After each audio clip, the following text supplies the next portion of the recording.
Eragon was just a 15-year-old farm boy living with his uncle Garrow and cousin Roran outside the village of Carverhall when a polished blue stone turned up in the spine. He carried it home, a choice that rearranged his whole life.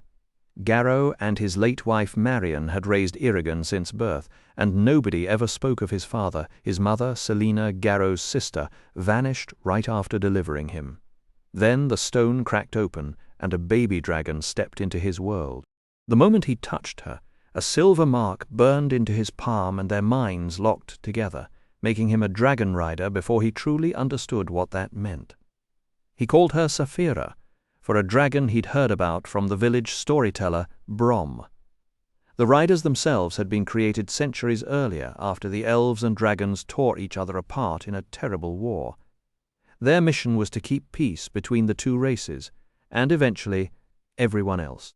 They became teachers, healers, philosophers, and unmatched magicians, and under their watch Alagasia enjoyed a golden age. Once humans arrived, they joined the order too. Then came Galbatorix. When Urgles killed his dragon, his grief cracked his mind. The elders denied him a replacement, so he stole a hatchling, forced it to obey through dark spells, named it Shuriken, and gathered 13 traitors called the Forsworn. Together they brought the riders down, murdered their leader Vrael, and Galbatorix crowned himself king. You would think one angry man couldn't break an ancient order of magical knights. But he did, and the rest of Alagasia paid the price. The elves vanished into their pine forests, the dwarves sank into their tunnels, and for more than 100 years nobody dared leave the shadows. That is the tense world Eragon found himself in. Months after Saphira hatched, 2 beetle-like Razak came to Carverhall hunting the egg. Eragon and Saphira slipped away, but the villains destroyed his home and killed Garrow. From that moment Eragon wanted revenge. As he set out, Brom, who had quietly known about Saphira all along, joined him and handed him a red rider's sword called Zarok, though its origin stayed a mystery. Traveling together, Eragon learned swordplay and magic, and after losing the trail they dropped in on Brom's old friend Geord in Tyrm, who pointed them toward Drasleona.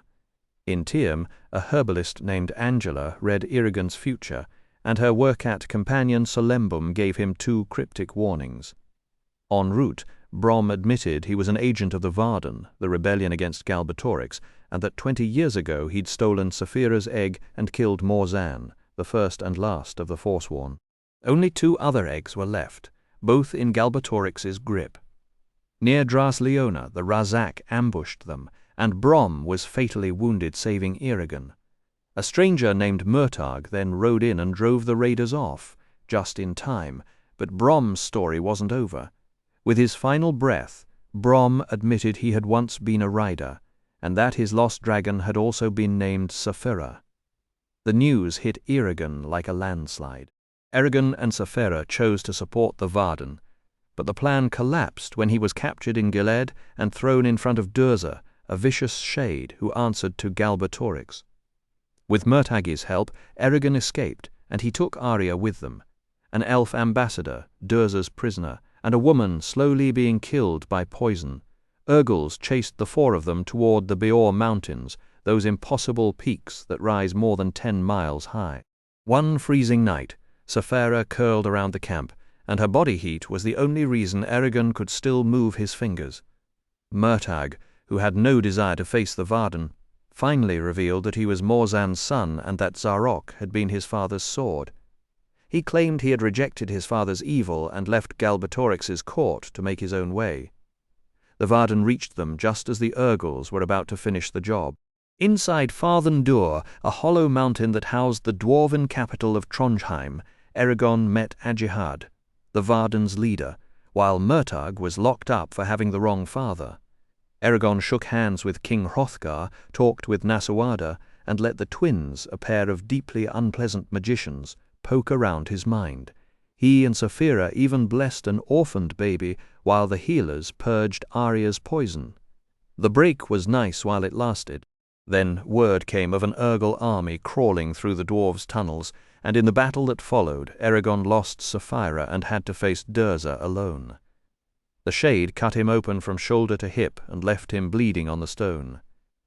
Sapphira and Arya saved him by smashing through the chamber's roof and collapsing the 60-foot-wide star sapphire, and Eragon used that heartbeat of confusion to stab Durza through the heart. The Urgals, suddenly free of Durza's control, fell back. Unconscious, Eragon felt a voice reach into his mind. It named itself Togira Ikonoka, the cripple who is whole, and urged him to come to Elsmera, the elves' capital, for training. When he woke, he had the scar and the uncomfortable knowledge that his victory had been luck, not skill. That was enough to make him decide to find the cripple. The sequel starts 3 days after Durza's death.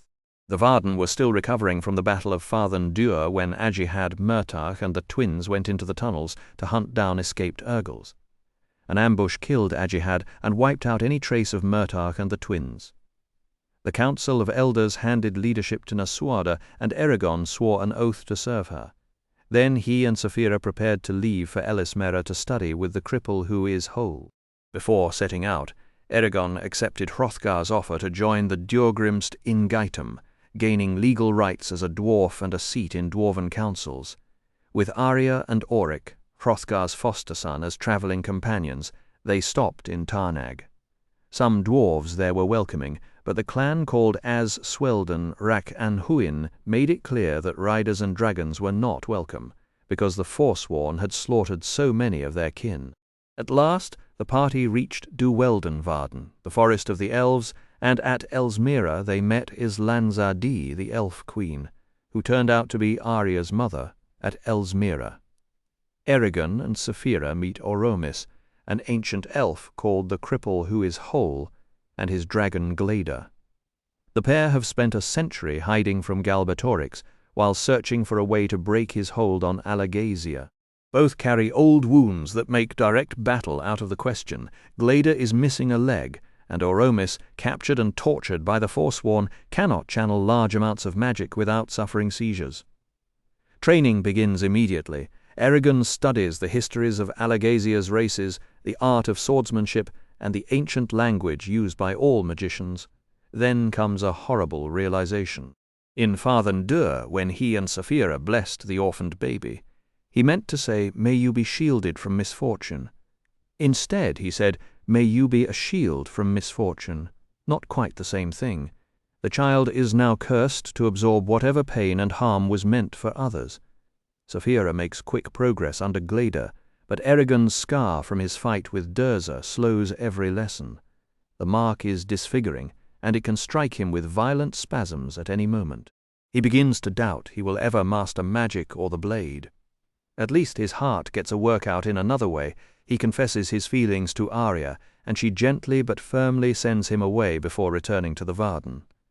Then comes the Ageti Blordrin, the blood oath celebration, and everything shifts. During the ritual, Eragon is remade as an elf-human hybrid, with elven features and strength. His scar disappears, the spasms stop, and he is left with a face that could pass for one of the elves. Call it an unexpected glow-up, though he still is not sure about the ears. When word arrives that the Varden have moved to Surda, the last independent kingdom south of the Empire, and are about to face Galbatorix's army, Eragon and Sapphira promise Oromis and Glader they will return. With Auric they fly south. The journey is tense, but Sapphira breaks the gloom by chasing a herd of deer across a wide valley, and for a short while Eragon lets himself forget what is coming. Roran, meanwhile, has been fighting for his life.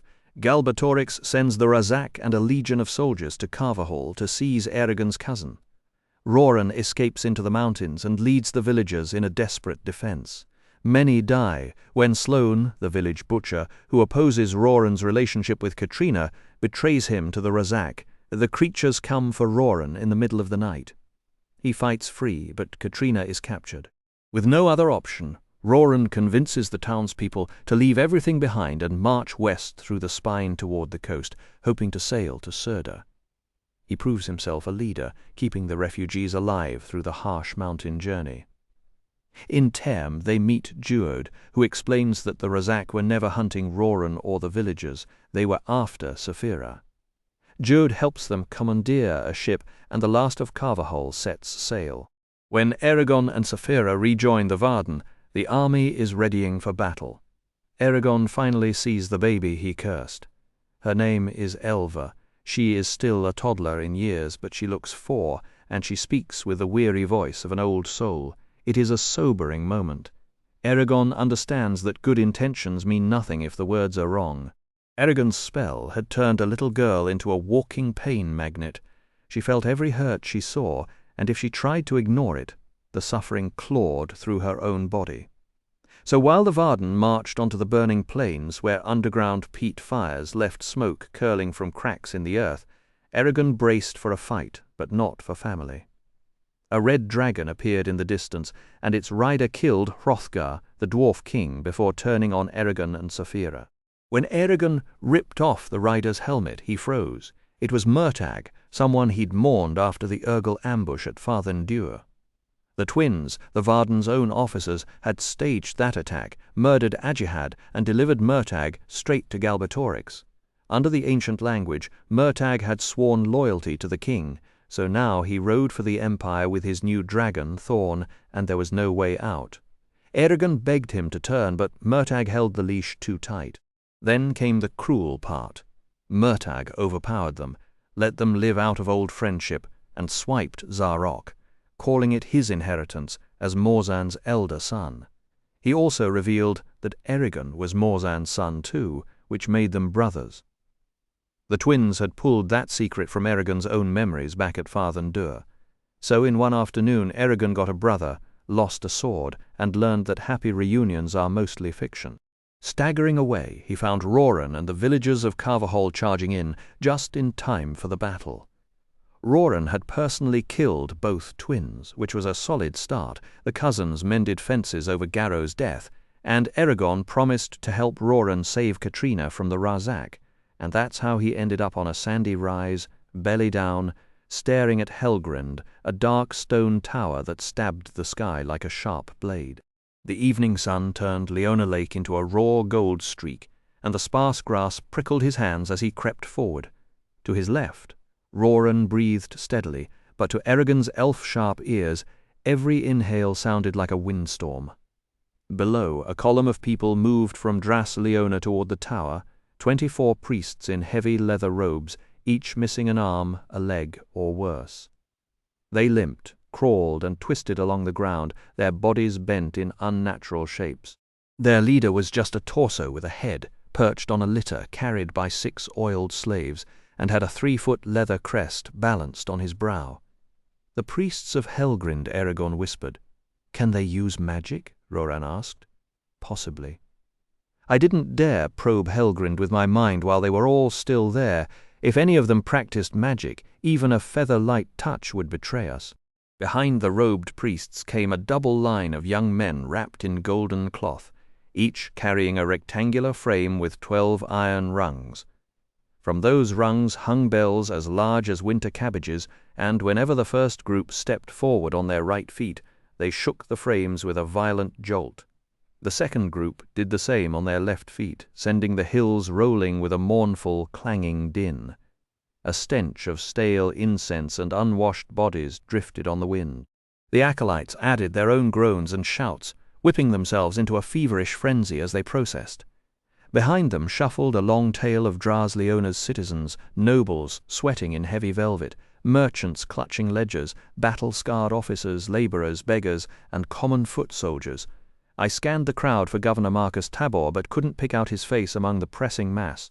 At the edge of the steep gravel slope that encircled Helgrind, the priests stopped beside a boulder stained the colour of rust and polished smooth across its top. The thing on the litter stirred and began to chant, its voice as harsh as grinding stones. Wind tore at the words, but I caught fragments of the ancient language, twisted and mispronounced, mixed with dwarfish and Urgal phrases, and an older dialect of our own tongue. What I understood made my stomach churn.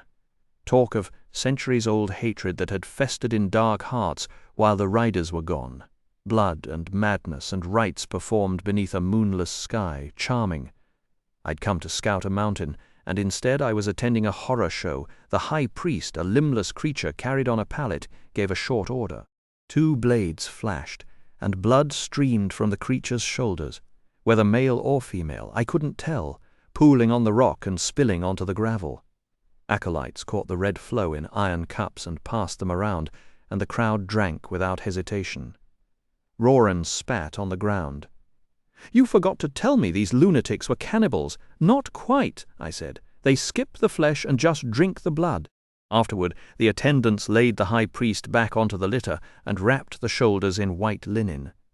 Red stains bloomed through the bandages, though the figure seemed entirely unharmed. The limbless body swiveled to face the devotees whose lips glistened crimson, and announced, "Now are you truly my brothers and sisters, having tasted the sap of my veins here beneath almighty Helgrind. Blood calls to blood, and if your family ever needs help, serve the Church and all who revere our dread Lord. To affirm your loyalty to the Triumvirate, recite the 9 oaths with me. By Gorm, Ilda, and Fel Angvara, we vow to give homage at least thrice a month, in the hour before dusk, and to offer ourselves to appease the eternal hunger of our great and terrible Lord. We vow to observe the strictures set forth in the Book of Tosk." The high priest's voice carried on the wind, but the storm stole most of his words, something about bearing Brignir always, avoiding the 12 of 12s, and never touching a many-knotted rope. Then the gusts died, and Eragon saw the crowd draw curved knives and slice open their elbows, letting blood stream down onto the altar in a dark, glistening offering. When the priest spoke again, his tone shifted to promise. "All that you crave will be granted, if you obey." Then came the challenge, "Step forward if your faith runs deep enough." A heavy silence fell, and for a moment it seemed no one would move. At last an acolyte shouted, "I will!" The bells exploded into a frantic clamor, and the whole gathering jumped and howled like drunkards at a festival. Eragon's own pulse quickened, some raw primal part of him answering the chaos, even as his mind recoiled. The young man tore off his gold robes, leaving only a leather breechcloth, and vaulted onto the altar, blood splattering around his bare feet. He faced Helgrind and began to shake violently, head snapping, foam gathering at his lips, arms thrashing like whips. His skin gleamed bronze with sweat in the dying sunlight. The bells crashed faster and faster until the sound was nearly unbearable, and then he thrust out a hand behind him. A priest placed a strange blade into his grip, a single-edged weapon, long and broad, flaring at the tip like a dragon's wing. It was made for cutting through armor, sinew, and bone without slowing.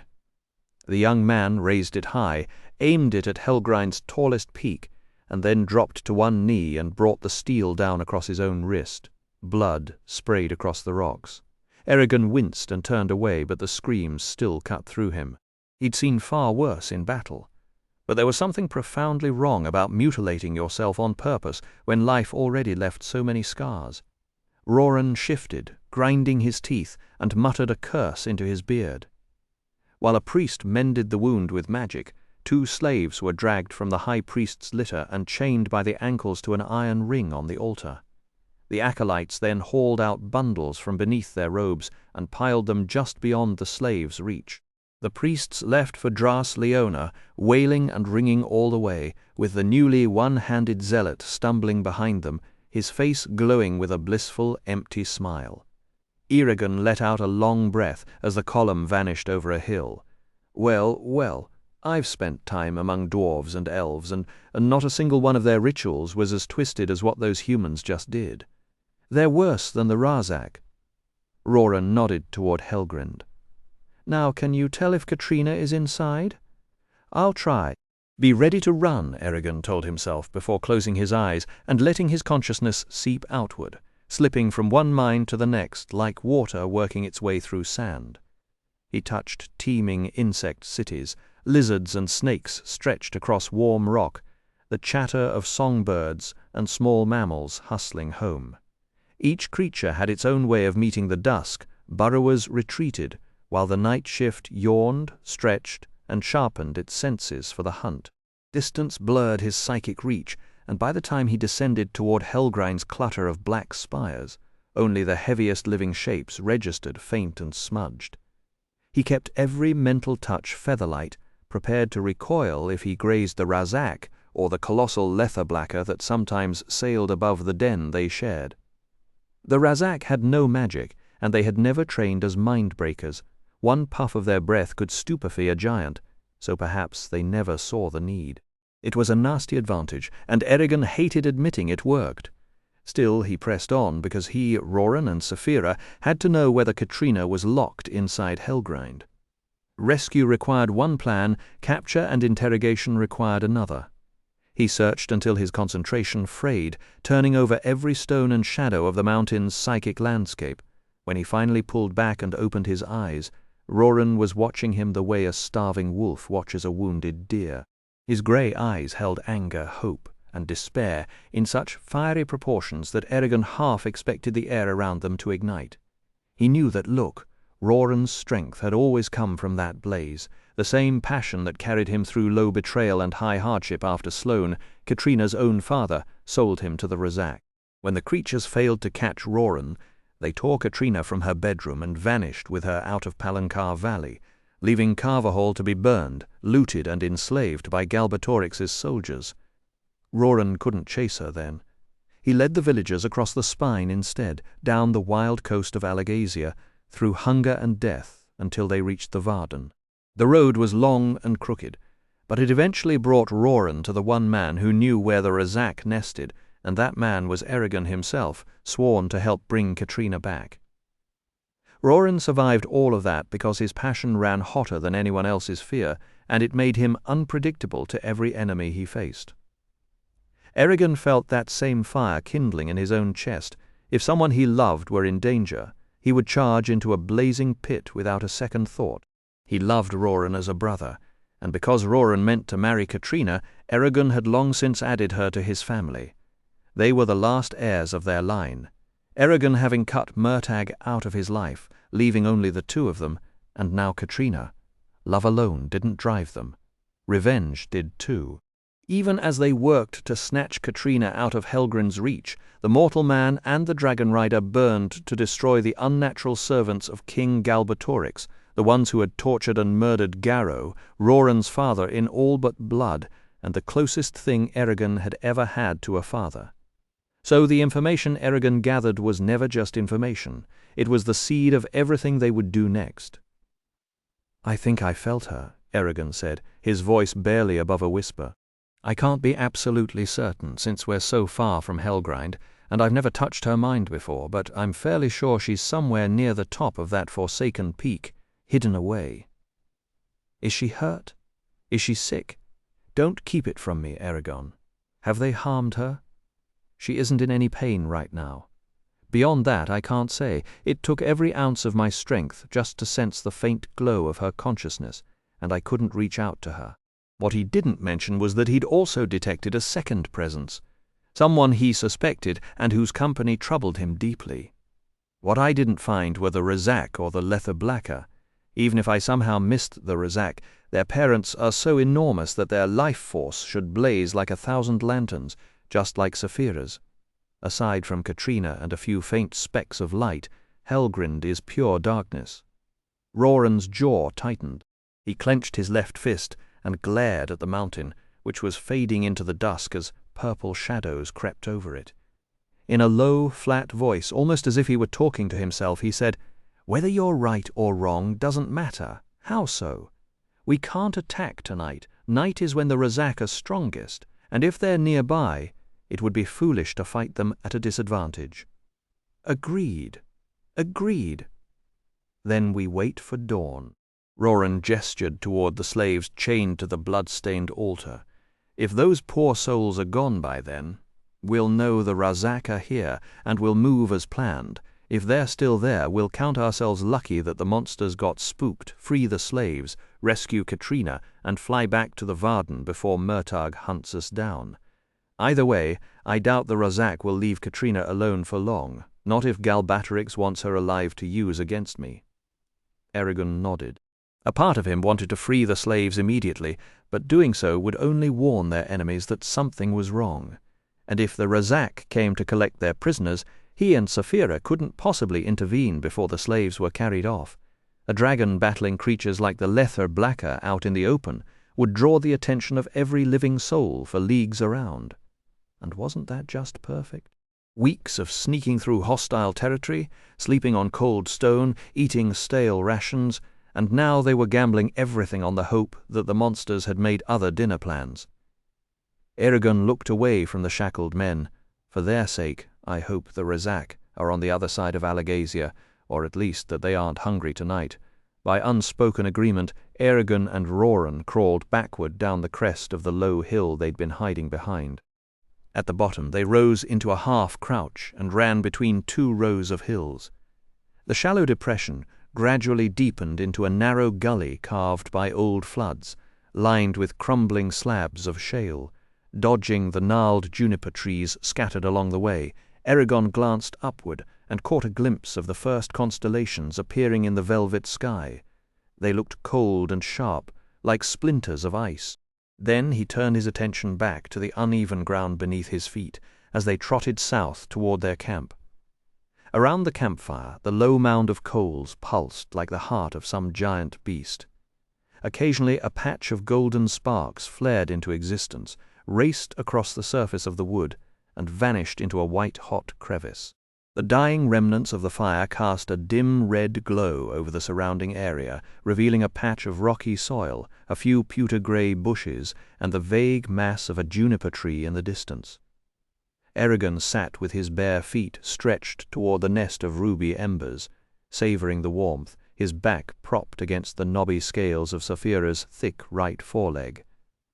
The dragon's slow, steady breathing ruffled the air above him.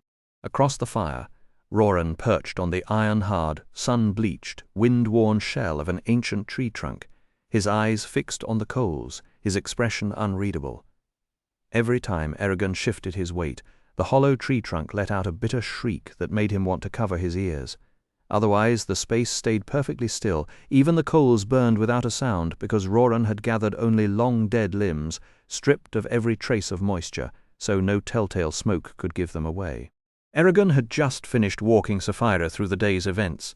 Normally, he never had to explain anything to her. Thoughts and feelings passed between them as freely as two streams feeding the same river. But today was different. He'd kept his mind locked and guarded for the entire scouting mission, with the single exception of that ghostly expedition into the Razak's den. A long silence stretched between them before Saphira yawned, revealing rows of teeth that could shred steel. "They may be cruel and wicked," she said, "but I'm genuinely impressed that the Razak can make their prey beg to be devoured. Such skill in hunting. Perhaps I'll give it a try some day." "Just not with people," Eragon said quickly. "Stick to sheep." "People, sheep, what difference does it make to a dragon?" She laughed at that, a rolling thunder deep in her long throat. He leaned away from her razor-edged scales and picked up the hawthorn staff resting at his side, rolling it between his palms as he watched the light play over the polished tangle of roots on top and the scratched metal ferrule below. Roran had pressed the staff into his hands just before they left the Varden on the burning plains. "Here, Fisk made it for me after those Razak took a chunk out of my shoulder," he'd said. "I know you lost your sword, and I thought you might want this. If you'd rather get another blade, that's fine too, but I've found a sturdy stick can win most fights with a few good whacks." Remembering how Brom had always carried a staff of his own, Eragon chose to go without a new sword. After losing Zarok, no lesser weapon felt right in his grip. That night he'd fortified both the hawthorn and the handle of Roran's hammer with layered spells meant to withstand everything short of the most extreme strain. Then the memories came crashing down on him, unbidden. A sullen sky of orange and crimson swirled around him as Saphira dove after the red dragon and his rider. Wind howled past his ears as swords collided, his fingers going numb from the sheer force of each blow. He tore off his enemy's helm in the middle of that frantic duel and found himself staring into the face of Murtagh, his once friend and travelling companion, the man he'd believed dead. Murtagh sneered as he wrenched Zarok from Eragon's grasp, claiming the red blade by right of inheritance as the elder brother. Eragon blinked, and the roar of battle dissolved into the calm, pleasant scent of juniper wood. He ran his tongue across his teeth, trying to wash away the bitter taste of bile creeping into his mouth. Murtagh. The name alone stirred up a storm of conflicting emotions. On one hand, Eragon genuinely cared for him. Murtagh had saved him and Saphira from the Razak after their disastrous trip to Drasleona, risked his life to break Eragon out of Gilead, fought with honor at Farthen Dûr, and even after enduring whatever torments Galbatorix inflicted, chose to stretch his orders just enough to set both of them free after the Battle of the Burning Plains, instead of dragging them back in chains. None of it was Murtagh's fault. Not the twins abducting him, not Thorn hatching for him, not Galbatorix discovering their true names and forcing oaths of loyalty in the ancient language. None of it. Fate had never been kind to Murtagh. It had marked him from his first breath. Forced to serve Galbatorix against his will, he clearly loathed the horrors committed in the king's name, yet a twisted part of him seemed to savour the power he now wielded.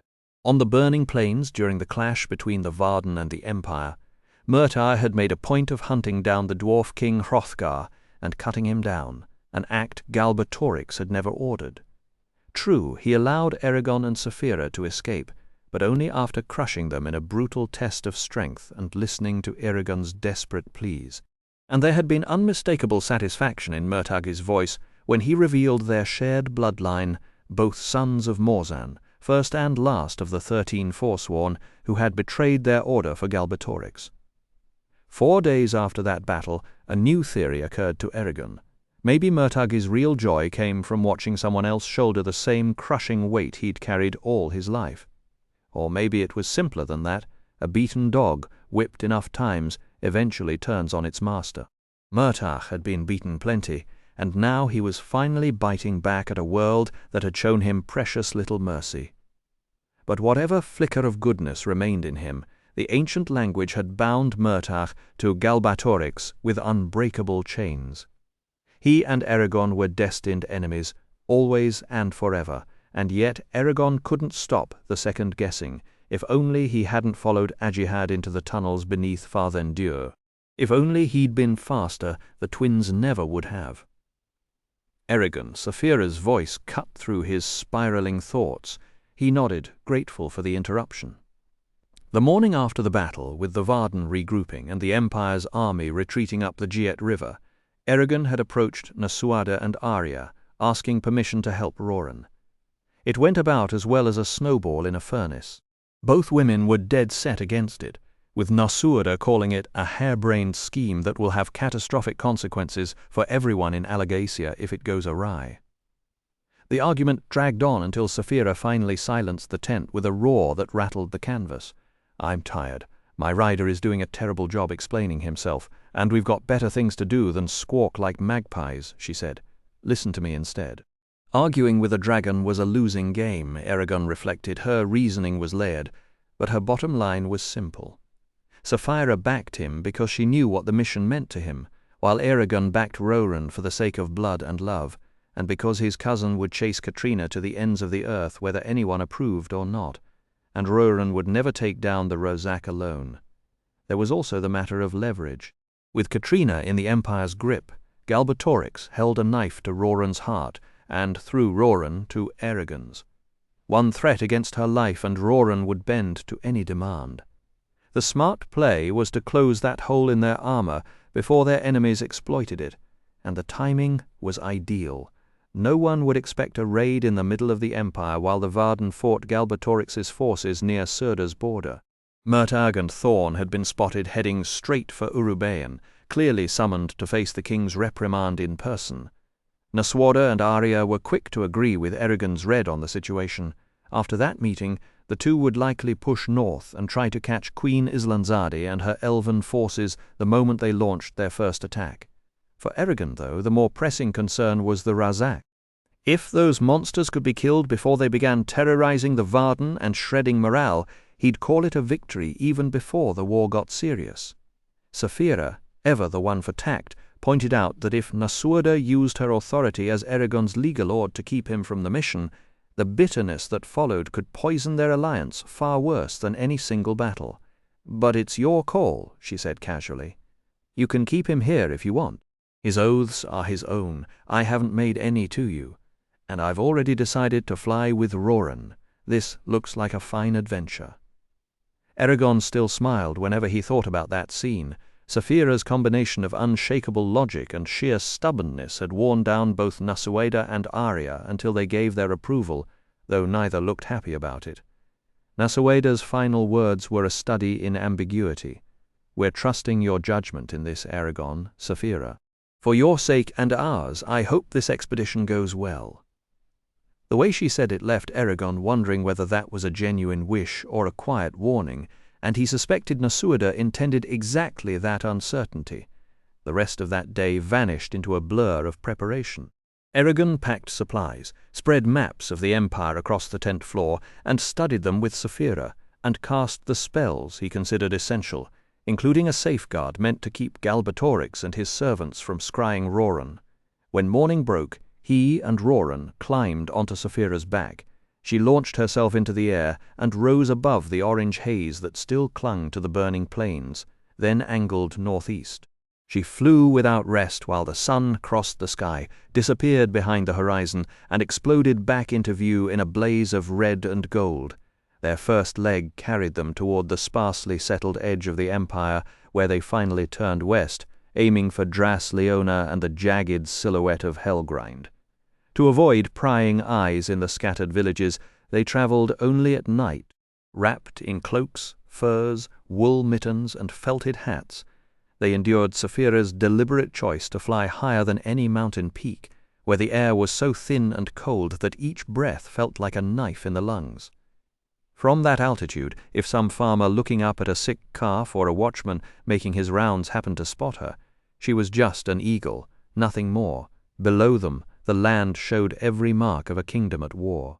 Camps of soldiers dotted the dark fields, wagons loaded with supplies gathered together in tight clusters, and lines of men with iron collars shuffled away from their homes to fight for Galbatorix. It was enough to make a person feel small. But Eragon had long since stopped measuring the enemy in numbers. The king always had more bodies, more swords, more everything. The point was never to outcount him. The point was to make all that strength useless. There was a strange comfort in that thought, a grim kind of certainty that kept Eragon's spine straight as Saphira flew on through the night. Near the end of the second night, Helgrind rose out of the dark like a clenched fist of broken stone, ominous and solid in the pale light before dawn. Saphira descended into a sheltered hollow, and they slept through most of the day before beginning their reconnaissance. A fountain of amber sparks rose as Roran tossed a branch onto the dying coals. He caught Eragon's glare and just shrugged. "Cold," he said. Before Eragon could answer, a slithering, scraping sound cut through the air like a blade sliding out of a sheath. Eragon threw himself sideways without thinking, rolled across the ground, and came up in a crouch, raising his hawthorn staff to deflect the blow that had to be coming. Roran was almost as quick, snatching his shield from the dirt, scrambling away from the log, and pulling his hammer from his belt in the span of a heartbeat. Then they froze, listening for the next sound, waiting for the attack to come. Eragon's pulse slammed in his ears as he strained to read the darkness, every muscle coiling for the slightest hint of threat. Saphira's voice came through his mind, calm and empty. "I smell nothing." Minutes crawled by, and the world stayed still. Finally he pushed his awareness outward, touching the scattered thoughts of animals and the quiet emptiness beyond their camp. "No one," he murmured. Reaching deep inside himself, he touched the current of magic and whispered, "Brisinga Rorda." A pale crimson wearlight flickered to life a few feet ahead of him, bobbing at eye level and washing the hollow in a watery red glow. It trailed his movements as though anchored to him by an invisible thread. A night bird burst from a nearby bush, and Eragon's already frayed nerves screamed. He and Roran raised their weapons and crept down the winding gulch toward the sound they had heard, pausing between each step, shadows pressing in from every side. About 10 yards from camp, Roran held up a fist. He pointed to a flat piece of shale lying on the grass, all wrong in a place of soil and growth. Kneeling, he ground a smaller stone across it, and the same metallic rasp cut through the dark. "A rock fall," Eragon said, letting the spell fade. Roran stood, brushed the dirt off his knees, and nodded. As they walked back toward Saphira, Eragon realized his heart was still a hard, painful knot, and his hands wouldn't stop trembling. Before all the battles, before Galbatorix's world had reached into their lives, they would have slept through that noise. Now every tiny sound pealed their nerves raw. Roran broke the silence. "Do you see them?" "Who?" "The men you've killed. Do you see them in your dreams?" "Sometimes." The dying coals cast Roran's face in low orange light, deepening the shadows under his eyes. "I never wanted any of this. When I was a boy I dreamed of glory, like every kid does. But what I honestly cared about was the land and our family and working the farm. And then I killed, and you've killed even more." His gaze drifted somewhere distant. There were 2 guards in Nada at the main gate. The one on the right had pure white hair. He couldn't have been more than 25. They wore Galbatorix's sigil, but they talked like locals, just men trying to protect their homes from Urgals and brigands. We never planned to touch them, but they recognized me. I stabbed the white-haired man under the chin, and I can still feel the blade going in. Then I smashed the other's skull, and I remember every bone giving way. Every fight comes back to me, the soldiers in Carvahall, the burning plains, the fire at the docks of Term. Sometimes when I close my eyes, that blaze is too bright, and I think I'm going mad. Eragon's hands were wrapped around his staff so tightly that his knuckles had gone white and the tendons stood out against his wrists. He let out a short, bitter breath. "Well, if you're losing your mind, you're in good company." A wry, mirthless smile crossed his face. "First it was Urgals, then men and Urgals, and now this last battle. I tell myself we're doing the right thing, and I still believe it, but right is a cold bed, and it doesn't care how tired you are." He stared into the dark for a long moment, and the knot in his chest loosened slightly. "We carry the memories or we break. So we carry them. Their reputation demanded it. The Varden expected Eragon and Saphira to stand at the vanguard and cut down entire battalions of enemy soldiers. We do. We have," Eragon said, his voice faltering before he fell silent. Saphira weighed in for both of them to hear. Great upheaval always follows in the wake of change, and they had seen more than their share because they were the ones bringing that change about. She, for one, didn't regret the deaths of those who posed a danger to them. The guards who fell in Nada might not have been deserving of death, but neither was their loss something to feel guilty over. It had to happen. She turned her attention to Roran. "When you fight, don't you feel the burning thrill of battle rush through you? Don't you savor the test of pitting yourself against a strong enemy and the grim triumph of seeing their ranks broken before you? Eragon, you know this feeling. Help me put it into words for your cousin." Eragon kept his eyes fixed on the glowing coals. Saphira had voiced a truth he was afraid to accept, because if he agreed that violence could be enjoyed, he might become someone he couldn't live with. So he held his tongue. Across the fire, Roran seemed to be wrestling with the same unease. "In a gentler tone," Saphira said, "don't be upset with me. I didn't intend to disturb you both. I sometimes forget that you aren't used to these emotions, while I have been fighting for survival since the moment I hatched." Eragon got up, crossed to the saddlebags, and pulled out the small clay jar Ulrich had pressed into his hands before they went their separate ways. He swallowed 2 long mouthfuls of raspberry mead and let the warmth spread through his chest. He grimaced at the syrupy sweetness, then passed the jar to Roran, who accepted it with the gravity of a man who understood the occasion and drank deep. A log shifted in the fire, sending a shower of sparks spiraling into the night sky. Somewhere beyond the firelight, a horse stamped and snorted in the dark. By the time they'd made a third pass at the jar, the mead had done its work easing Eragon's dark mood. "We might have a problem tomorrow." "What do you mean?" "Making sure Saphira could follow along," Eragon continued. "Remember how I said that Saphira and I could handle the Razak with ease?" "Aye, and so we can," Saphira echoed. "Well, I've been thinking about it while we watched Hellgrind, and I'm not so convinced anymore.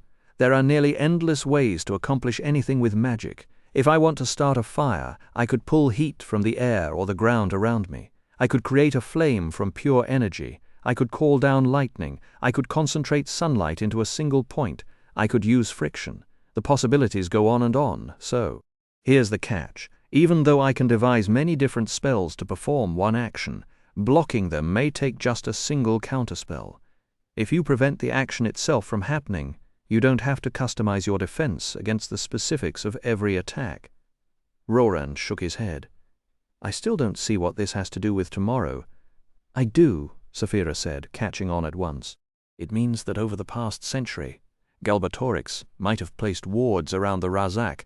That would protect them from every spell I know. The words of death I learned probably won't work, and neither will anything we manage to invent between now and then. We may have to rely. Stop, Roran shouted, rubbing his temples. Please, stop. You two are making my head spin. Eragon paused, his mouth still open. Until that moment, he hadn't noticed that he and Saphira were talking in turns.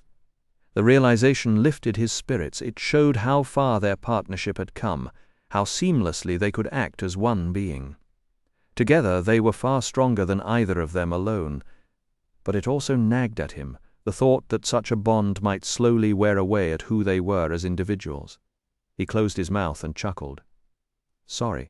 Here's my worry. If Galbatorix was smart enough to prepare for us, then raw steel might be the only route left to kill the Razak. If that happens, then I'll just be in your way tomorrow. Nonsense, Eragon said firmly. Eragon gave Roran a long, measuring look. You may not be as quick as the Razak, but I have no doubt you'll make them regret coming near your hammer, Roran Stronghammer. The words landed well. A hint of pride flickered across Roran's face. Our biggest risk is getting split up, Eragon continued. If the Razak or the Letherblacker separate you from Saphira and me, things will go bad fast. We'll do our best to keep them busy, but some might slip through. When it's 4 against 2, you'll want to make sure you're among the 4. Then he felt Saphira's dry, mental voice. You're the one who insisted on carrying that polished twig instead of a real weapon. I warned you it might not measure up. Eragon kept his face serious and answered with a touch of sarcasm. If I had a proper sword, I'd be happy to test that. As it is, tomorrow might end very badly indeed. Roran, who had only heard half the conversation, leaned forward on a creaking log. This magic business seems like a real headache. Eragon nodded. It is.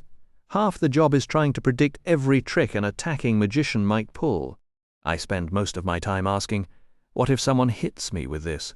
And would he expect me to block it that way? Could you make me as strong and as fast as you are? Roran asked. Eragon considered it for a long while. I don't see a way that kind of energy would have to come from somewhere. Saphira and I could give it, but we'd lose just as much as you gain. He deliberately left out the darker alternative.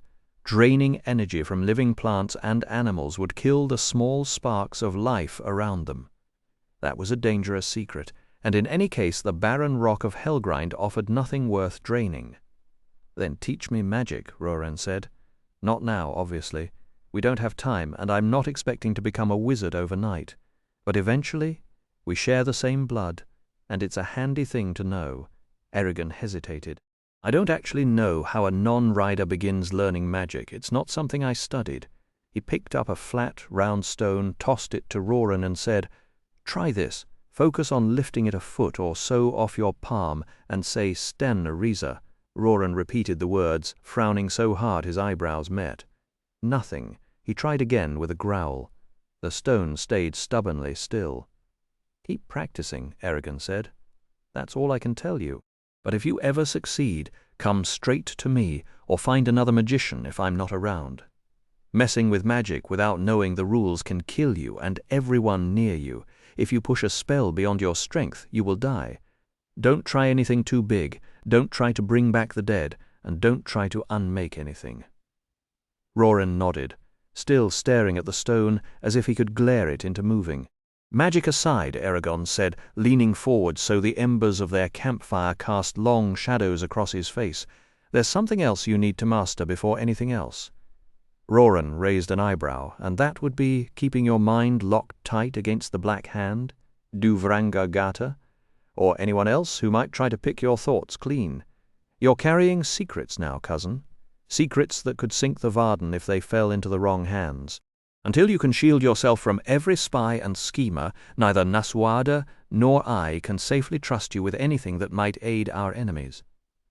Roran frowned. "Do Vranga Gata? They're on our side, so they are. But even among our own there are plenty who'd trade their right arm," and Eragon grimaced as he glanced at his own scarred hand to get a look at what we're planning. "And you're a target now, Roran, whether you like it or not, because of what you've done, and because you're my kin." Roran let out a slow breath.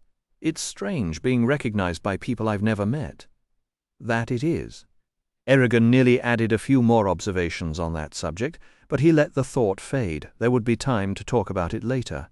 Now that you've felt one mind touch another, you might actually learn to reach out and touch someone else's mind yourself. I'm not sure I want that. Maybe not. And maybe you won't be able to do it anyway. But before we test that, you'd better learn to defend yourself first. Roran cocked his eyebrow. "How? Pick something. A sound, an image, a feeling, anything, and let it grow so big in your head that it drowns out everything else." "That's it." Eragon let out a short laugh. "If it were that easy, half the Varden would be mind-readers by now. Go on, try it. When you think you're ready, give me a sign, and I'll see how solid that wall really is." A long pause followed.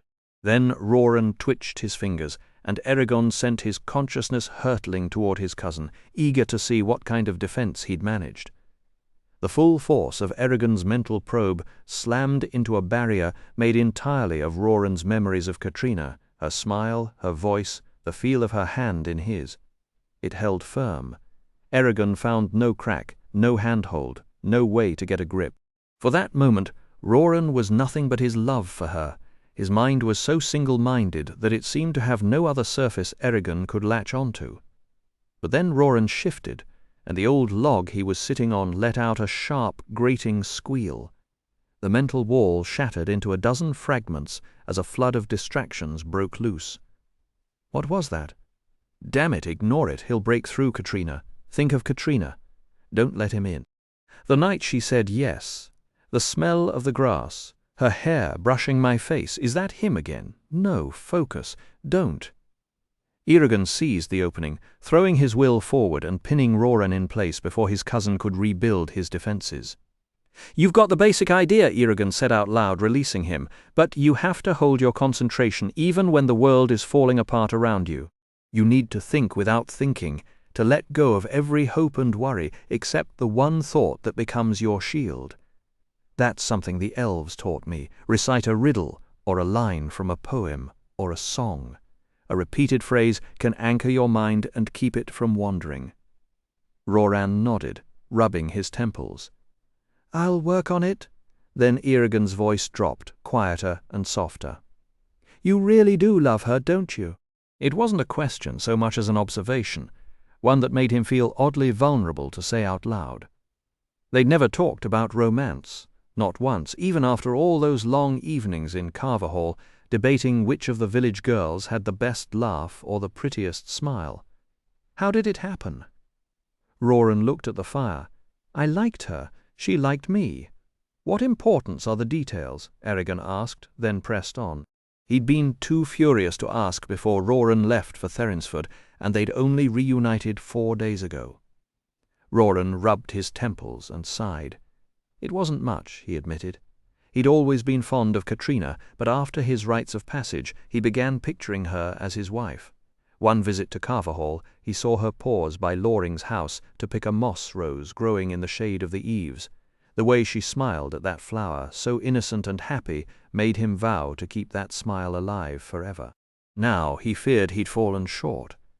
Eragon, softening, asked how he'd courted her. Roran laughed, a rough sound. "You're asking like you need a manual." Eragon's ears reddened. "I wasn't."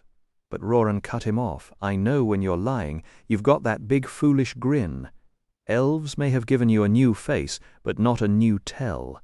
He leaned closer, eyes glinting with mischief. "So what's going on with you and Arya?" Eragon sputtered that there was nothing, that the moon had addled Roran's brain. Saphira made a choking noise, and a plume of smoke curled from her nostrils, her amusement unmistakable. Roran pressed harder. "You hang on her every word like it's a jewel, and you look at her like she's a feast just out of reach." Eragon tried logic. "She's an elf."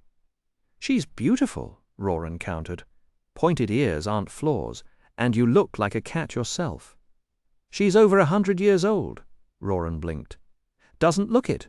It's true." "Then that's just a reason." Roran's voice grew gentle. "The heart doesn't listen to reason, cousin. Do you fancy her?" Before Eragon could answer, Saphira's voice rang in both their minds. "If he fancied her any more, I'd marry her myself." Eragon swatted her leg, mortified. Roran wisely didn't laugh. "Have you talked to her?" he asked. "I did," Eragon said at last, staring at the hawthorn stick in his hands. "She won't have me." He said it with an eerie calm, but underneath he was shattered. Saphira retreated from his anguish. Roran put a hand on his shoulder. "I'm sorry." Eragon forced a swallow. "It happens." For a moment the wind carried the smell of pine and wood smoke, and Eragon found himself laughing, a sharp, hollow sound. "At least I won't have to worry about elf in-laws." Roran cracked a grin. "That's the spirit, then, more softly. You'll meet someone else, Ryder. Countless maids would be honored just to catch your eye." Eragon knew it was a lie, but for now it was enough. "You'll have no problem finding yourself a wife with all the lovelies Alagaesia has to offer." Eragon didn't smile. "And what would you have done if Katrina had turned you down?" The question hit Roran like a punch to the chest. He opened his mouth, closed it, and for a rare moment had nothing to say. Eragon pressed on. "You, Arya, and half the Varden seem to think I'm blind to the fact that there are other eligible women out there, and that people don't fall in love only once. If I spent my days chatting with the ladies at King Orin's court, I might actually find one I fancy. But it's not that simple. Even if my heart could drift toward someone else, and yes, I know hearts are fickle creatures, the real question is whether I should let it." Roran grunted. "Your tongue is twisted as the roots of a fir tree. Stop speaking in riddles." "Fine. Then what human woman could ever understand what I am, or how much power flows through me? Who could share the life I lead? A handful, maybe, and all of them magicians. And out of that small circle, or even the whole of womankind, how many are immortal?" Roran burst out laughing, a big booming sound that echoed off the gulch walls. "Next, you'll ask me to put the sun in your pocket." Then he froze, his whole body going taut like a drawn bowstring. "You can't be. I am. Is this from the change in Elismera? Or is it part of being a rider? Part of being a rider. That's why Galbatorix never died. I." A dried branch shifted in the fire, and with a soft pop it split, throwing a shower of orange sparks up into the dark. Roran watched the embers rise for a moment, then looked back at Eragon. "That idea is so huge, it's almost impossible to hold in your head. Death is what shapes us. It pushes us, scares us, drives us half mad. Can you still call yourself human if you don't have an ending waiting?" "I'm not invincible," Eragon said. "A sword can still kill me, an arrow can too, and I can still get some incurable sickness. But if you dodge all that, you'll go on forever. If we do, then yes, Saphira and I will endure. Seems like both a blessing and a curse." Eragon nodded. "I can't in good conscience marry a woman who will grow old and die while I stay the same. That would be cruel to both of us, and the thought of loving one wife after another across the long centuries, that's enough to make me want to stay single forever." Roran leaned forward, his eyes narrowing. Could magic make someone immortal? Eragon shook his head. "You can darken white hair. You can smooth out wrinkles and cure cataracts. If you push hard enough, you can give a 60-year-old man the body he had at 19. But the elves never figured out how to fix a mind without wiping away memories. And who would want to erase themselves every few decades just to keep breathing? An old brain in a young body won't work either, because human flesh, even at its best, only lasts about a century or a little more. You can't just stop the aging process that causes a whole mess of other troubles. Elves and humans have tried 1,000 different tricks to cheat death, and every single one failed. Roran let out a low whistle. "So what you're saying is your safest bet is to love Arya and not leave your heart open to any mortal woman." Eragon gave a dry, humourless laugh. "Who else can I marry but an elf, especially with the way I look now?" He stopped himself from reaching up to touch the point of his ear, a habit he'd picked up in Elsmere. "When I lived among the elves, it was easy to accept the way the dragons changed me. They gave me so much in return, and after the Ageti Blodrin, the elves were friendlier than before. It wasn't until I came back to the Varden that I truly felt how different I had become. It bothers me too. But it is what it is, and I've made peace with it." The campfire crackled between them, sending sparks into the cool mountain air as Eragon spoke. "I'm not fully human anymore, nor am I truly an elf. I'm something between the two, a hybrid, a half-breed." Roran nudged him with his shoulder. "Don't sulk. You might not live forever anyway. Galbatorix, Murtagh, the Razak, or some random soldier could cut us down any moment. A wise man would stop worrying about tomorrow and enjoy a drink tonight. Father would have something stern to say about that. And then he'd smack us both." They shared a quiet laugh, but the familiar silence returned, mingling exhaustion, old friendship, and the strangeness of how their lives had veered apart. Saphira's voice broke in. "Sleep. We must rise early." Eragon studied the stars, realizing how late it had grown. "She's right," he sighed. "I just wish we had more time before Helgrind.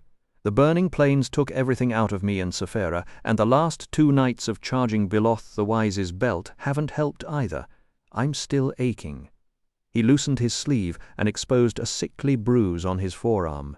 "This is from my shield," Roran scoffed. "That's nothing. I stubbed my toe this morning harder than that." He pulled off his left boot and displayed a dark line across his thigh. "Caught a spear haft when a soldier spun around." "Please," Eragon said, yanking off his tunic to show blotches on his ribs and stomach. "Arrows, and this one came from deflecting a sword." Roran then revealed a strip of blue-green marks along his side, earned from falling onto jagged rocks and dented armor. Eragon grinned. "Those look like rosebush scratches. Let me show you a real bruise." He dropped his trousers, revealing a vivid patchwork of purples, greens, and yellows over his inner thighs. Roran winced. "What the hell?" I jumped off Saphira to stab Thorn in the middle of our aerial fight. She dove and caught me before I crashed, but I hit her back harder than I intended. "Does it go all the way?" Roran trailed off, gesturing vaguely. "Sadly, yes." Roran shook his head. "All right, that's the most spectacular bruise I've ever seen. Leave it to you to earn a wound while riding a dragon." "Place," Roran said with a crooked grin, stepping closer to the firelight. "Glad you appreciate it." He tugged his shirt over his head and turned so the orange glow from the coals fell across his right side. "That bruise of yours is big, but the Razak gave me a scar you can't match. Guess the dragons took care of yours." Eragon caught his breath and tried to make his face neutral, but the longer he looked, the worse it got. A long, puckered line, red and glossy, snaked from Roran's collarbone over his shoulder and down his arm. A lump swelled below it where the torn muscle had bunched, while a sunken hollow above it dipped half an inch deep. "Roran, why didn't you show me this days ago?" Eragon's voice came out rougher than he intended. "Can you even move that arm? Sideways and backward, no problem." Roran swung it to prove the point. "Forward, though, I can barely get my hand to mid-chest. And if my thumb isn't exactly level, the whole arm goes dead. Best trick is to swing it around from behind and let it drop onto whatever I'm grabbing." I skinned my knuckles a few times before I got the knack. Eragon already hated what he had to do next. He twisted the staff in his hands and reached out to Saphira. "Should I?" "I think you must," she said, and he could feel her gentle mockery. "Tomorrow you'll have a lot more regrets if your cousin can't lift a hammer when it counts. Use the life around us. You don't have to burn yourself out. I hate doing that, I know, but our lives matter more than an ant's." "Not to an ant, it isn't," Eragon muttered. "Are you an ant?" Saphira asked. "Don't be clever, Eragon. It doesn't suit you." With a heavy sigh, he set down the staff and beckoned. "Come here. I'll fix that." "You can?" "Obviously." Roran's face brightened for an instant, then clouded. Now? Is that safe? Saphira thinks it's safer than letting that shoulder get you killed, or the rest of us. Roran moved close, and Eragon pressed his right palm over the scar. He expanded his awareness beyond the camp, into the canyon, touching the trees, the plants, the animals hiding in the shadows, except for the ones too weak to survive him. The incantation rose in the ancient language, long and complex, one of the healing spells he had spent weeks memorizing in Elismera. The mark on his palm flared white-hot with released magic. A moment later, Eragon groaned and died 3 times, once with 2 sparrows in a nearby pine, once with a snake coiled among the rocks. Roran arched back, teeth bared in a soundless howl, as his shoulder muscle twisted and jumped beneath his skin. Then it was over. Eragon buried his face in his hands, letting the dark hide the tears before he checked his work. Roran shrugged, stretched, and then windmilled his arm like a boy testing a new toy. His shoulder was broad and rounded, hardened by years of digging post holes, hauling stones, and pitching hay.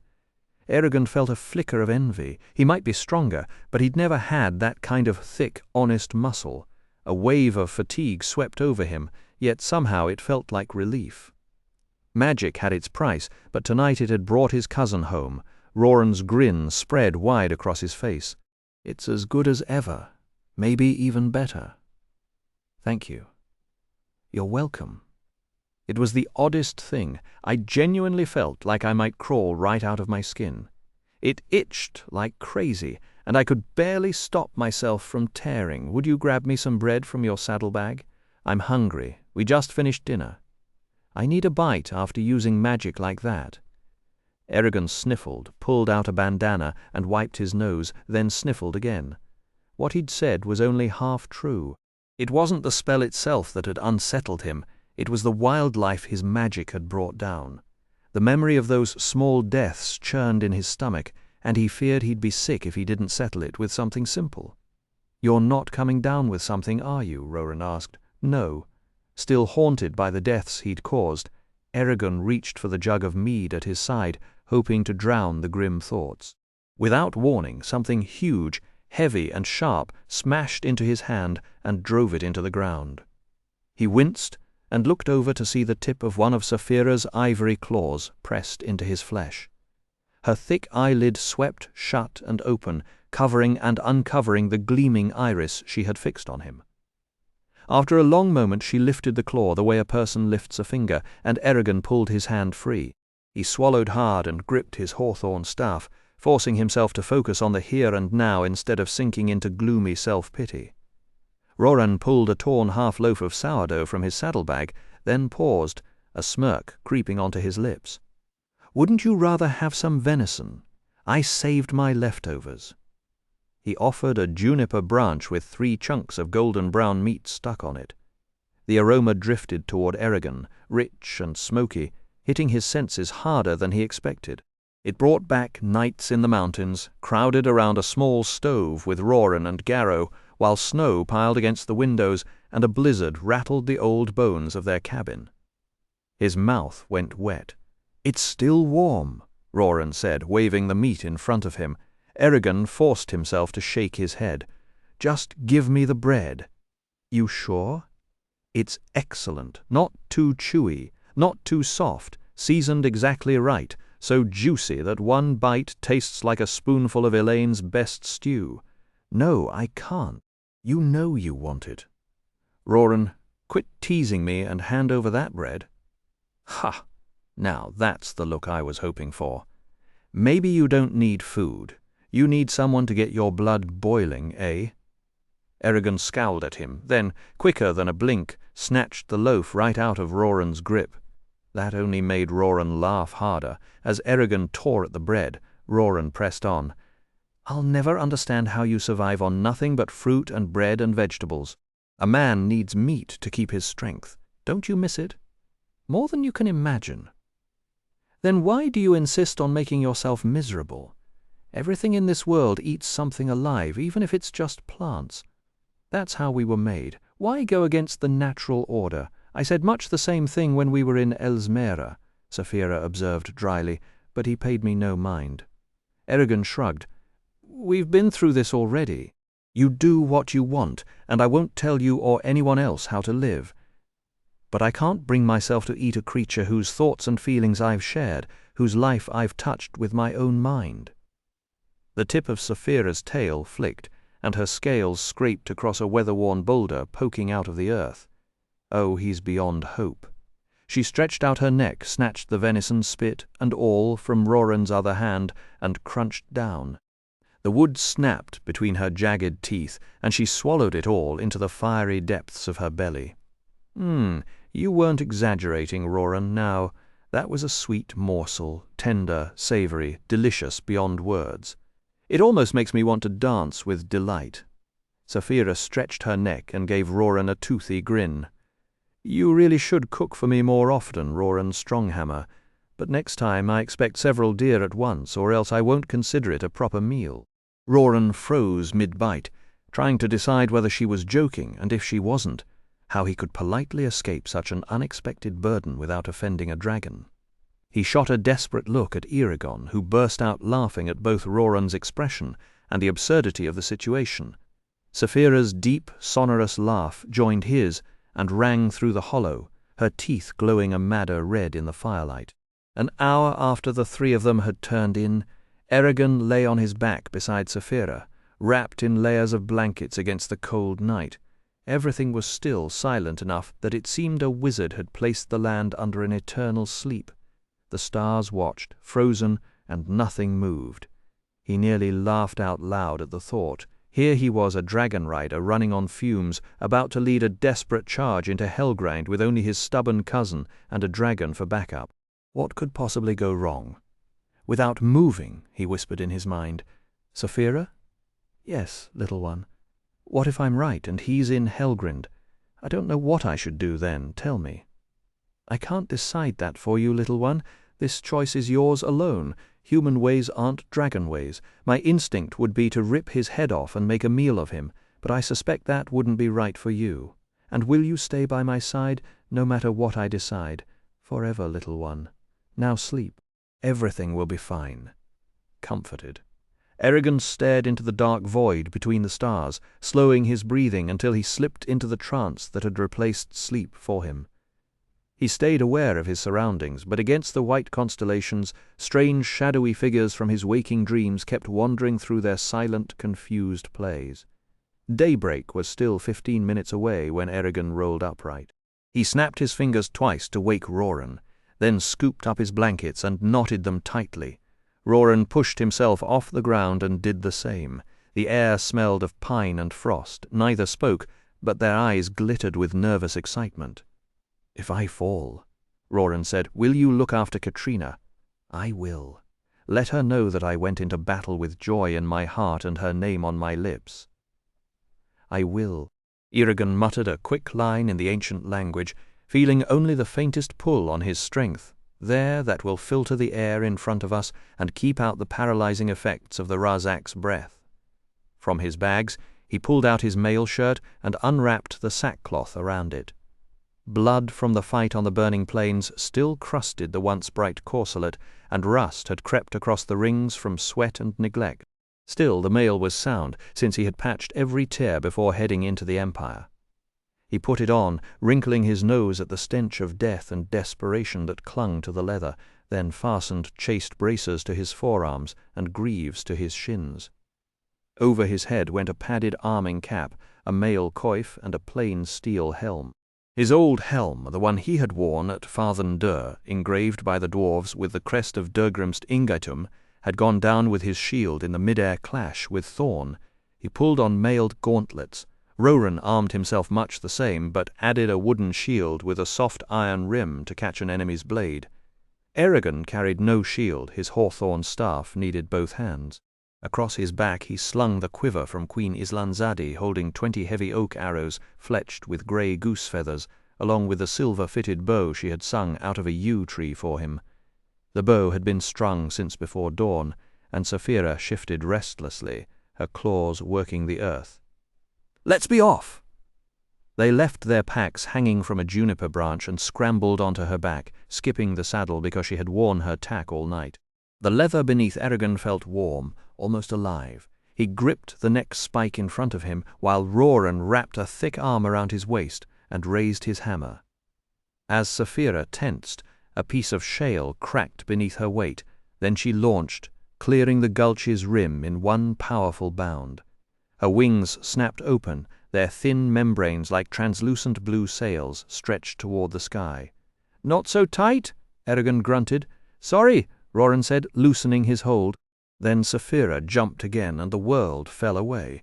With each mighty stroke, they climbed into the cold dawn, angling toward the black fangs of Helgrind. Eragon looked west and caught a glimpse of Leona Lake, a wide silver smear beneath a blanket of fog. Mist curled off the water like phantom fire, grey and ghostly in the early light. Even with his keen eyesight, he couldn't pick out the far shore, nor the southern reaches of the spine beyond, and that stung. He had been away from those childhood mountains far too long. To the north, Dras Leona sprawled like an ugly scar, its mud walls a blocky silhouette against the hazy horizon. The only landmark he recognized was the cathedral where the Razak had ambushed him. Its barbed spire jutted above the city like a thorn. Somewhere below, too, were the remnants of the campsite where Brom had been mortally wounded. Eragon let the memories flood, Garrow's broken body, the ashes of their farm, all the fury and grief. Let it harden into need, let it make him hungry for justice. Saphira's voice cut through his rage. "Eragon, today we need not guard our minds from one another, do we?" "Not unless another magician appears," he answered. Just then the sun crested the horizon, and gold exploded across the land. The mist turned blinding white. The lake became a rich blue, the city's dingy yellow walls showed their true colors, and every tree flared green. Helgrind, though, stayed pitch black, a rotten tooth against the dawn. The mountains swelled as they approached. Saphira banked hard, tilting so sharply that only the straps kept them in place. She whipped around the broken apron of scree and skimmed above the altar where the priests held their rites. The wind screaming past Eragon's helm nearly deafened him. "Well!" Roran shouted, unable to see ahead. "The slaves are gone!" Eragon yelled back. A heavy weight pressed him into the saddle as Saphira pulled out of the dive and spiraled around the peak, hunting for an entrance. "Not even a hole big enough for a woodrat," she reported. She hovered before a ridge linking the lower peaks to the prominence above, and Eragon had the sudden, uneasy feeling that Helgrind was waiting for them. The sheer rock face caught each wingbeat and hurled it back at them as a deafening crack that made Eragon's ears ring. Before them, Helgrind's shadowy ridges wore a thin crust of frost that glittered faintly in the dim light, tracing silver veins along the cliff's deep fractures. Nothing alive made its home on those jagged slopes. No scrub, no grass, not even a stubborn lichen clinging to the stone. The place earned its grim reputation honestly. Sending his awareness out over the rock, Eragon felt the two captives he'd located the day before, still locked away somewhere in the mountain's depths. But of the slaves, there was no trace. Worse still, he couldn't sense the Razak or the Letha Blaka anywhere. A cold knot tightened in his stomach. If they're not here, where are they? He scanned harder, and that's when he spotted something impossible, a single blue gentian flower, fully bloomed, sitting on bare rock 50 feet ahead. Sunlight couldn't reach that spot, water couldn't pool there. Yet there it was, looking as healthy as if it lived in a garden. Saphira chose that moment to land on a crumbling ledge to the right. The rock gave way beneath her talons, and she threw her wings wide to catch her balance. Her right wingtip swept straight through the cliff face, vanishing into solid stone, then reappeared as she steadied herself. "Saphira, did you see that?" "I did." She lowered her snout toward the wall, pausing a few inches away as if daring the stone to spring at her, then pressed forward. Scale by scale, her entire head sank into Helgrind, leaving nothing visible but her neck, torso, and wings jutting out of the rock. Eragon barely had time to breathe before she surged forward with her whole body, and he had to fight every instinct not to fling his arms over his face as the crag rushed at him. Instead of smashing into granite, he found himself in a vast, vaulted chamber bathed in warm morning light. Saphira's blue scales scattered the glow into 1,000 sparkling fragments dancing across the walls. When he twisted around, there was no solid wall behind them, just the cave's mouth and an open, sweeping view of the world beyond. Eragon's face twisted with frustration. Galbatorix had hidden this entire lair behind an illusion, and he'd walked right into it like a fool. I'm an idiot. If I keep underestimating the king, we're all dead. Fair enough, he thought grimly. Roran let out a rough curse. Warn me before you pull a stunt like that again. Swinging his legs free of the saddle, Eragon studied the cavern.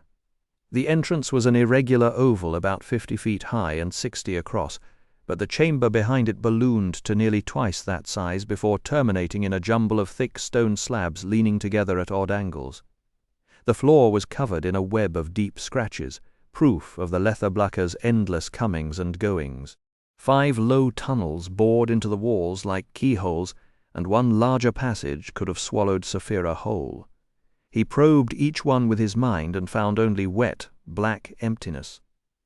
Murmurs wandered up from deeper in the mountain, half-formed sounds that hinted at unseen things stirring in the dark, punctuated by a ceaseless drip of water. All of it was underscored by the heavy rhythm of Saphira's breathing, louder than it had any right to be in the enclosed stillness. But what struck Eragon most was the stench that hung in the air. It was thick and raw, a mix of animal musk, rotting meat, and something faintly metallic, like old blood left to sit too long. He tasted it at the back of his throat and knew whatever else Helgrind held in its depths. This cave was the lair of a predator. The cavern reeked of cold stone, but beneath it Eragon caught damp, mold, and the unmistakable sweetness of decaying flesh. He unbuckled the last straps, swung his leg over Saphira's back to sit side-saddle, and got ready to drop. Roran mirrored him on the far side.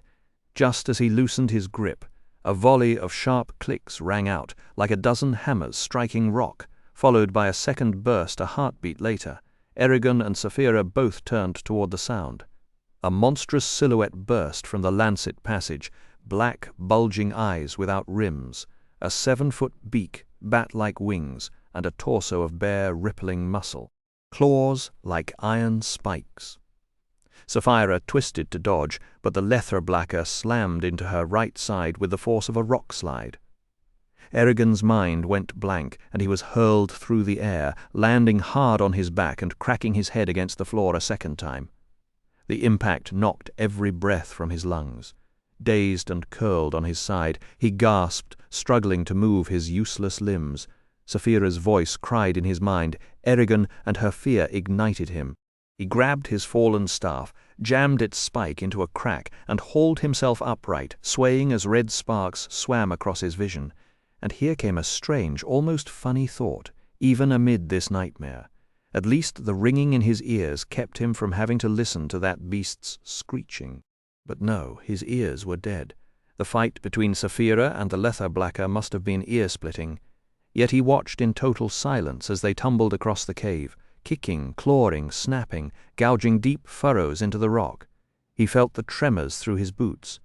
Then Saphira unleashed a torrent of blue flame, so hot it would have melted steel, but the fire arced around the creature's head like water off a duck's back. Undeterred, the Letherblacker jabbed at her neck, and she had to pull back. The second beast shot out of the passage, pounced on Saphira's flank, and shrieked, a withering sound that made Eragon's skin crawl. At least he could hear that. The stench with both monsters present was something like a barrel of sewage left to bake in summer with rotten meat thrown in. He clamped his mouth shut and forced himself to look away. Roran lay crumpled a few feet off, but he stirred, pushed himself onto all fours and stood, swaying like a drunkard. And behind him, 2 Razak crept out of a tunnel, their pale, ancient blades gleaming. They looked almost human in size, but their ebony exoskeletons showed beneath dark robes. Even here, in the heart of Helgrind, they kept their cloaks. Eragon tightened his grip on his staff, suddenly cold. This was no longer a fight. It was a trap closing from every side. The Razak stormed ahead with a speed that made Eragon flinch, their bodies twitching and snapping like insects in a frenzy. Yet even then he couldn't touch their minds, couldn't feel the lether blacker circling above. For a heartbeat he wondered if it was all an illusion, but Saphira's claws were tearing real flesh, so that idea died. A second thought took its place. Maybe these predators were simply invisible to human thought, just as spiders fade from the awareness of flies. If that was true, it finally explained why the Razak had craved magicians for Galbatorix. They could hunt human minds without ever being caught in them. Brom had always boasted that in daylight the Razak were no match for him, but Brom had had years to build a library of spells for exactly this fight. Eragon, on the other hand, had no such luxury. Without surprise, he, Saphira, and Roran were looking at a one-way ticket. He raised his right hand, shouted, "Brisinger," and hurled a fireball at the two monsters. They dodged easily. The flame slammed into the stone, sputtered, and died. A useless trick, maybe childish, but it was satisfying as hell. For a moment it kept the pair busy, and that was all Eragon needed to scramble to Roran's side, pressing his back against his cousin's. "Give me a minute," he yelled, though he wasn't sure Roran could hear over the chaos. Roran didn't answer, but he tucked his shield close and cocked his hammer. Ready. The Letherblackers' attacks had already shredded the physical wards Eragon had woven around Saphira. Without that protection, they'd scored a line of long scratches down her thighs and stabbed her 3 times with those awful beaks, leaving deep punctures that leaked dark blood. But Saphira had paid them back. She'd split one's rib cage open and ripped the last 3 feet off the other's tail. In a bizarre twist, their blood was a vivid blue-green, like rust on an old copper roof. Now the pair had pulled back round and round, lunging occasionally just to keep her off balance while they played the waiting game. On open ground, Saphira would have destroyed them. Her scales were far harder than their grey hides, and her teeth were deadlier up close than any beak, but the low ceiling pinned her down, preventing the soaring, dodging, twisting fight she needed. Eragon saw the future unfolding in his head. Even if she won, she'd probably be maimed for life. He couldn't let that happen.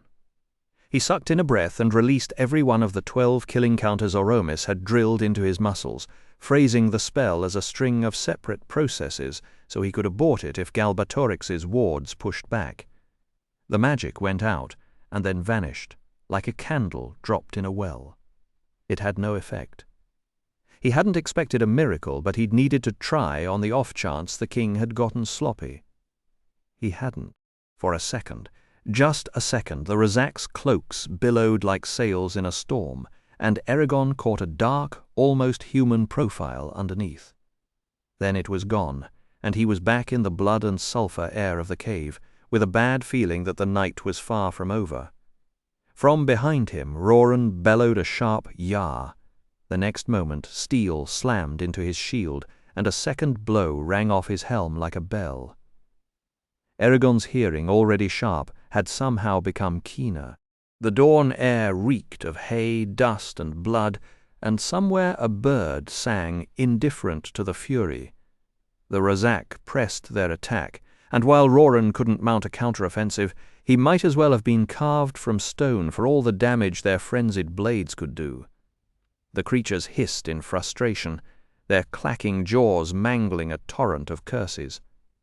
Eragon allowed himself a tight smile. The layered charms he'd woven around his cousin were holding so far.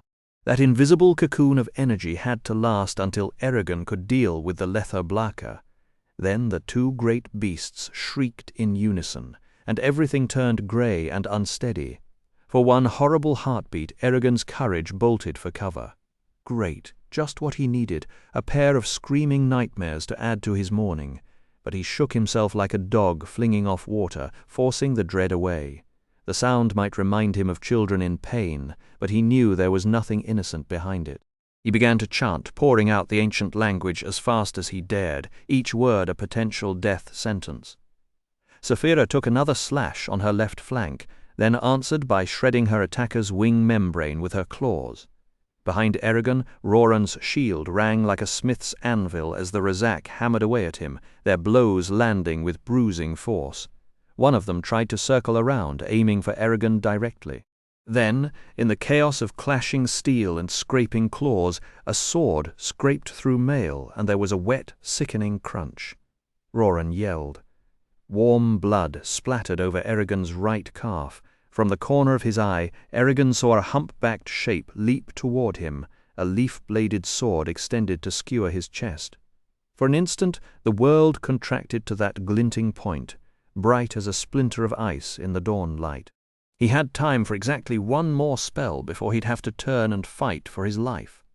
So he abandoned any attempt to strike directly at the Letherblacka and cried, "Gargler! Letter!" It wasn't a polished spell. Crude, hasty, poorly worded, but it worked. The wounded Letherblacka's bulbous eyes turned into a pair of perfect mirrors, reflecting all the light that would have entered its pupils. Blind, it stumbled and flailed, unable to touch Saphira. Eragon spun his hawthorn staff, knocking aside the Razak's sword when it was barely an inch from his ribs. The creature landed in front of him and thrust out its neck, a short beak jutting from the hood.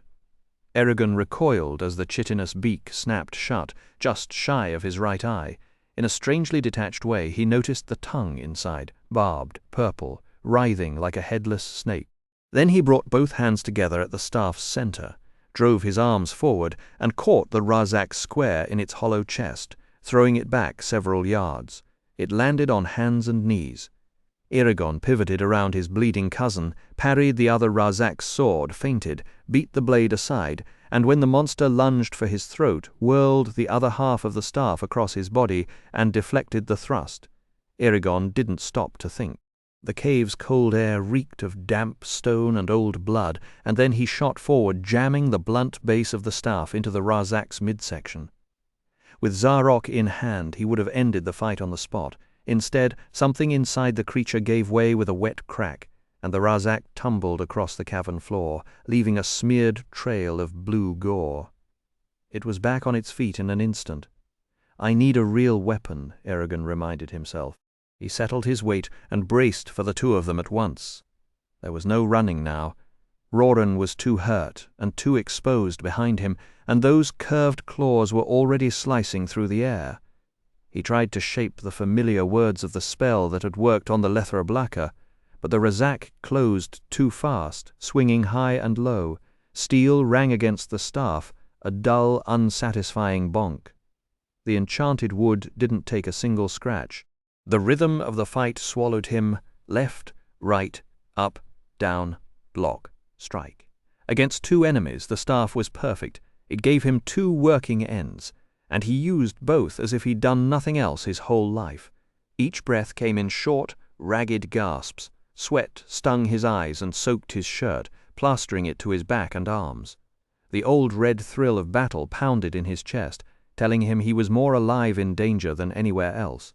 It also told him quite clearly that he was terrified. He had poured so much of his magic into shielding Saphira and Roran that his own defenses were little more than an afterthought.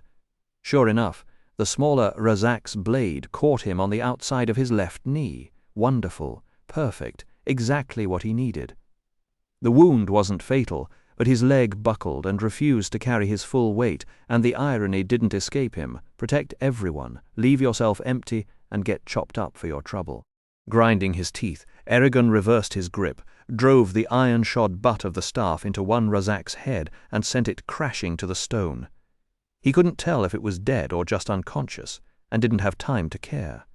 He charged the last one, hammered its arms and shoulders, and with a sharp twist sent its sword spinning away.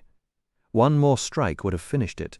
Then the broken Letherblacka crashed into the far wall, bringing a shower of stone down on them all. The thunder of impact made every fighter flinch and turn at once. Saphira was already there, leaping after the crippled beast, sinking her teeth into the corded neck, and snapping its spine with a savage twist of her head. Her roar of victory filled the cave, but the other Letherblacka had no intention of letting her celebrate. It slammed into Saphira, hooked its claws under the edges of her scales, and dragged her into a rolling free-for-all. They tumbled to the ledge, hung there for a heartbeat, and then vanished over the rim, still locked together. Not bad tactics, Eragon had to admit. Once out of his sight, the beast was out of his reach, and magic couldn't touch what he couldn't see. "Saphira," he cried, "handle yourself, this one's mine." He spun toward the tunnels just as the two Razak disappeared inside, the smaller one half carrying the larger. Eragon shut his eyes, felt for the prisoners' minds behind Helgrind's walls, and muttered a quick string of words in the ancient language. Then he looked at Roran. "Katrina's cell is sealed. The Razak won't be using her as leverage. Only the two of us can open that door now." Roran was in no mood for speeches. "Good," he said through his teeth. "Now fix something about this." He gestured with his chin at the hand clamped over his side. Blood was soaking through his fingers. Eragon reached out to test the wound, and Roran flinched away the instant he made contact. Eragon let out a short breath as he pressed his palm over Roran's torn side. That was close. The sword hit a rib, with his other hand resting on the belt of Beloth the Wise, the one with a dozen hidden diamonds sewn into the leather. He pulled at the energy stored inside and spoke the old word, "Wais Hail." A wave of warmth traveled under Roran's skin, and the gash sealed itself, muscle fibers weaving back together. Eragon then mended his own knee, a stinging cut from a foolhardy step. Once the flesh had closed, he rose and looked toward the unseen lake where Saphira's presence was already dimming as she raced after the Letherblaka. He wanted to fly to her, but knew that would only leave the Razak a clear escape. "Move!" Roran muttered. "They're slipping away." He nodded and tightened his grip on the staff. The tunnel mouth gaped ahead, a pitch-black throat lined with jagged outcrops. Every shadow seemed to hide a Razak, every ledge a potential ambush. He stepped carefully, quiet as a thief, one hand brushing the slimy stone walls to keep his bearings. After 20 yards and 2 sharp bends, the cavern behind them vanished completely, and the darkness pressed in like wet wool. Even Eragon's elf-bred eyes couldn't pick out shapes anymore. Roran's whisper cut through the black. "I don't have your night vision, cousin. I can't swing a hammer at something I can't see. If I light a flame, those creatures will just pull back and wait us out," Eragon whispered back, his tone dry. "We know a spell that works now. Surprise is all we've got. So I'm supposed to stumble through this maze and maybe break my nose on a rock while they shank us from behind. That's a brilliant plan." Eragon almost smiled. "Just hold my belt, stay low, and be ready to duck." Blindness forced Eragon to lean on sharper senses. He listened to the rhythm of their breathing, smelled the damp earth and stale sweat, felt the rough floor through the soles of his boots. Air currents brushed his face in shifting pulses, breaking against invisible obstructions. Somewhere ahead, a pebble clicked against stone. Deeper still, water dripped into a hidden pool with a steady, hollow plink. Underneath it all came a slow, mournful groan from the tunnel's depths, wind squeezing through cracks, perhaps, or something less natural. Eragon moved forward, step by cautious step, using the mental echo of Katrina's mind as a compass through the branching shafts. The ceiling dropped, forcing them to crouch, and once his head cracked against a low shelf of rock. For a heartbeat, the walls felt like they were closing in, and a cold sweat broke along his spine. Just as his boot found a rough-hewn step, Saphira's voice bloomed inside his skull, calm and a little pleased. "I'm back." Eragon stopped. Relief loosened his shoulders. And the Letherblaka, floating belly up in Leona Lake. Unfortunately, a few fishermen saw the whole thing. They were already rowing toward Dras Leona when I left. That would spread word fast. Can't be helped. Search the cave the Letherblaka used, and keep an eye out for the Razak. They might try sneaking out through the way we came in. "There's probably a ground-level bolt hole somewhere," Saphira said. "Probably," Eragon admitted. "But I don't think they're ready to cut their losses yet, after what felt like an hour trapped in the pitch-black belly of Helgrind." Though Eragon knew it had only been about 10 or 15 minutes, he stopped on a flat shelf of stone, more than 100 feet beneath the mountain surface. He sent his thoughts to Roran. "Katrina's cell is 50 feet ahead on the right. We can't risk freeing her until the Razak are dead or gone." Roran's reply came back sharp. "But what if they won't show themselves until we do free her?" I can't sense them. They could hide from us forever in here. Eragon offered a solution. I can put wards around her, enough to block most attacks. Roran's hesitation felt endless in the dark. Then let's free her. They moved forward again through a low, uneven corridor that smelled of wet stone and rust. Water dripped somewhere in the dark, and Eragon's boots scraped over grit and loose rock. He was so busy watching his footing that the first sign of danger almost slipped past. A whisper of cloth, then the faint twang of a bowstring.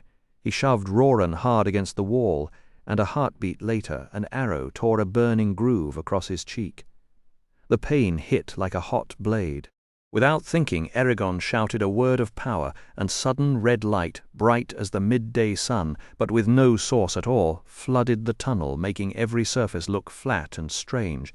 The nearest Razak screamed, dropped its bow, and clawed at its hooded face. A second shriek from behind told Eragon the other was there. He spun as Roran charged, hammer raised high. The creature stumbled backward, but not fast enough. Roran's first blow cracked its chest. "For my father?" His second slammed into its skull. "For our home." The final strike shattered the Razak's shell like a dried gourd. For Carvahall. In the harsh red glare, the spreading blood looked almost purple. Eragon turned to deal with the first Razak, but the tunnel ahead was empty.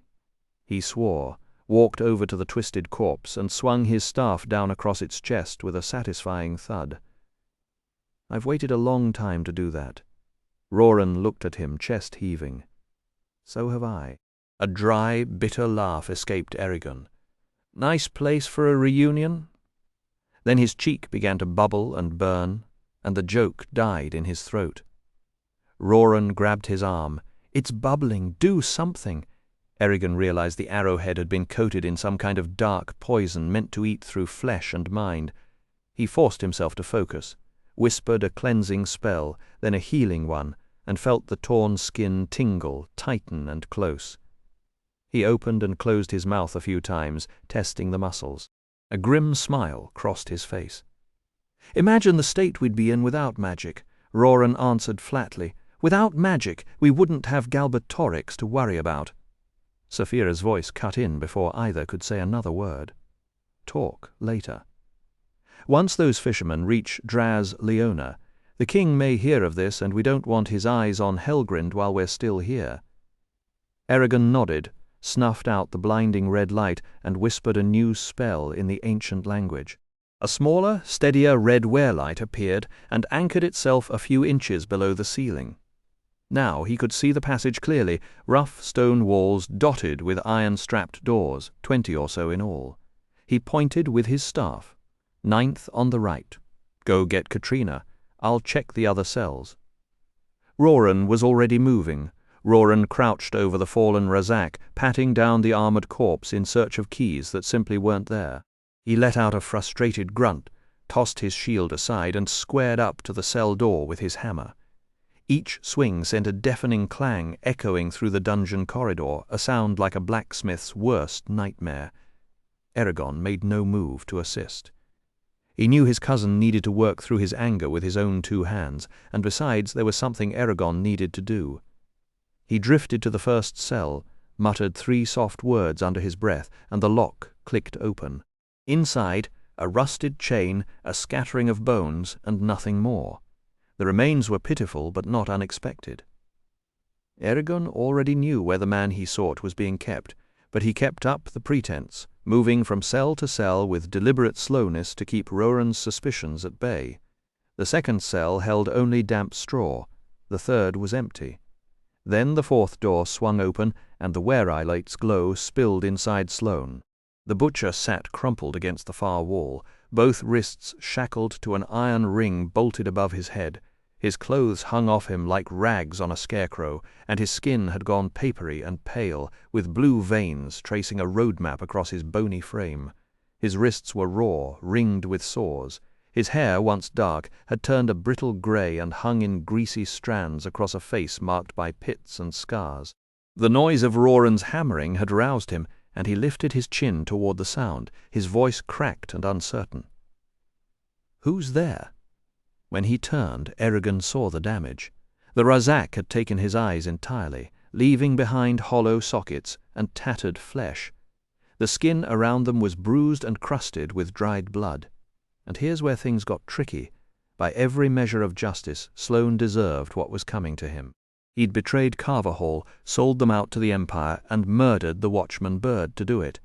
If the villagers got their hands on him, they'd string him up without a second thought, and honestly, who could blame them? Eragon had no problem with that outcome. The problem was Roran. Roran was engaged to Katrina, Sloane's daughter, and no matter what her father had done, that kind of execution would cut her deep. It might poison whatever trust existed between her and Roran, and it might stir up enough resentment among the villagers to distract them from the real enemy. The clean solution was staring Eragon right in the face. Just kill him. Say he was already dead when we got here. One word. That's all it would take. But then Sloane spoke again. I told you everything I know, and Eragon hesitated. That hesitation frustrated him. Sloane was a murderer, simple as that. Any court would reach the same verdict. But looking at the man curled in the dirt, Eragon couldn't shake the memories.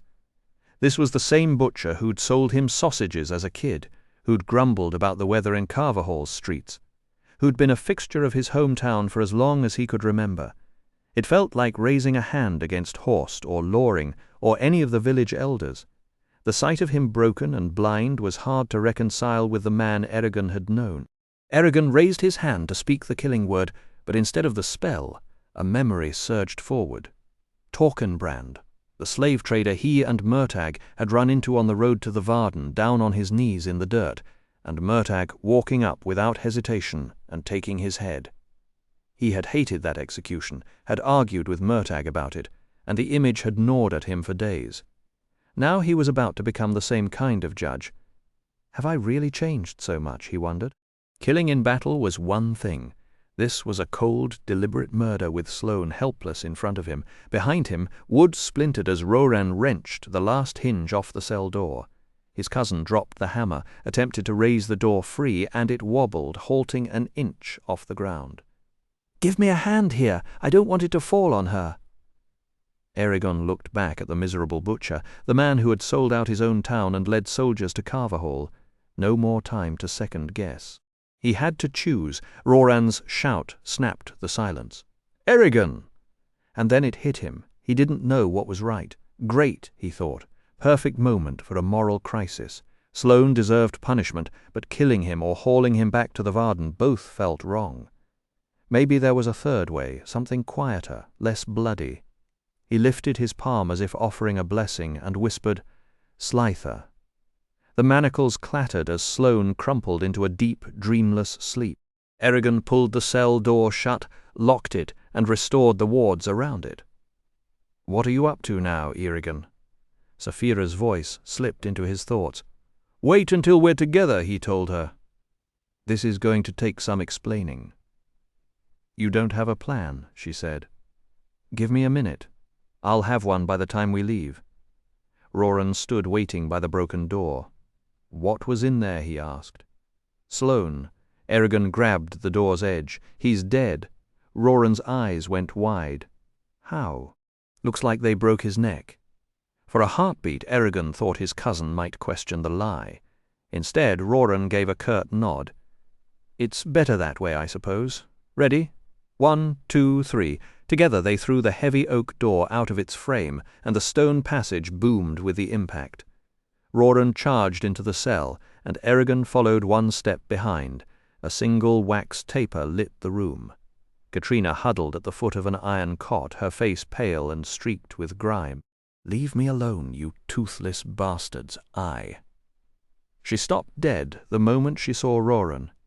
A strange, radiant joy crossed her dirty face, and Eragon thought she looked more beautiful than anyone he had ever seen. She rose slowly and touched her shaking fingers to Roran's cheek. "You came?" "I came." A laughing sob broke from Roran as he pulled her into his arms and held her tight against his chest. After a long embrace, he kissed her 3 times. She wrinkled her nose. "You grew a beard." The outburst was so unexpected that Eragon laughed. Then Katrina turned her gaze on him, puzzled, squinting in the dim light. "Eragon, is that you?" Aye, he's a dragon rider now, Roran said. A rider, you mean? She couldn't finish the sentence. The word seemed to rattle her. She pressed closer to Roran, shifting to put him between herself and Eragon. How did you find us? Who else is with you? All later. We need to get out of Helgrind before the Empire's soldiers come down on us. Wait. What about my father? Did you find him? Roran glanced at Eragon, then answered gently, We were too late. A tremor went through Katrina. She said nothing, but her fingers dug into Roran's arm, and Eragon felt the weight of the lie settling on him again. She closed her eyes, and a single tear slid down her cheek. So be it. While the two of them spoke, Eragon was secretly trying to figure out what to do about Sloane. He kept those thoughts hidden from Sapphira, knowing she would never approve of the direction his mind was taking. A strange and risky plan began to form, wild and full of uncertainty, but it was the only real option left. He didn't waste another second. Geirda, he shouted, pointing. A burst of blue sparks and broken metal scattered as the iron bands around Katrina's ankles tore apart. She flinched in surprise. Magic, she whispered. Just a simple spell. When he reached toward her, she pulled back, nervous. He explained that he had to make sure Galbatorix or one of his wizards hadn't hidden a trap in her mind or forced her to swear some secret oath in the ancient language. Roran started to argue, saying they should wait until camp. No, Eragon said sharply. We do it now. Roran stepped aside, frowning, and let Eragon place his hands on Katrina's shoulders. Just look into my eyes, Eragon told her. She nodded and obeyed. For the first time he actually needed the spells Oromis had taught him for detecting another magician's work, and the words from those old scrolls in Elismera refused to come easily. He stumbled over his memory 3 times, forced to swap in a synonym just to finish each incantation. He stared into her glistening eyes for a long time, occasionally asking if he could look through one of her memories for signs of interference. He was as gentle as possible, totally unlike the twins, who had once ripped through his own thoughts like a pair of pickpockets going through a stranger's coat. Roran stood guard, pacing in front of the doorway, spinning his hammer and tapping it against his thigh with growing impatience. Every second made the room feel smaller. Finally, Eragon let go of Katrina. I'm done. What did you find? She whispered, hugging herself while worry lined her forehead. The cell went quiet as Roran stopped moving. Nothing but your own thoughts, Eragon said. You are free of any spells. Roran let out a rough grunt. Of course she is. He pulled Katrina into his arms again. Together the 3 of them left the cell. Brisingrai et Tortha, Eragon said, motioning to the weir-light still hovering near the ceiling. The glowing orb darted to a place above his head, bobbing gently like a cork on the water. Eragon took the lead as they hurried back through the tangled tunnels toward the main cavern. The air smelled damp and stale, and somewhere in the dark a drop of water plinked against stone. He watched for any sign of the Razak while quietly building protective wards around Katrina. Behind him, Roran and Katrina traded short, whispered phrases. I love you. Horst and the others are safe. Always. For you. Yes. Their bond was so strong and easy that it left a dull ache of loneliness in Eragon's chest. When they were about 10 yards from the main cavern, a pale glow began to bleed into the passage ahead, so Eragon snuffed out the weir-light.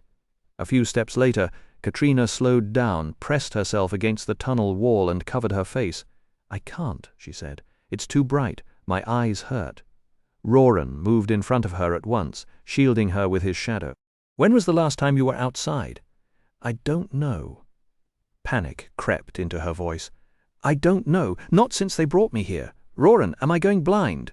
She sniffled, then started crying, and those sudden tears caught Eragon off guard. He remembered Katrina as a woman of unbreakable will, but after weeks spent, locked in the dark, terrified for her life, even the strongest spirit could crack. If he were in her shoes, he'd be a wreck too. You're fine, Roran said softly, stroking her hair. You just need to get used to the sun again. Don't let this upset you. You're safe now. Safe, Katrina, do you hear me? I hear you, she whispered, her voice barely. Eragon hated to ruin one of the fine tunics the elves had given him, but he tore a strip from the hem and handed it to her. "Tie this over your eyes. You'll be able to see enough through it to avoid falling or bumping into things." She thanked him and tied it on, then took a slow, steadying breath. The trio advanced into the main cavern, where sunlight flooded the blood-splattered floor. The stench was worse than before, the Lethrblaka's body giving off a bitter, acidic odor. Saphira appeared from the pointed arch on the far side. Katrina gasped and clutched Roran, her fingers digging into his arms. "Katrina, this is Saphira," Eragon said. "I'm her rider. She can understand you if you speak to her." "It's an honor, O dragon," Katrina managed, bending her knees in a clumsy curtsy. Saphira inclined her head, then fixed her gaze on Eragon. "I searched the Lethrblaka's nest," she reported, "but all I found were bones, piles of them, including some that smelled of fresh meat. The Razak must have eaten the slaves last night. I wish we could have saved them." "I know," Eragon said, "but we can't save everyone in this war." Gesturing to Saphira, he told the couple, "Go on, climb up. I'll be there in a moment." Katrina hesitated, glancing at Roran. He nodded and murmured, "It's all right. Saphira brought us here." Together they avoided the Lethrblaka's corpse and approached the dragon, who lowered herself flat to let them board. Roran cupped his hands to make a step and lifted Katrina high enough to scramble over the upper part of Saphira's left foreleg. From there she used the saddle's leg straps like a ladder until she settled on the high curve of the dragon's shoulders. Roran followed with a mountain goat's sure-footed leap. Eragon walked around them, checking Saphira's scrapes, gashes, tears, bruises, and stab wounds. He combined what he could see with what she felt, reading her through their bond. "For goodness sake," Saphira grumbled, "save your fussing until we're out of danger. I'm not going to bleed to death." "That's not quite true, and you know it," Eragon countered, letting a touch of sarcasm sharpen his mental voice. "You're bleeding inside. If I don't stop it now, you could develop complications. I won't be able to heal. And then we'll never make it back to the Varden. Don't argue. You can't change my mind, and I won't take more than a minute." As it turned out, it took several minutes. The injuries were so extensive that Eragon had to empty the belt of Beloth, the wise, of all its stored energy, then pulled directly from Saphira's own deep reserves. Every time he shifted from a larger wound to a smaller one, she complained that he was being foolish and should leave it alone. He paid no attention to her protests, and her irritation climbed higher with each one. When he finally finished, Eragon slumped, drained from magic and combat. He gestured at the punctures the Lethrblaka's beaks had left in her scales. "You should have Arya or another elf check my work on those," he said. "I did my best, but I may have missed something." "I appreciate your concern," she replied dryly, "but this is hardly the place for tender displays. Let's be gone once and for all." "Aye," he agreed, stepping back. He edged toward the tunnel behind him. "Come on," Roran called. "Hurry up!" "Eragon," Saphira exclaimed. Eragon gave a firm shake of his head. "No, I'm not leaving," Roran started to argue, but Saphira's furious roar silenced him. She whipped her tail against the cave wall and tore at the stone floor with her claws, filling the air with a screech like tortured metal. "Listen," Eragon called out. "There's still a Razak on the loose, and Helgrind could hold scrolls, potions, or intelligence about the Empire. If they've hidden eggs here, I have to destroy them before Galbatorix can claim them." He sent a silent thought to Saphira. "I can't kill Sloane. I can't let Roran or Katrina see him, and I can't let him starve or fall back into the Empire's hands." "I'm sorry, but this is mine to deal with," Roran demanded. "How are you going to get out of the Empire?" "I'll run," Eragon replied. "I'm as fast as an elf now, remember." The tip of Saphira's tail twitched, a final warning. She lunged, one glittering paw sweeping toward him. Eragon ducked into the tunnel a heartbeat before her claws struck empty air. Saphira skidded to a stop at the entrance, roaring with frustration as her bulk blocked the light. She clawed at the walls, snapping off thick chunks of rock, and her fierce snarls with teeth as long as Eragon's forearm sent a chill through him. He knew exactly how a rabbit felt when a wolf was digging it out. "Oh, perfect," he muttered to himself. "I'm the rabbit." Then he shouted, "Ganga! No!" Sapphira dropped her head to the ground and let out a mournful keen, her eyes large and pitiful. "Ganga!" Eragon repeated, his voice cracking. "I love you, Sapphira, but you have to go." She backed away a few yards, snuffling and mewling like a lost kitten. "Little one," came her sad voice. Eragon's heart ached at the pain he was causing her. It felt like ripping himself apart. Her misery poured through their bond, and his own grief nearly paralyzed him, but he forced the words out. "Ganga! Don't come back for me, and don't send anyone. I'll be fine." "Ganga! Ganga!" Sapphira howled in frustration, then reluctantly padded to the mouth of the cave. From the saddle, Roran called, "Eragon, don't be a fool. You're too important too." His words were swallowed as Sapphira launched herself into the open sky. Her scales glittered like a cascade of blue diamonds. She looked magnificent, proud, noble, and more beautiful than any creature alive. No stag or lion could match the majesty of a dragon in flight. Sapphira's voice echoed in his mind, "A week. That's how long I'll wait. Then I'll return for you, even if I have to fight past Thorn, Shruikan, and 1,000 magicians." Eragon stood frozen until she shrank to a speck and vanished from his thoughts.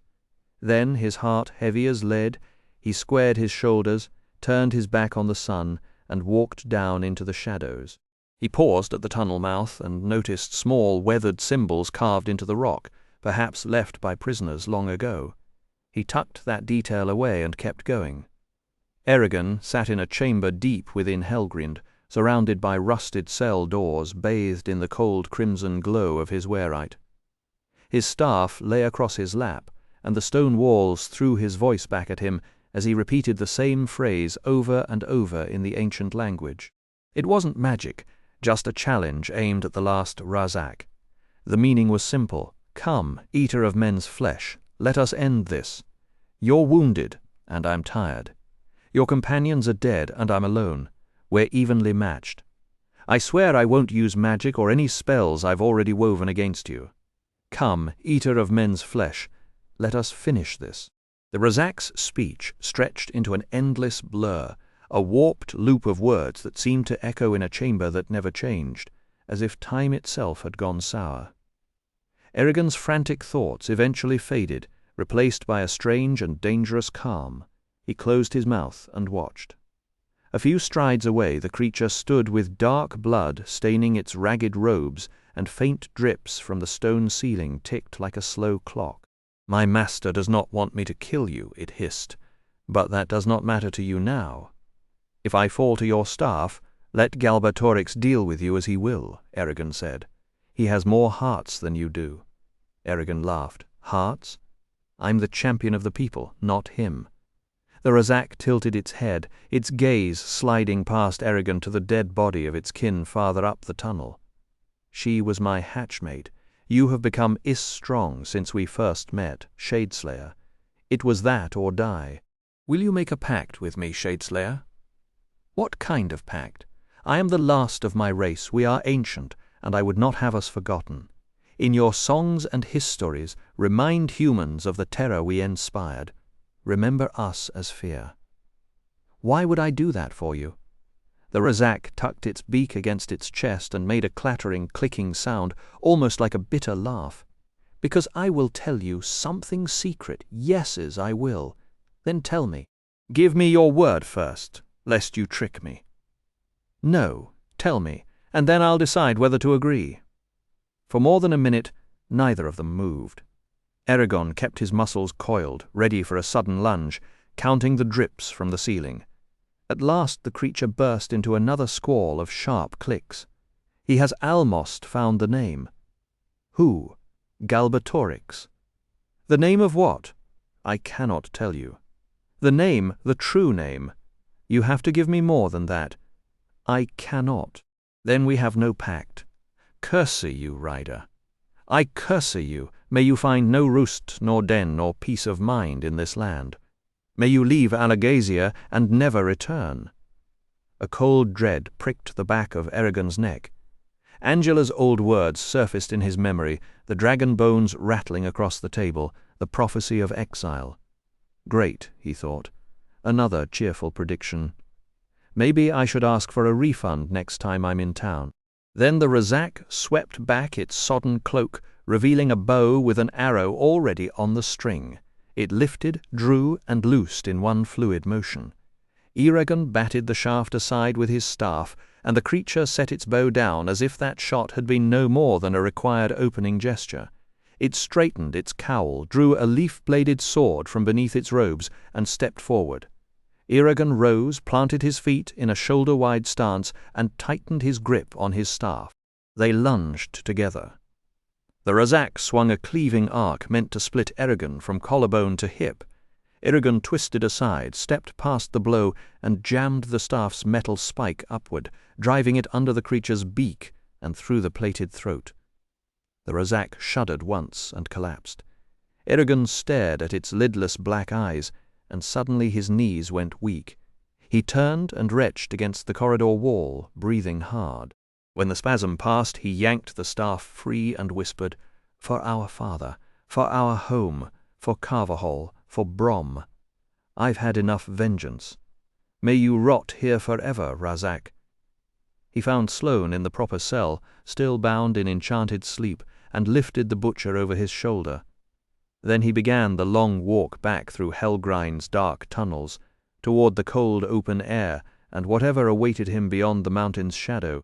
Eragon kept Sloane propped against his shoulder as he worked his way through the winding tunnels, occasionally lowering the butcher to the floor so he could inspect chambers he'd never bothered to enter before.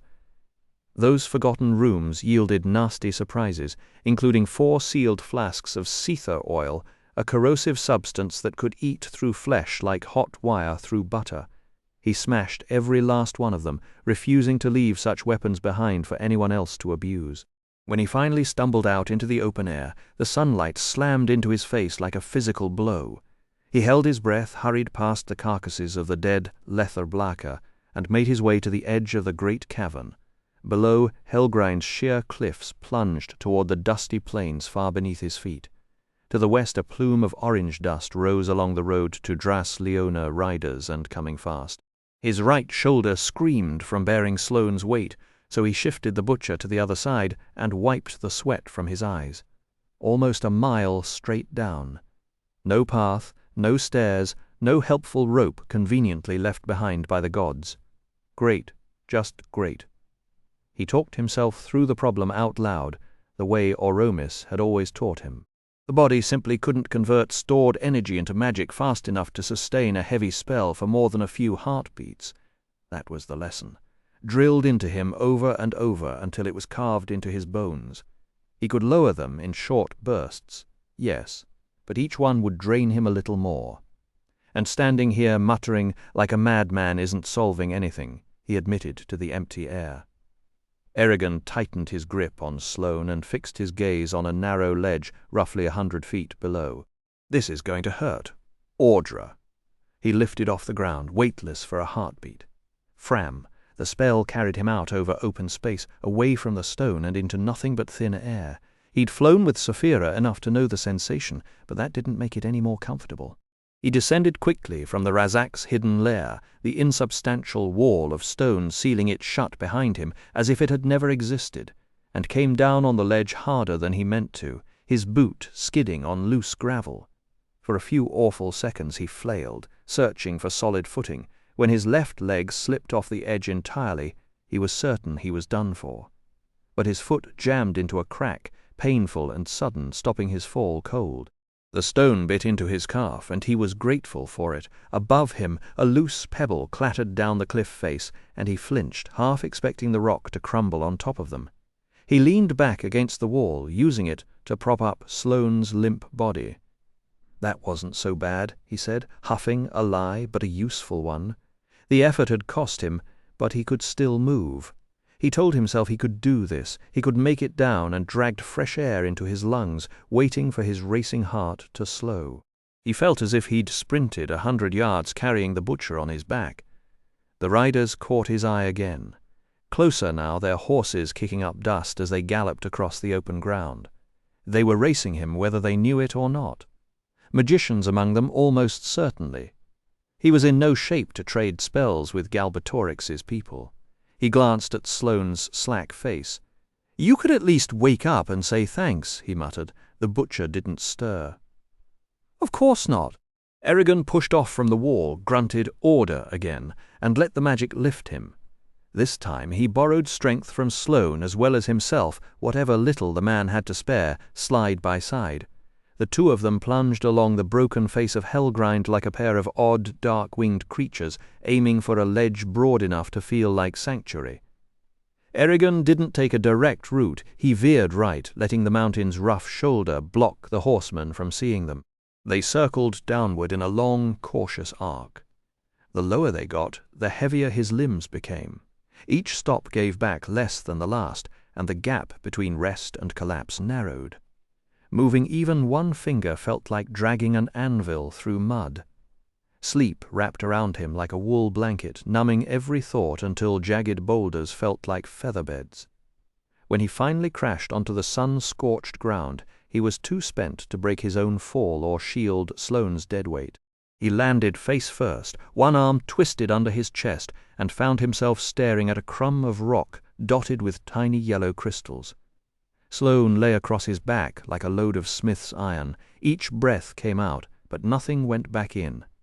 A grey veil crept over his eyes, and his heartbeat stretched into long, terrible pauses.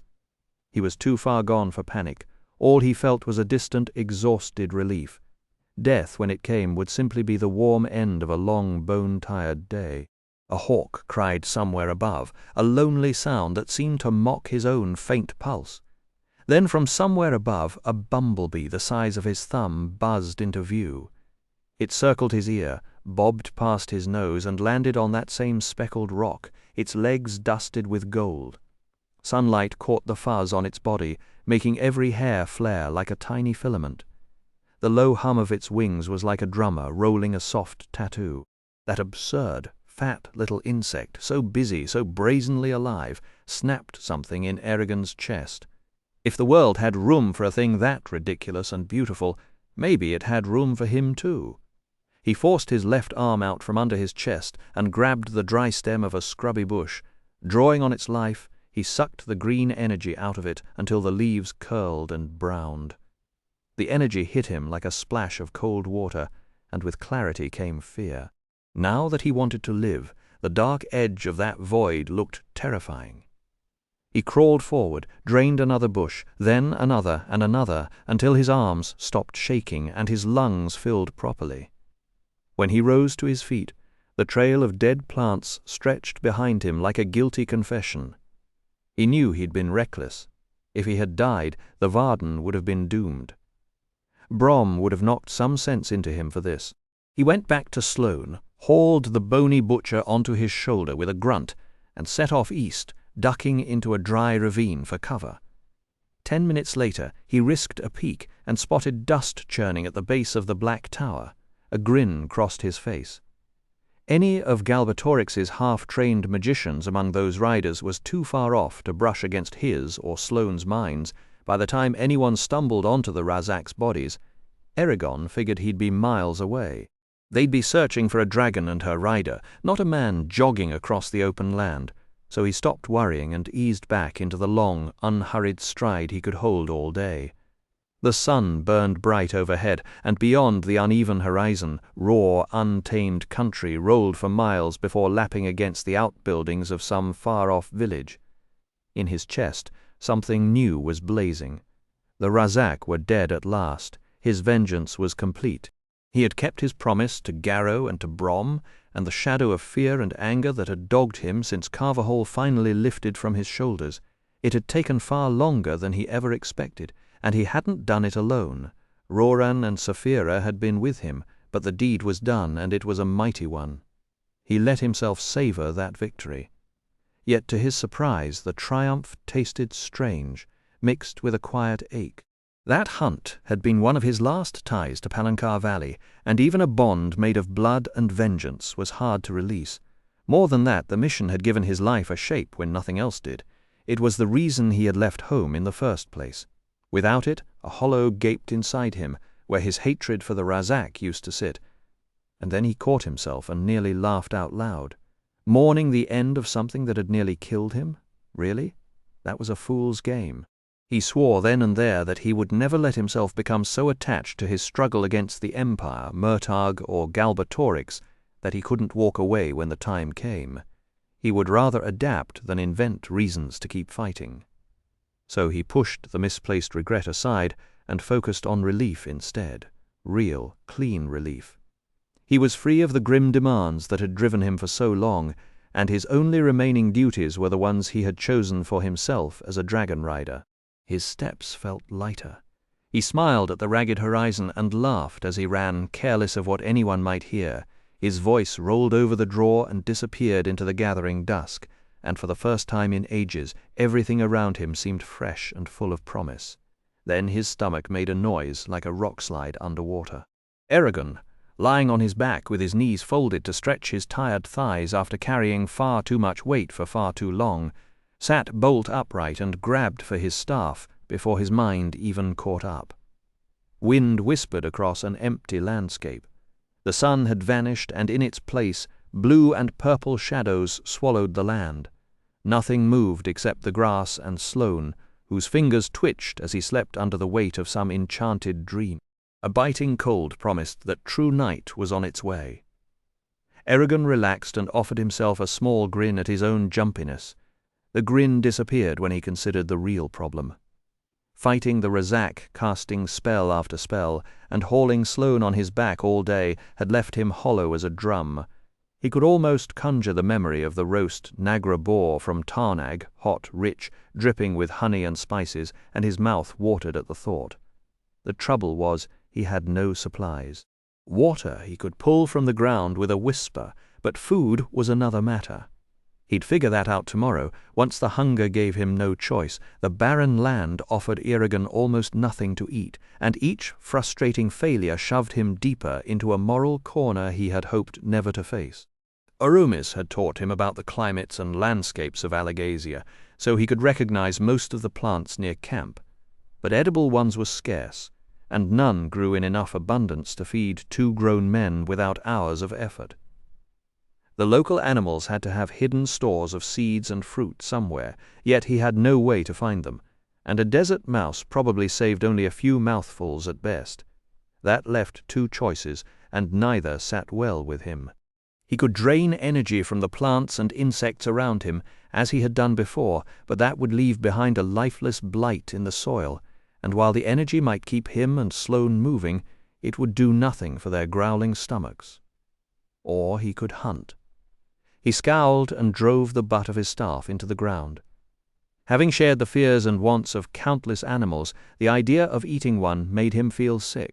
But he was not about to let the Empire catch him because he was too squeamish to kill a rabbit. Saphira and Roran had both made the same point. Every creature stays alive by consuming something else. It was a cruel world, he admitted, but not one he could fix overnight. Sure, the elves could talk about the sanctity of all life, but try telling that to an empty stomach. Ours is a brutal existence, and I can't reshape it just because I'm uncomfortable. He kept feeding himself excuses, yet the disgust stayed lodged in his throat. For nearly half an hour he stood frozen, stuck between principle and practical need, until he noticed how late it had become. He cursed his own indecision. Every minute of rest was precious. Setting his jaw, he stretched his consciousness outward and scanned the land until he found 2 large lizards and, curled in a sandy hollow, a colony of odd rodents that looked like a cross between a rat, a rabbit, and a squirrel. "Deja?" he whispered, and their lives went out in an instant. They felt no pain, but the sudden snuffing of their bright minds still made him clench his teeth. He retrieved the lizards by hand from beneath their rocks, and he lifted the rodent from the den with magic, being careful not to wake the others. It would only terrify them to learn that an unseen hunter could strike inside their most hidden refuge.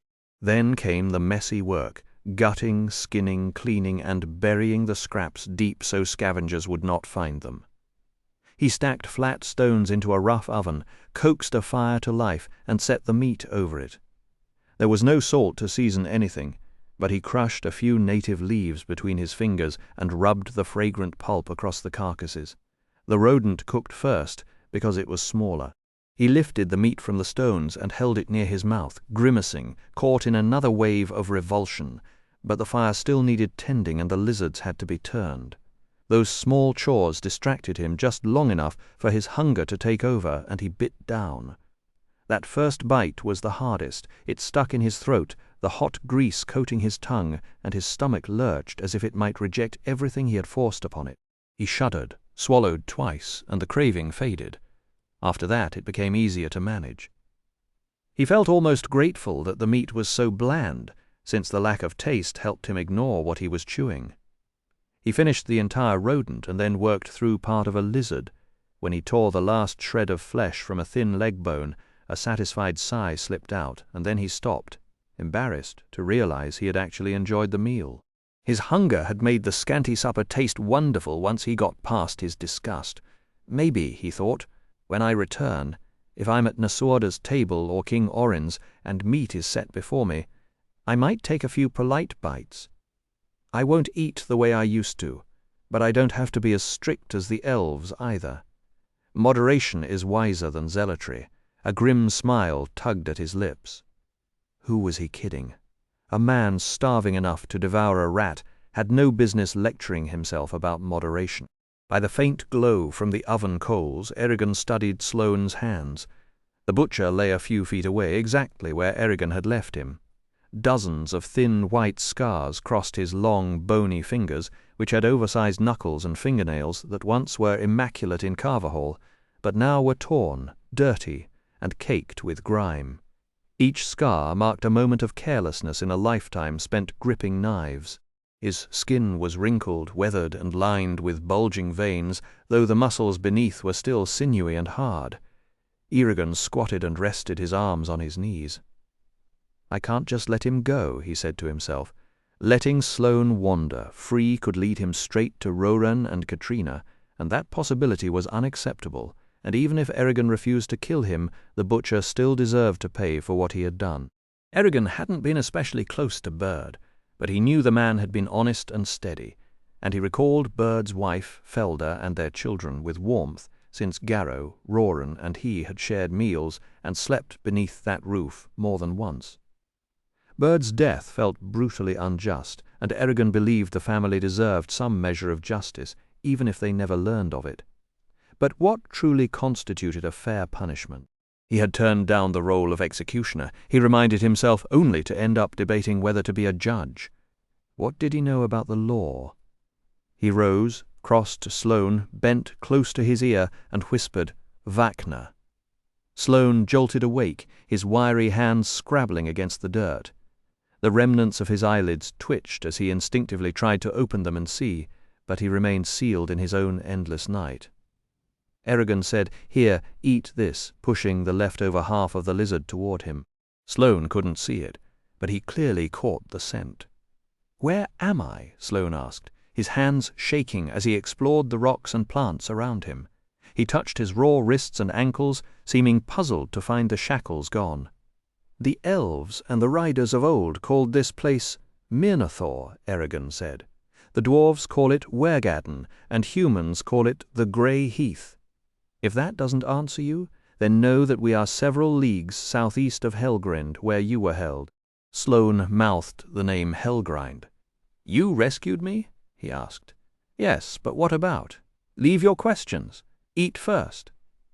The sharpness in Erigon's voice struck Sloane like a lash. The butcher flinched and reached out blindly for the lizard. Erigon let go and retreated to the rock oven, scraping handfuls of earth over the coals to hide their glow from any unlikely wanderer. After a cautious first taste, Sloane sank his teeth into the meat and tore off a thick mouthful. Sloane tore into the first lizard with the desperation of a starving predator. He crammed enormous chunks of flesh into his mouth, barely pausing to chew, and stripped each bone clean with the sort of practiced efficiency that only years of hunger could teach. The clean bones piled in a neat stack at his side. When the final morsel of tail vanished, Erigon silently handed him the second reptile.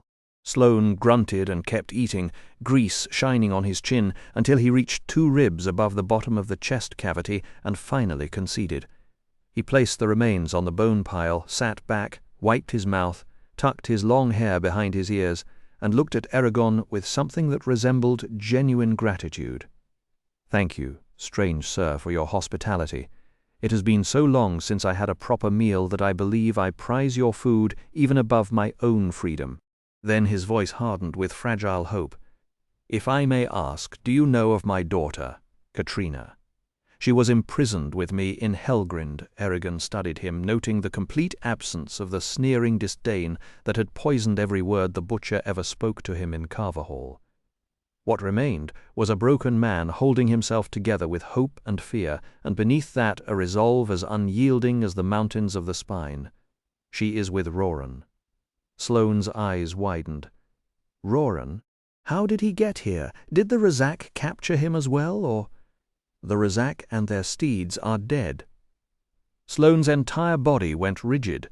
He seemed to stutter with every muscle at once, then his face slackened, his shoulders caved in, and he clutched a nearby bush to keep himself upright. No, it can't be." "The Razak spoke of this. They demanded answers I didn't have, but I thought, who would believe?" His sides heaved violently, and when he finally spoke, his voice came out as a gasping whisper. "You can't be Eragon." A heavy stillness settled over Eragon, and he let it fill his voice with dark authority. Back in Carverhall he had dreamed of humbling this man. Now he felt almost disappointed by how easily Sloane collapsed. Where was the butcher who used to make his life miserable? Ah, well, Eragon thought, he would just have to make the most of the moment. "I am Eragon," he said, letting each word land like a hammer blow, "and far more, I am Argetlam, Shadeslayer, and Firesword. My dragon is Saphira, she who is called Bjartskula and Flametongue. We were taught by Brom, and by the dwarves, and by the elves. We have fought the Urgles, a Shade and Murtagh, son of Morzan. We serve the Varden and the peoples of Alagaesia. And I have brought you here, Sloane Aldenson, to pass judgment upon you for murdering Bird and for betraying Carverhall to the Empire." "You lie, you cannot be." "Lie?" Eragon thundered, and the word echoed off the mountainside. "I do not lie." He thrust his mind into Sloane's without warning, flooding him with memories too vivid to deny. He showed the butcher the truth. Saphira, the battles, the magic, the sheer impossible scale of everything that had happened since he left Carverhall. He wanted Sloane to feel the power that Eragon now wielded, to understand that the boy he'd mocked had become something far more than human, and a dark, satisfied part of Eragon savoured every second of Sloane's helpless trembling. When Eragon withdrew, the butcher was still standing. He quivered, but he didn't fall, and when he raised his head, his eyes were flinty and cold. "Blast you, Eragon, son of none, I don't have to explain myself to you. I did what I did for Katrina's sake, and nothing else." "I know. That's the only reason you're still alive. Then do what you want with me. I don't care what happens to me, just so she's safe. Go on then, what's it to be? A flogging, a brand? You already took my eyes, so maybe a hand? Or do you plan to leave me to starve off here in the dark until the Empire finds me again?" Sloane drew his tattered cloak tighter around his shoulders and nodded once. Even though he was blind, he sat with the ramrod posture of a soldier, his empty eye sockets aimed somewhere beyond the campfire. He didn't ask for mercy, he didn't justify himself, he didn't try to bargain. He just sat there, armored in a stillness that Eragon found both maddening and impressive. That impressed, stubborn calm made the decision harder.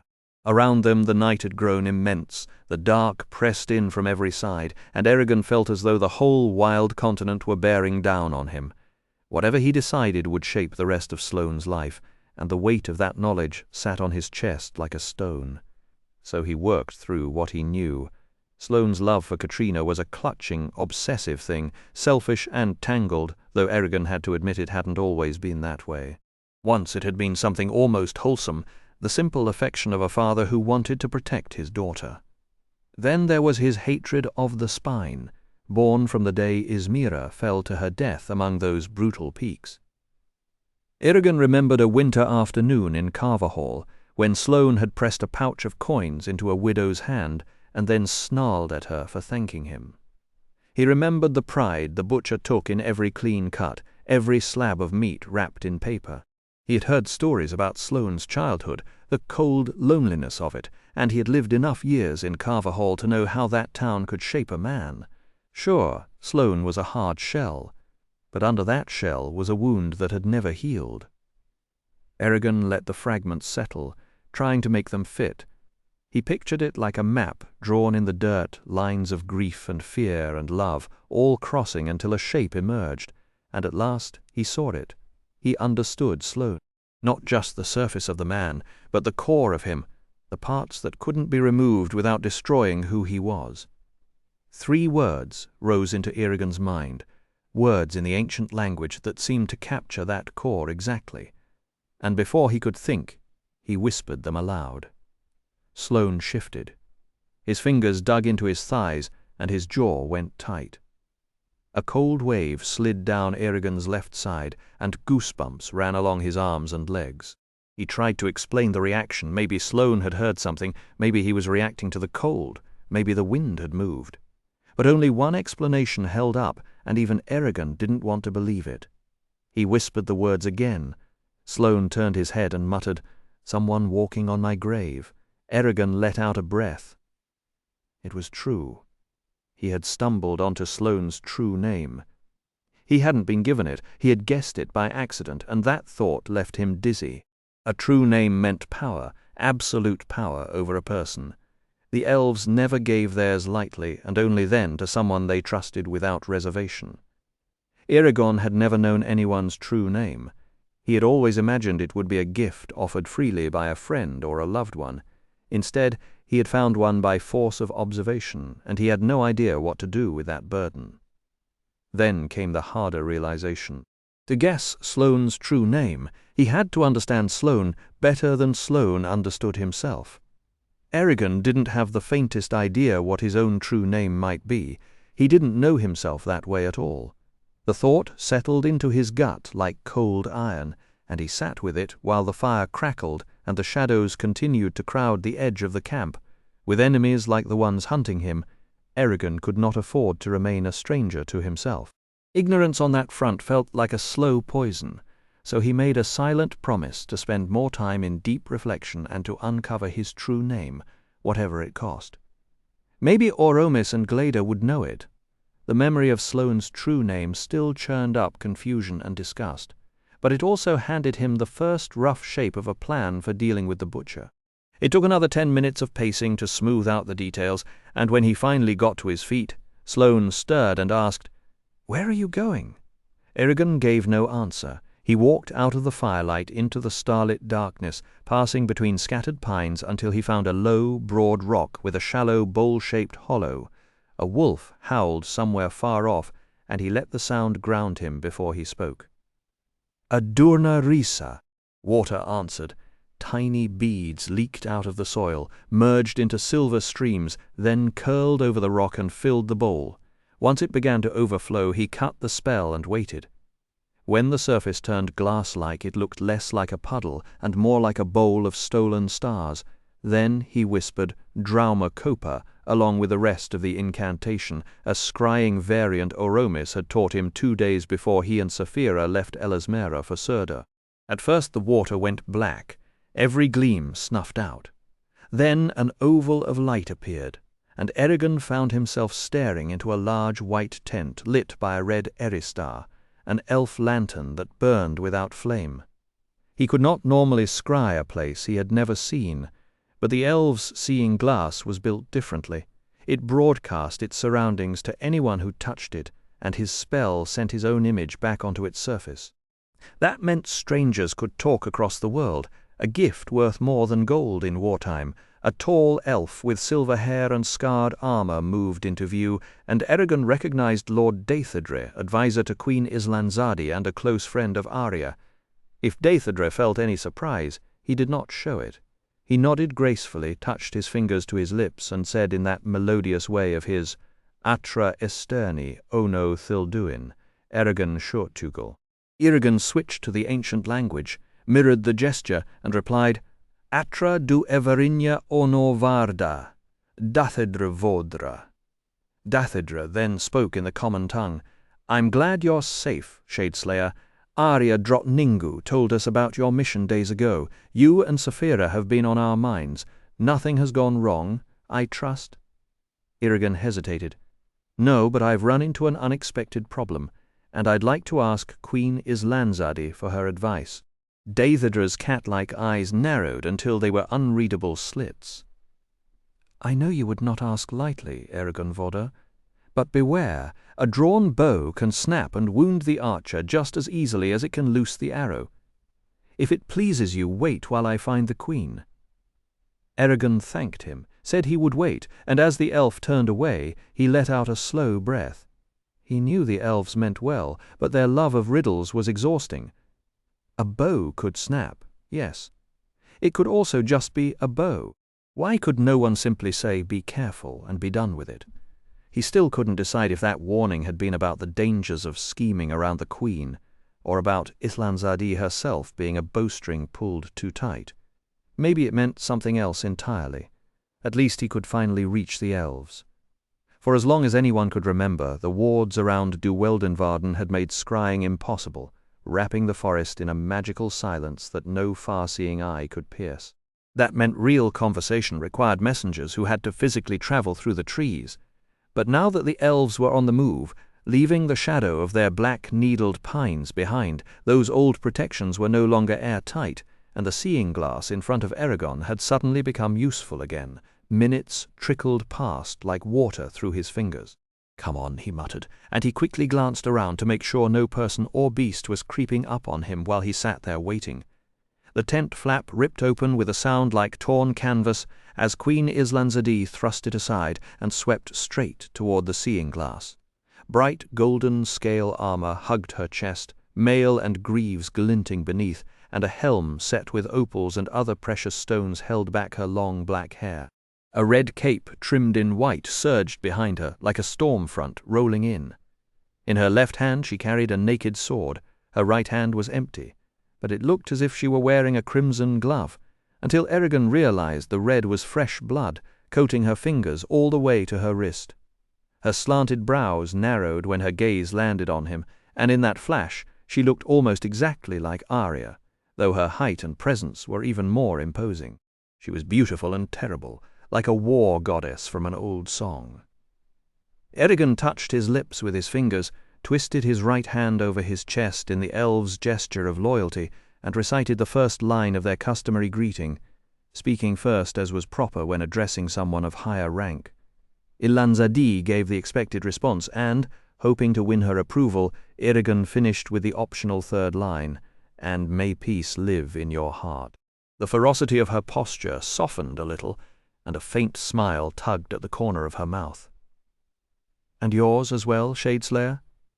Her low, rich voice carried hints of rustling pine needles, running water, and music played on reed pipes.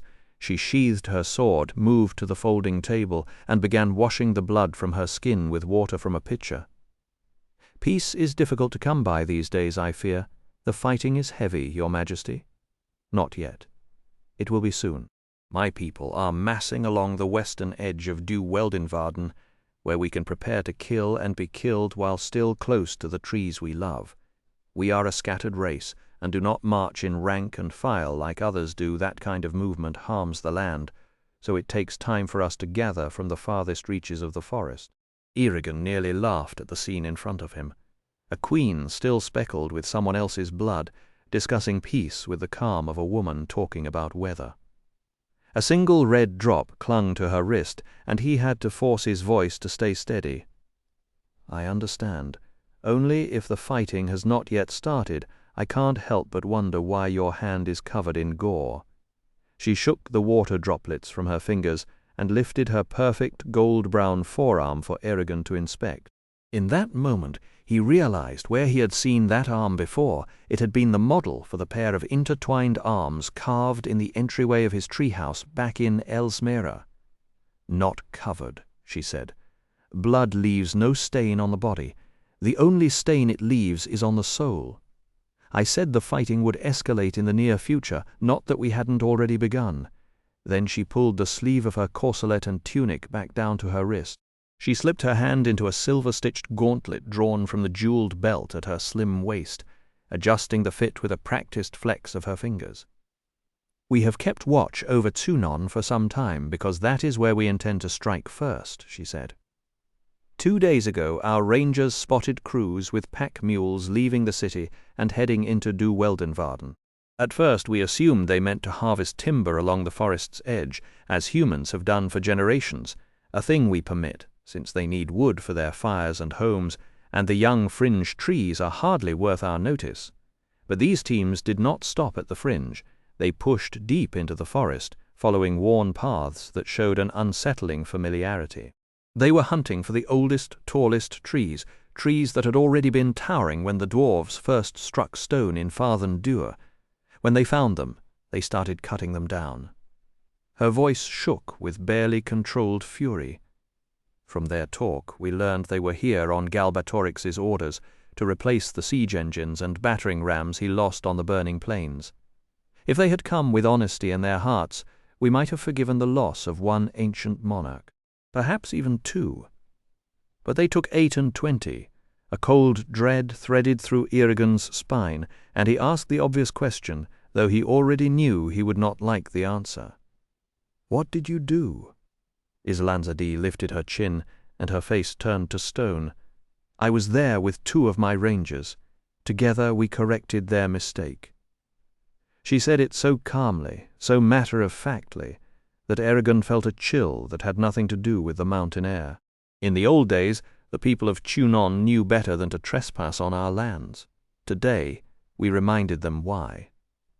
She rubbed her right hand idly as though it ached, and her gaze drifted past the seeing glass into some private vision.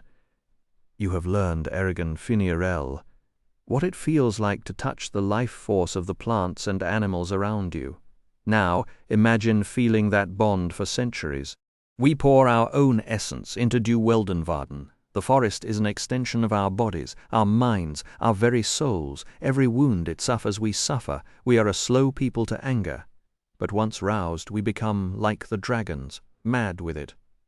A bitter smile curved her lips. "It has been more than 100 years since I bloodied a blade in battle. The world has apparently forgotten what that looks like, and you wonder why we are not more forgiving of strangers who come with axes." Eragon swallowed hard. He had faced Durza, had stood against the Shade's cruelty, but this cold, implacable resolve was something else entirely. "It's not human," he thought. "Of course it isn't. Stupid Eragon. You keep forgetting you're standing with gods." "If you take Tsunon," he said carefully, "how will you hold the people there? They may loathe the Empire, but they are still human, and you are elves. They will not trust you." Islanzadi waved a hand dismissively. "That is of no consequence. Once we are inside the walls, we have our own ways of ensuring cooperation. This would not be the first time we have waged war against your kind." She removed her helm, and her dark hair spilled forward, framing a face that could have been carved from marble. "I was not pleased to hear about your raid on Helgrind, but I assume it is already over and successful." Eragon nodded. "Yes, Your Majesty." She tilted her head. "Then my objections are pointless. Still, I warn you, Eragon Shertugul, do not throw yourself into needlessly reckless ventures. You are too valuable to lose to a fool's gamble." Her tone softened, but only for a breath. "I would hate to have to mourn you after all this effort. It is a cruel truth I must speak, but a truth all the same. Your life carries more weight than your cousin's joy," Eragon answered. "I gave Roran an oath, and I intend to keep it." "Then you made that promise without thought," the Queen replied, "and without measuring the cost." "Would you have me cast aside everyone I love?" He shot back. "If I did, I would become a man no one could trust, a hollow vessel for the hopes of those who expect me to bring down Galbatorix. Besides, while the Empire held Katrina hostage, Roran was easy to manipulate." Islanzadi raised a razor-sharp eyebrow. "That weakness could have been mended. You might have taught Roran certain oaths in the ancient language, the language of magic, to shield him from Galbatorix's games. I'm not telling you to abandon family. That would be madness. But remember what hangs in the balance, the whole of Alagaesia. If we fail now, the tyrant's shadow will cover every race forever. You are the spearhead of our last hope. Snap the tip, and the spear will never pierce the enemy's armor." Eragon's fingers dug into the stone rim of the basin, cracking the grey lichen as he fought the urge to make a rude comment about how a proper warrior always had a sword or a club, not just a spear. The wolf's howl echoed from the forest outside, a lonely sound that made him feel how late the hour had grown. He was sick of being scolded like a child who had broken a vase. Did the queen ever doubt herself, or did age bring nothing but extra certainty? He swallowed his irritation and said, "I hear you, your majesty, truly. But if I had turned my back on Roran, I would have been as miserable as him, and worse if he tried to rescue Katrina alone and died. Then I would have been useless to you and everyone else. Can we simply agree to disagree? Neither one of us will change the other's mind." "Very well," Islanzadi said. "We will set the matter aside for now. But do not think you have escaped scrutiny, Eragon Dragon Rider. Your attitude toward your larger duties seems flippant, and that is a grave concern. I will take it up with Oromis. He shall judge your actions. Now tell me, why have you sought this audience?" Eragon ground his teeth, forcing himself to speak calmly. He recounted the events of the day, explained his dealings with Sloane, and proposed a punishment for the traitorous butcher. When he finished, the queen turned and paced the perimeter of the tent, moving with the same smooth grace as a hunting cat. Then she stopped. "You chose to remain behind, deep in the heart of the Empire, to save the life of a murderer. You are alone with him, on foot, with no weapons or supplies except magic, and your enemies are closing in. My earlier warnings were far too kind." "Your Majesty," Eragon broke in, "if you must be angry, please save it for later. I need to settle this and grab some rest before dawn. I have miles to travel tomorrow." The queen inclined her head. "Survival is all that matters. I will be furious once we are finished. As for your request, nothing like it has ever been done in our history. If it were me, I would have killed Sloane on the spot and ended the problem. I know you would. I remember watching Arya slay an injured gyrfalcon because its death was certain, and by ending it quickly, she spared the bird hours of pain. Maybe I should have done the same with Sloane, but I could not. I couldn't shake the feeling that taking his life would have left a scar on my soul, maybe even made it easier to harm someone else down the line." Islanzadi let out a long breath, and for a moment she looked worn down. I reminded myself that she'd been fighting too. She said, "Oromis taught you much, but you've turned out to be Brom's true successor, not his. Brom was the only one who could match you for getting tangled in absurd situations. You have a talent for jumping into the deepest mud pit and then deciding to swim." I bit back a smile, pleased. "What about Sloane?" I asked. "His future is in your hands." Slowly, she settled on a stool beside the collapsible table, folded her hands in her lap, and stared past the scrying water. Her face became an unreadable mask, lovely, distant, impossible to crack. Then she said, "You went through considerable trouble to save that man. I can't just toss that effort aside and deny your request. If Sloane makes it through your trial, Gildarian will let him enter, and he'll have a bed, a roof, and a meal. Beyond that I promise nothing. What happens next depends on him. But yes, if your conditions are met, we'll ease his darkness." "Thank you, Your Majesty. That's generous, generous." She let out a short, dry laugh. "This war doesn't allow generosity, only practicality. Now go, and watch your step, Eragon Shadeslayer." "Your Majesty," I bowed. "One more favor. Please don't tell Arya, Nasuada, or the Varden where I am. I don't want them pacing over me, and Saphira will fill them in soon enough." "I'll think about it." I waited, but she stayed silent, so I bowed again and said, "Thank you." Then I let the vision fade, the glowing image dissolving into blackness as the spell ended. Leaning back, I looked up at the vast field of stars, letting my eyes adjust to the faint silver light. A shooting star streaked across the sky, and I took it as a good sign, or maybe just a reminder that things were moving fast. I got up and walked back across the dry grass and low bushes toward the camp, where Sloane sat rigid like a statue made of iron. I kicked a stone, and the clatter made him snap his head around. "Have you decided?" he demanded. "I have." I stopped and crouched in front of him, steadying myself with a hand on the dirt. "Listen carefully, because I won't repeat this. You say you did what you did for Katrina, but I think there was more to it, anger, spite, and your own wounded pride."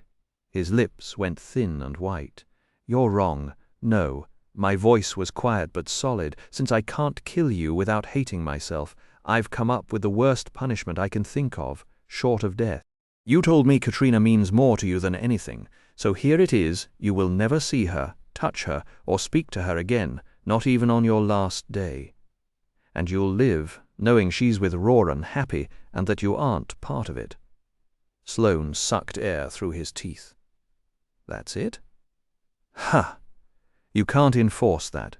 You don't even have a prison." I'm not done. The night air smelled of pine and damp earth as Eragon told Sloane he would bind him with oaths sworn in the elves' tongue, the language of truth and magic, so that he would have to honor the sentence. Sloane growled that no one could force his word, not even with torture.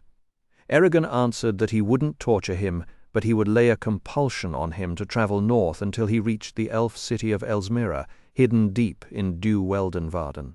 Sloane could resist the urge if he wanted, but the spell would nag at him like a wound that never healed until he finally gave in and walked into elven lands. Sloane called him a coward for refusing to put a blade to his neck, spat to the side, and then launched into a filthy tirade: bastard, unlicked cub, dung-splattered rock-gnasher, noxious toad, greasy sow's spawn.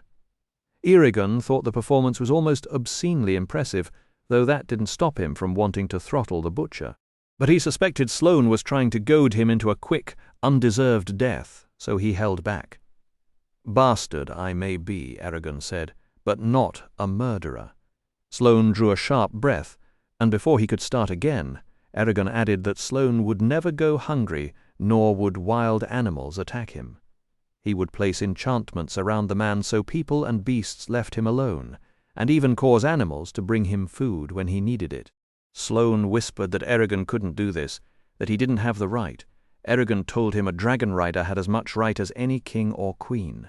Then, tired of the abuse, he spoke Sloane's true name loud enough for Sloane to hear.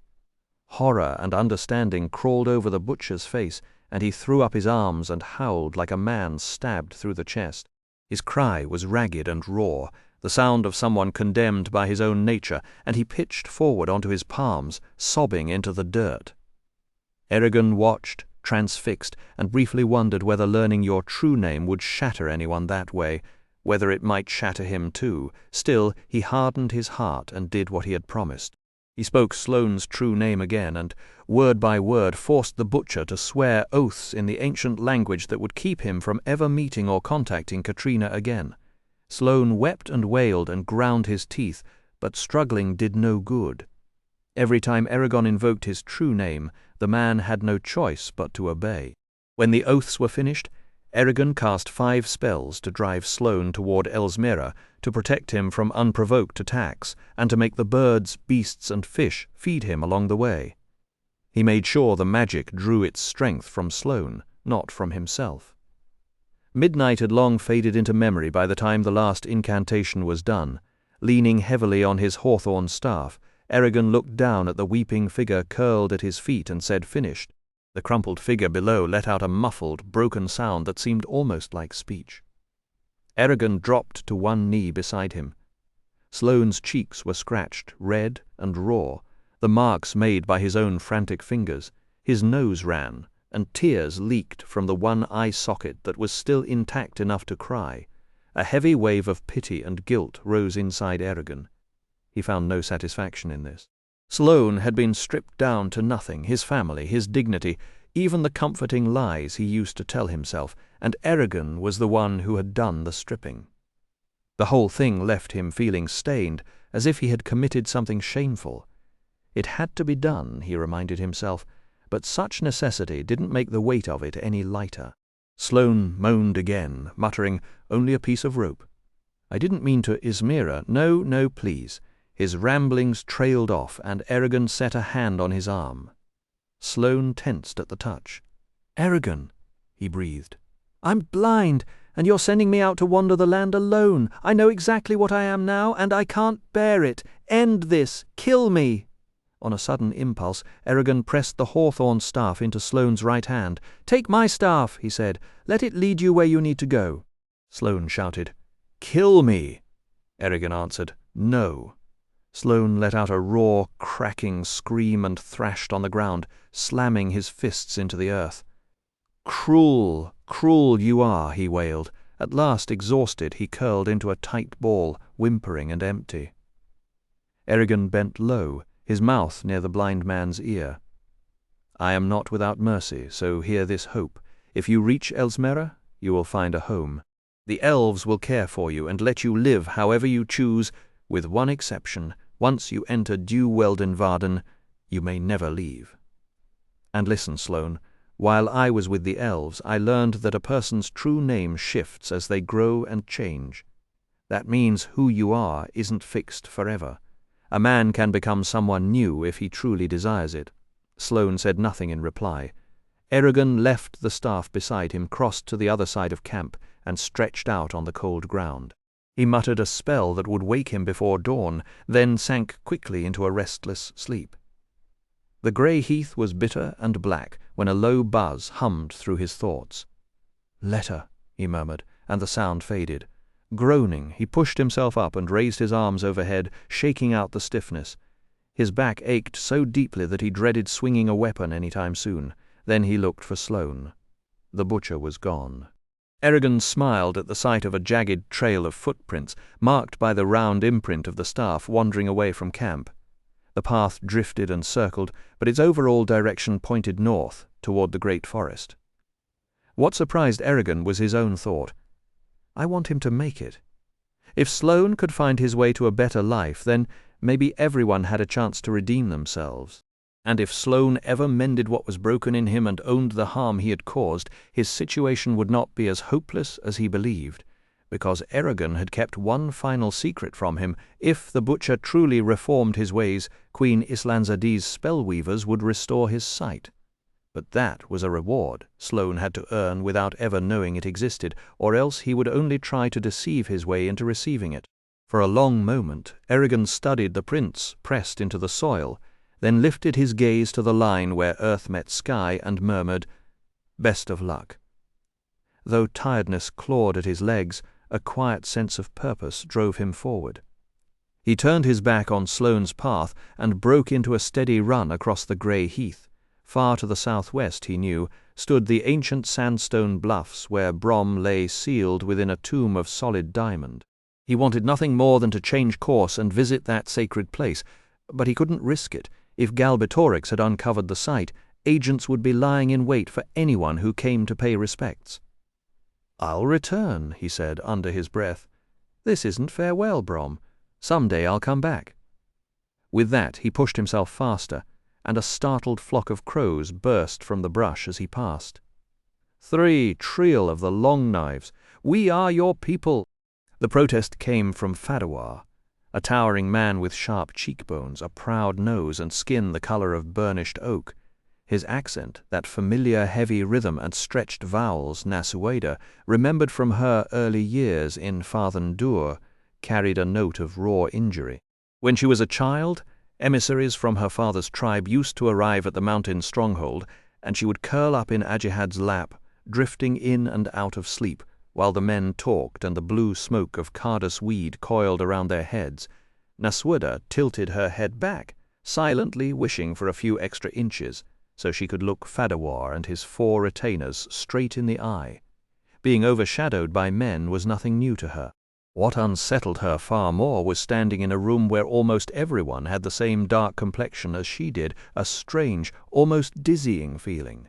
For once, nobody was stealing curious glances or whispering behind their hands about the outsider girl. She was simply one of them. She stood before the carved chair she used for audiences, one of the only sturdy pieces of furniture the Varden had hauled along on their campaign, inside her crimson command tent. The dying sun filtered through the canvas, splashing everything in a warm, coppery glow. A long, low table cluttered with rolled maps and scattered reports took up half the space. Beyond the entrance Nasuoda knew her 6 personal guards stood ready, 2 humans, 2 dwarves, and 2 Urgals, all with weapons drawn, prepared to strike at the faintest hint of trouble.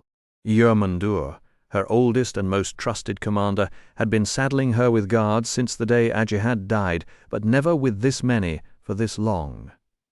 The day after the battle on the burning plains, he had cornered her with a face full of doom, one hand pressed to his churning stomach, claiming he hadn't slept a wink because he was so worried. To be fair, an assassin had tried to kill her in Aberon, and Murtagh had cut down King Hrothgar less than a week ago. So Jormundur was convinced she needed a dedicated security force. She called it an overreaction.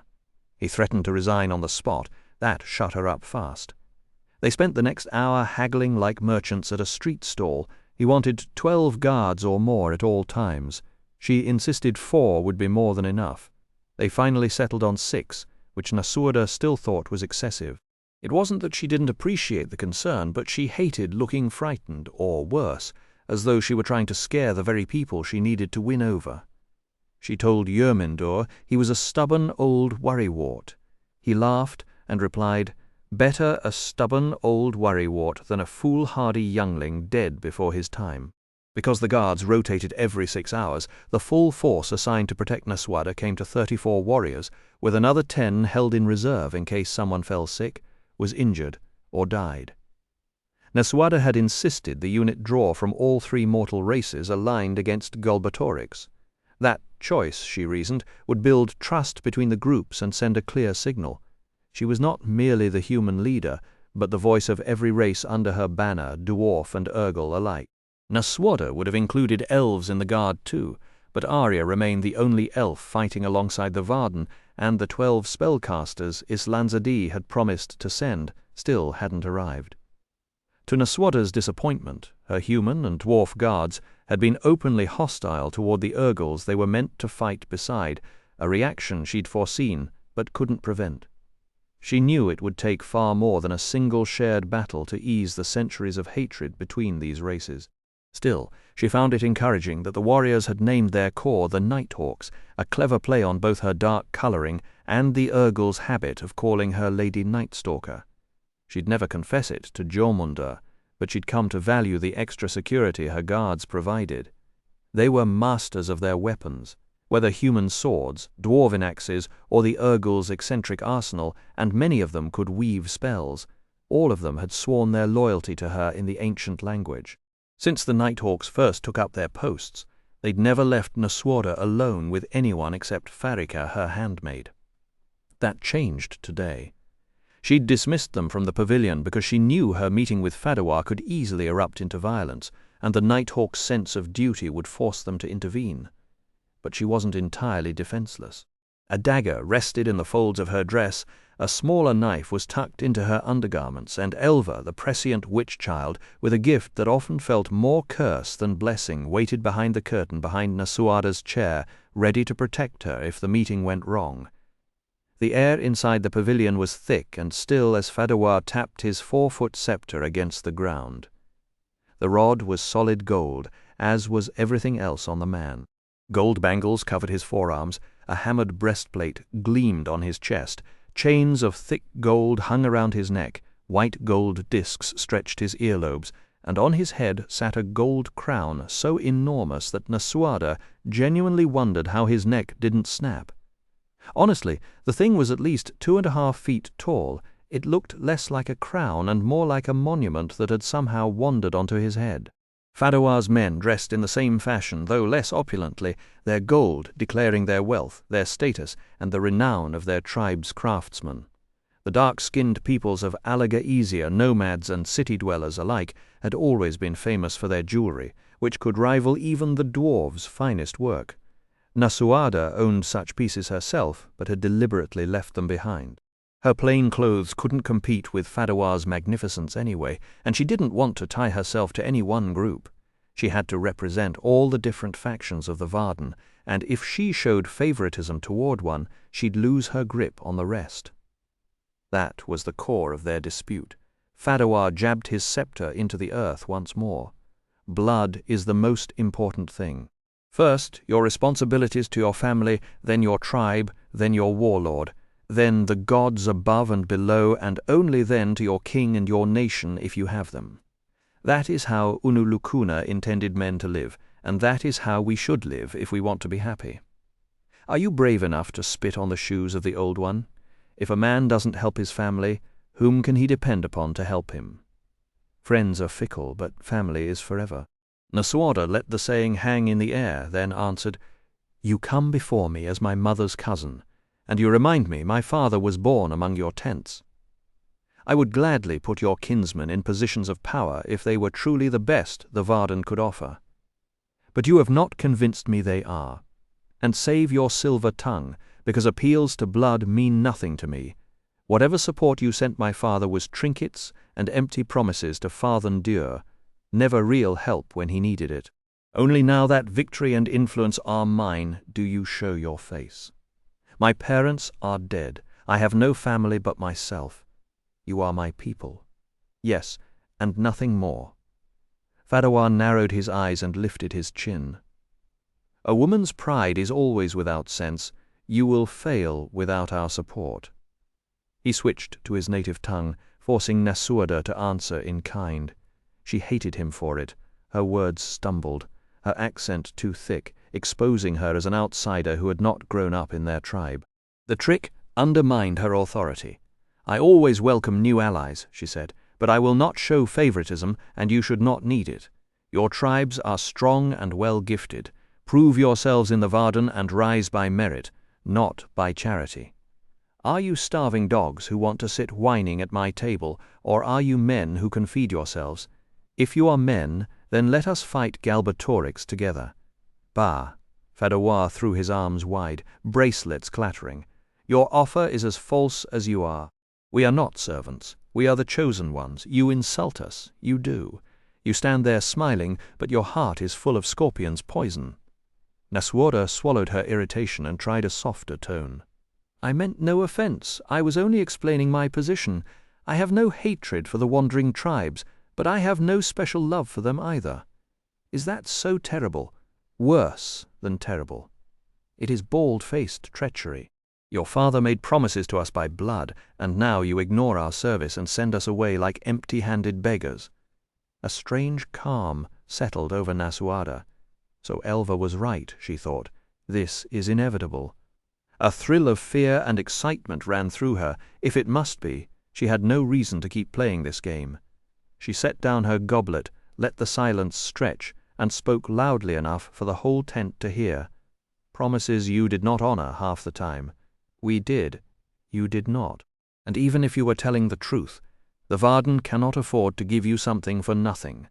So tell me, what do you offer in return? Gold and jewels to fund our war?" "Not directly, but—" "Your craftsmen working free of charge. We could not." "Then how do you intend to earn these favors? You cannot pay with warriors, because your men already fight for me, either in the Varden or in King Orin's army. Be content with what you have, warlord, and do not seek more than is yours by right. You twist the truth to fit your selfish goals. I seek what is rightfully ours. That is why I am here. You talk and talk, but your words mean nothing because your actions have betrayed us." His bracelets clanked as he gestured, as if addressing a crowd of thousands. "You admit we are your people, then? Do you still follow our customs and worship our gods?" Here it was, the turning point. Nasuada could lie and claim she had abandoned the old ways, but if she did, the Varden would lose Fadawar's tribes and every other nomad who heard her words. We need them, she reminded herself, but she refused to let that need turn her into a liar. The Varden needed every warrior it could gather, or Galbatorix would sweep them all away. So when Fadawar stood across the pavilion, declared her unfit to lead, and invoked the trial of the long knives, Nasuada wasn't entirely shocked. She caught the gleam of victory in his eyes and understood the truth at once. This was his plan all along, even if she had bowed to every demand he made. But she had a quiet weapon of her own. "Isn't the tradition that whoever wins takes command of the losers' tribes as well as his own?" she asked. The smug look on Fadawar's face flickered into surprise, and she almost smiled. "I accept your challenge, then. But if I win, your crown and your scepter belong to me. Are we agreed?" Fadawar's scowl deepened, but he nodded and stabbed his scepter into the earth hard enough to make it stand upright. Then he began pulling the heavy bangles from his left arm, one after another, his jaw tight. Nasuada turned to a small brass bell on the table and rang it twice, paused, then rang 4 times. Farika rushed in, took one look at the warriors gathered around her mistress, and curtsied low. "Help me out of this dress," Nasuada said. "I don't want to ruin it." Farika's face went pale. "Here, ma'am? In front of all these men?" "Yes, here, and be quick about it. I shouldn't have to argue with my own servant." Her voice came out sharper than she meant, but her skin was crawling, her nerves raw, and the soft white linen of her underclothes felt like coarse sandpaper against her skin. A single candle guttered at the edge of the table, and in that flickering moment she felt the weight of every stair in the tent. Let them look, she told herself. Let them remember that Galbatorix never faced this test. Farika worked at the laces, lifted the sleeves, and the heavy dress crumpled into a pile around Nasuada's feet. She stepped out, standing thin and fierce in her chemise while the 4 warriors studied her. Across the tent, Fadawar had stripped off his bangles and lifted off his enormous crown, handing it to one of his retainers. Before anyone could speak, the tent flap swung open and a messenger boy named Jarsha planted himself just inside, his eyes fixed pointedly on the ceiling. He announced King Orin of Surda, Jormungandr of the Vardan, Triana of Duvrangargata, and the tribal leaders Naako and Ramusewa.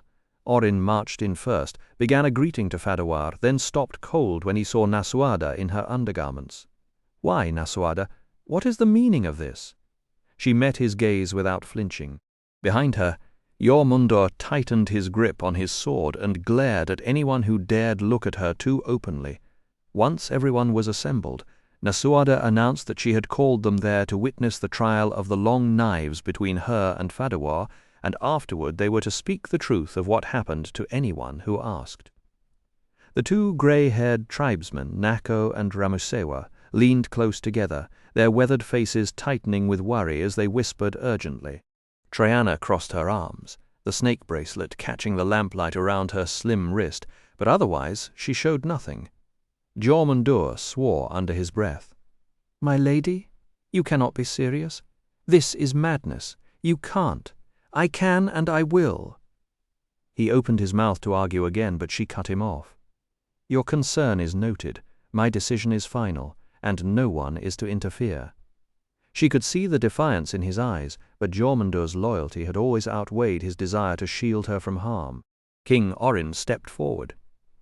"Nasuada, this trial, that's the one where it is. Then give it up. Why would you put yourself through this? You'd have to be addled to go through with it. I have already given my word to Fadawar." The air in the pavilion grew thick and grim. For her to back out now would mark her as an honourless oath-breaker, a woman no fair-minded person would ever trust or respect. Orin faltered for a moment, then pressed on.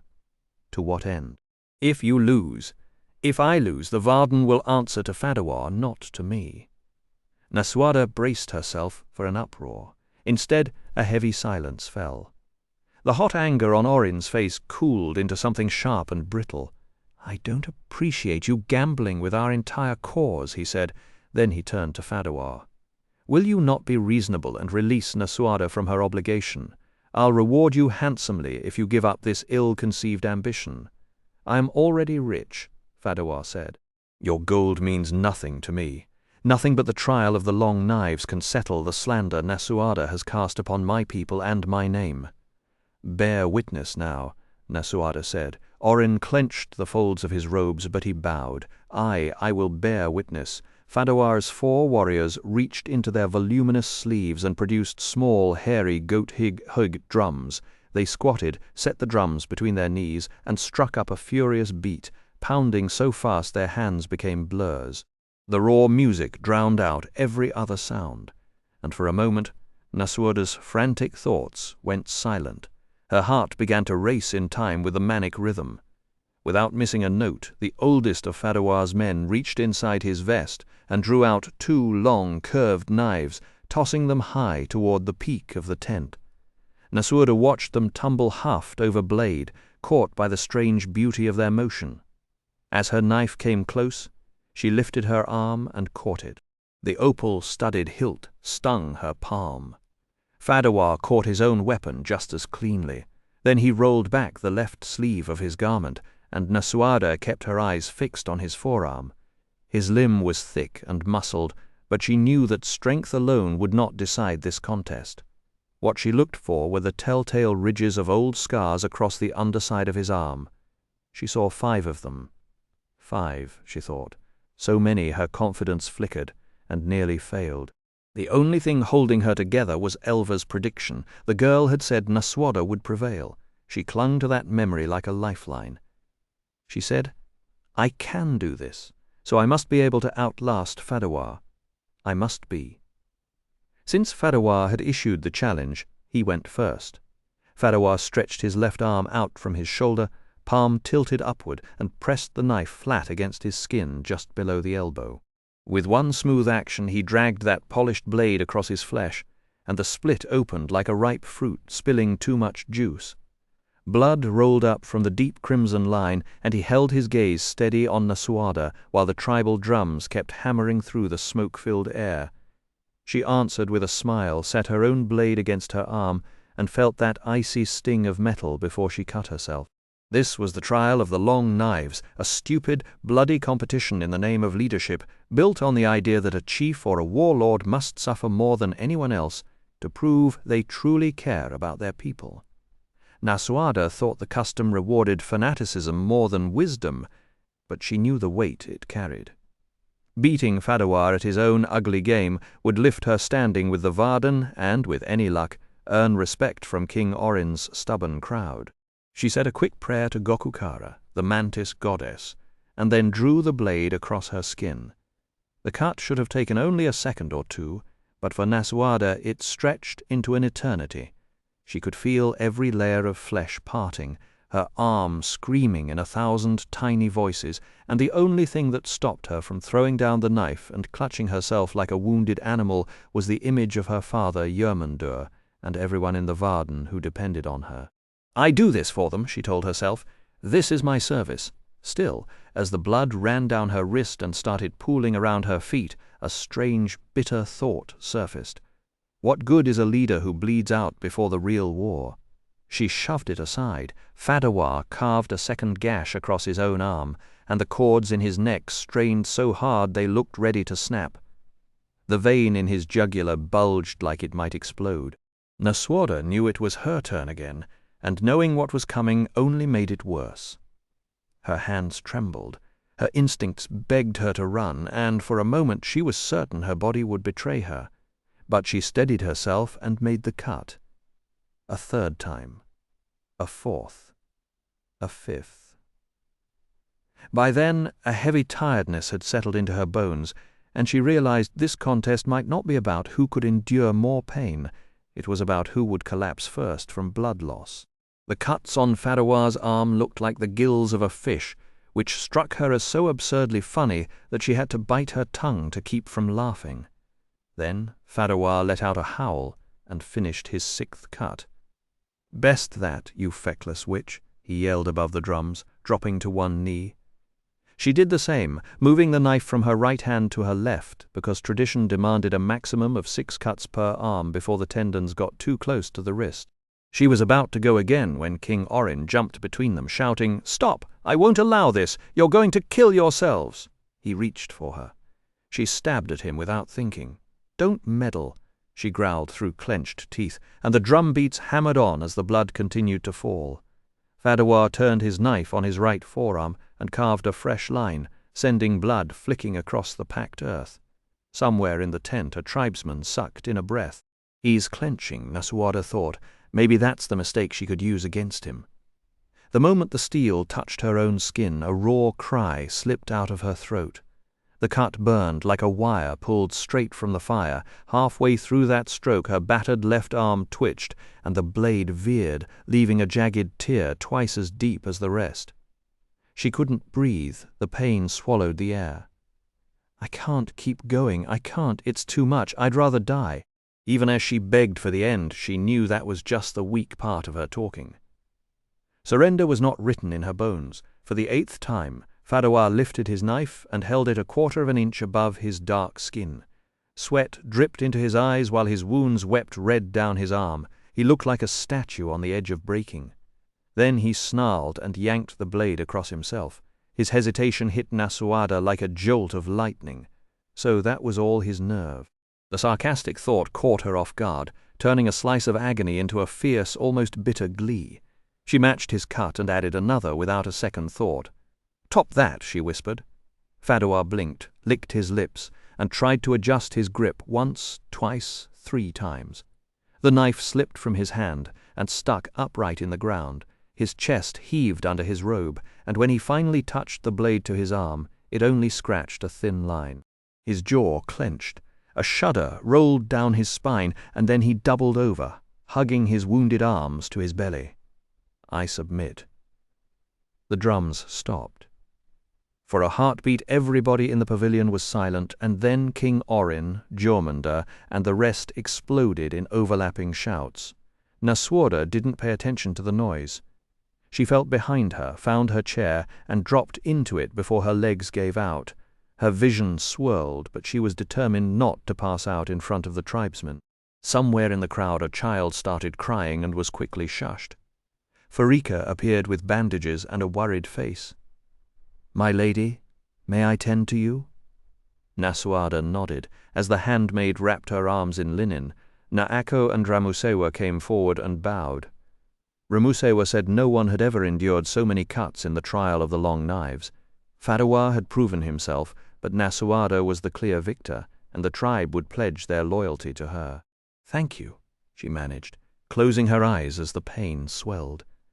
The sounds around her turned into a meaningless blur. She slipped into a dark, floating stillness where the throbbing was only a memory. Triana's voice cut through. "Stop, handmaid. Take those bandages off. I'll heal her." Opening her eyes, Nasuada looked up into the faces of Jormungandr, King Orin, and Triana after Fadawar and his warriors vacated the command tent. A heavy silence settled over the group. Nasuada's flat, unequivocal no made the commanders exchange uneasy looks. Jormungandr stepped forward, his voice low but urgent. "Nasuada, with all due respect, the trial is finished. You don't need to carry this suffering any longer, and we have to stop the bleeding." She shook her head even as Farika pressed a fresh bandage against her side. "Farika is handling it. A healer can close the wounds and put together a poultice to keep the swelling down. That's all I'll accept." Jormungandr almost sputtered. "Why? For the love of—" Nasuada cut him off, her voice steady despite the pain. "The trial of the long knives requires the wounds to heal naturally. If we skip any part of the pain, we haven't truly experienced the trial. I break that rule, and the victory goes to Fadawar." Triana stepped closer, her fingers glowing faintly. "At least let me ease the pain. I know spells that can completely block the ache. If you'd asked me earlier, I could have made it so you'd lose an entire arm without feeling a pinch." Nasuada let out a weak laugh and her head lolled to one side, her gaze slightly unfocused.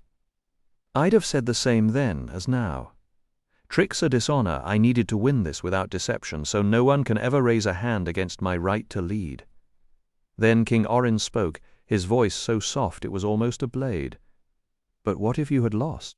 Nasuada's eyes snapped to him, sharp and clear despite her blood loss. "I couldn't lose. Even if it meant dying, I would never have allowed Fadawar to take control of the Varden." Orin studied her for a quiet, grave moment. "I believe you, but is the loyalty of the tribes worth such a sacrifice? You're not a common soldier. We can't easily replace you." Nasuada took a breath. "The tribes alone?" "No, but this goes beyond them. It will unify our forces, and that's worth facing any number of horrible deaths," Orin pressed. "And what would the Varden have gained if you died today? Nothing. Your legacy would be discouragement, chaos, and probably ruin." At this point, the pain and the giddy fog pressed in on her. She knew from long experience that wine, mead, and especially dwarven spirits made her careful, because alcohol dulled her judgment and coordination.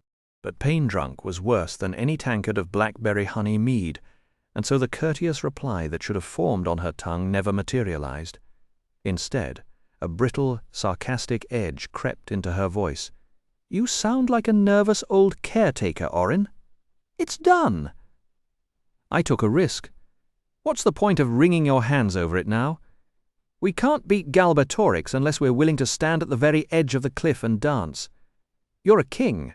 You should know better than anyone that leadership wraps the fates of other people around your neck like a heavy cloak. Orrin's jaw tightened.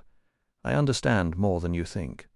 My family has spent generations bleeding to keep Serda safe from the Empire, while the Varden hid inside Farthen Dur and lived off Hrothgar's generosity. With a swirl of robes, he turned and stormed out of the tent. A gust of wind followed him, rattling the canvas and kicking up dust. Jormundur stepped to Nasueda's side and said quietly, "That was poorly handled, my lady." She winced as Farika tugged at the bandages and gasped, "I know, I'll patch up his pride tomorrow." Later, a strange gap tore through Nasueda's memory. She had no recollection of the minutes that passed, only a dull blankness. It was Jormundur's hand on her shoulder and the sharp alarm in his voice that brought her back. "Keep your eyes on me! Blast it! That's it! Don't you dare close them again. If you do, you won't wake up." She blinked, and the tent swam back into focus. "You can let go, Jormundur," she said, offering a weak smile. "I'm fine now." "Sure you are, and my Uncle Unset was an elf, wasn't he?" "Bah!" Jormundur shook his head with a grim twist to his mouth. "Just like your father. You never think twice about your own hide when danger's staring you in the face. The clans can keep their bloody old rituals as far as I'm concerned. At least let somebody look at those burns. You're in no state to be making decisions." Nasuoda gave him a tired smile. "That's why I waited until dusk. The sun's almost down. I rest tonight, and tomorrow I'll handle whatever needs handling." Farika came around from the side and hovered by Nasuoda's chair. "Oh, ma'am, you gave us a real scare. Still do, frankly," Jormundur muttered. "I'm better now." Nasuoda straightened in the chair, doing her best to ignore the heat beating in her forearms. "You can both leave. I'll be fine, Jormundur. Send word to Fadawar. He can keep his chieftainship, provided he swears loyalty to me as his warlord. He's too good a leader to waste. And Farika, on your way to your tent, tell Angela the herbalist I need her. She promised me some tonics and poultices." "I'm not leaving you alone like this," Jormundur said flatly. Farika nodded. "Begging your pardon, my lady, but I agree with him. It isn't safe." Nasuoda glanced at the pavilion entrance, checking that none of the Nighthawks were close enough to hear, then lowered her voice. "I won't be alone." Jormundur's eyebrows rose and Farika's face went tight. "I am never alone, understand?" "You've taken certain precautions, my lady?" Jormundur asked. "I have." Both of them looked unsettled by that. Jormundur pressed, "Nasuoda, your safety is my responsibility. I need to know what extra protection you have and who's allowed near you." "No," she said gently. Seeing the hurt in his eyes, she continued, "It's not that I don't trust you, far from it. But this is something I have to hold on to for myself. For my own peace of mind, I need a dagger no one else can see, a hidden weapon tucked up my sleeve, if you want to call it that. Consider it a flaw in my character, or call it paranoia, or call it the only sensible habit I've picked up since taking command. Just don't take it as a criticism of how you do your job." "My lady." Jormundur bowed, a formality he almost never used with her. Nasuoda lifted her hand in dismissal, and he and Farika hurried out of the red pavilion for a long moment. 1 minute, maybe 2. Only the gore crows spoke, their harsh cries circling overhead. Then from the distance came the clang of an armorer's hammer and the restless stamp of a horse. After that, behind her, a faint rustle like a mouse nosing through straw. Nasuoda turned and watched Elva slip out from between 2 canvas panels into the main chamber. The girl had kept growing in that strange, unnatural way. Not long ago, when they first met, Elva had looked 3 or 4 now. She seemed closer to 6. Her plain dress was black, with purple folds at the neck and shoulders, and her straight dark hair fell like a liquid shadow to the small of her back.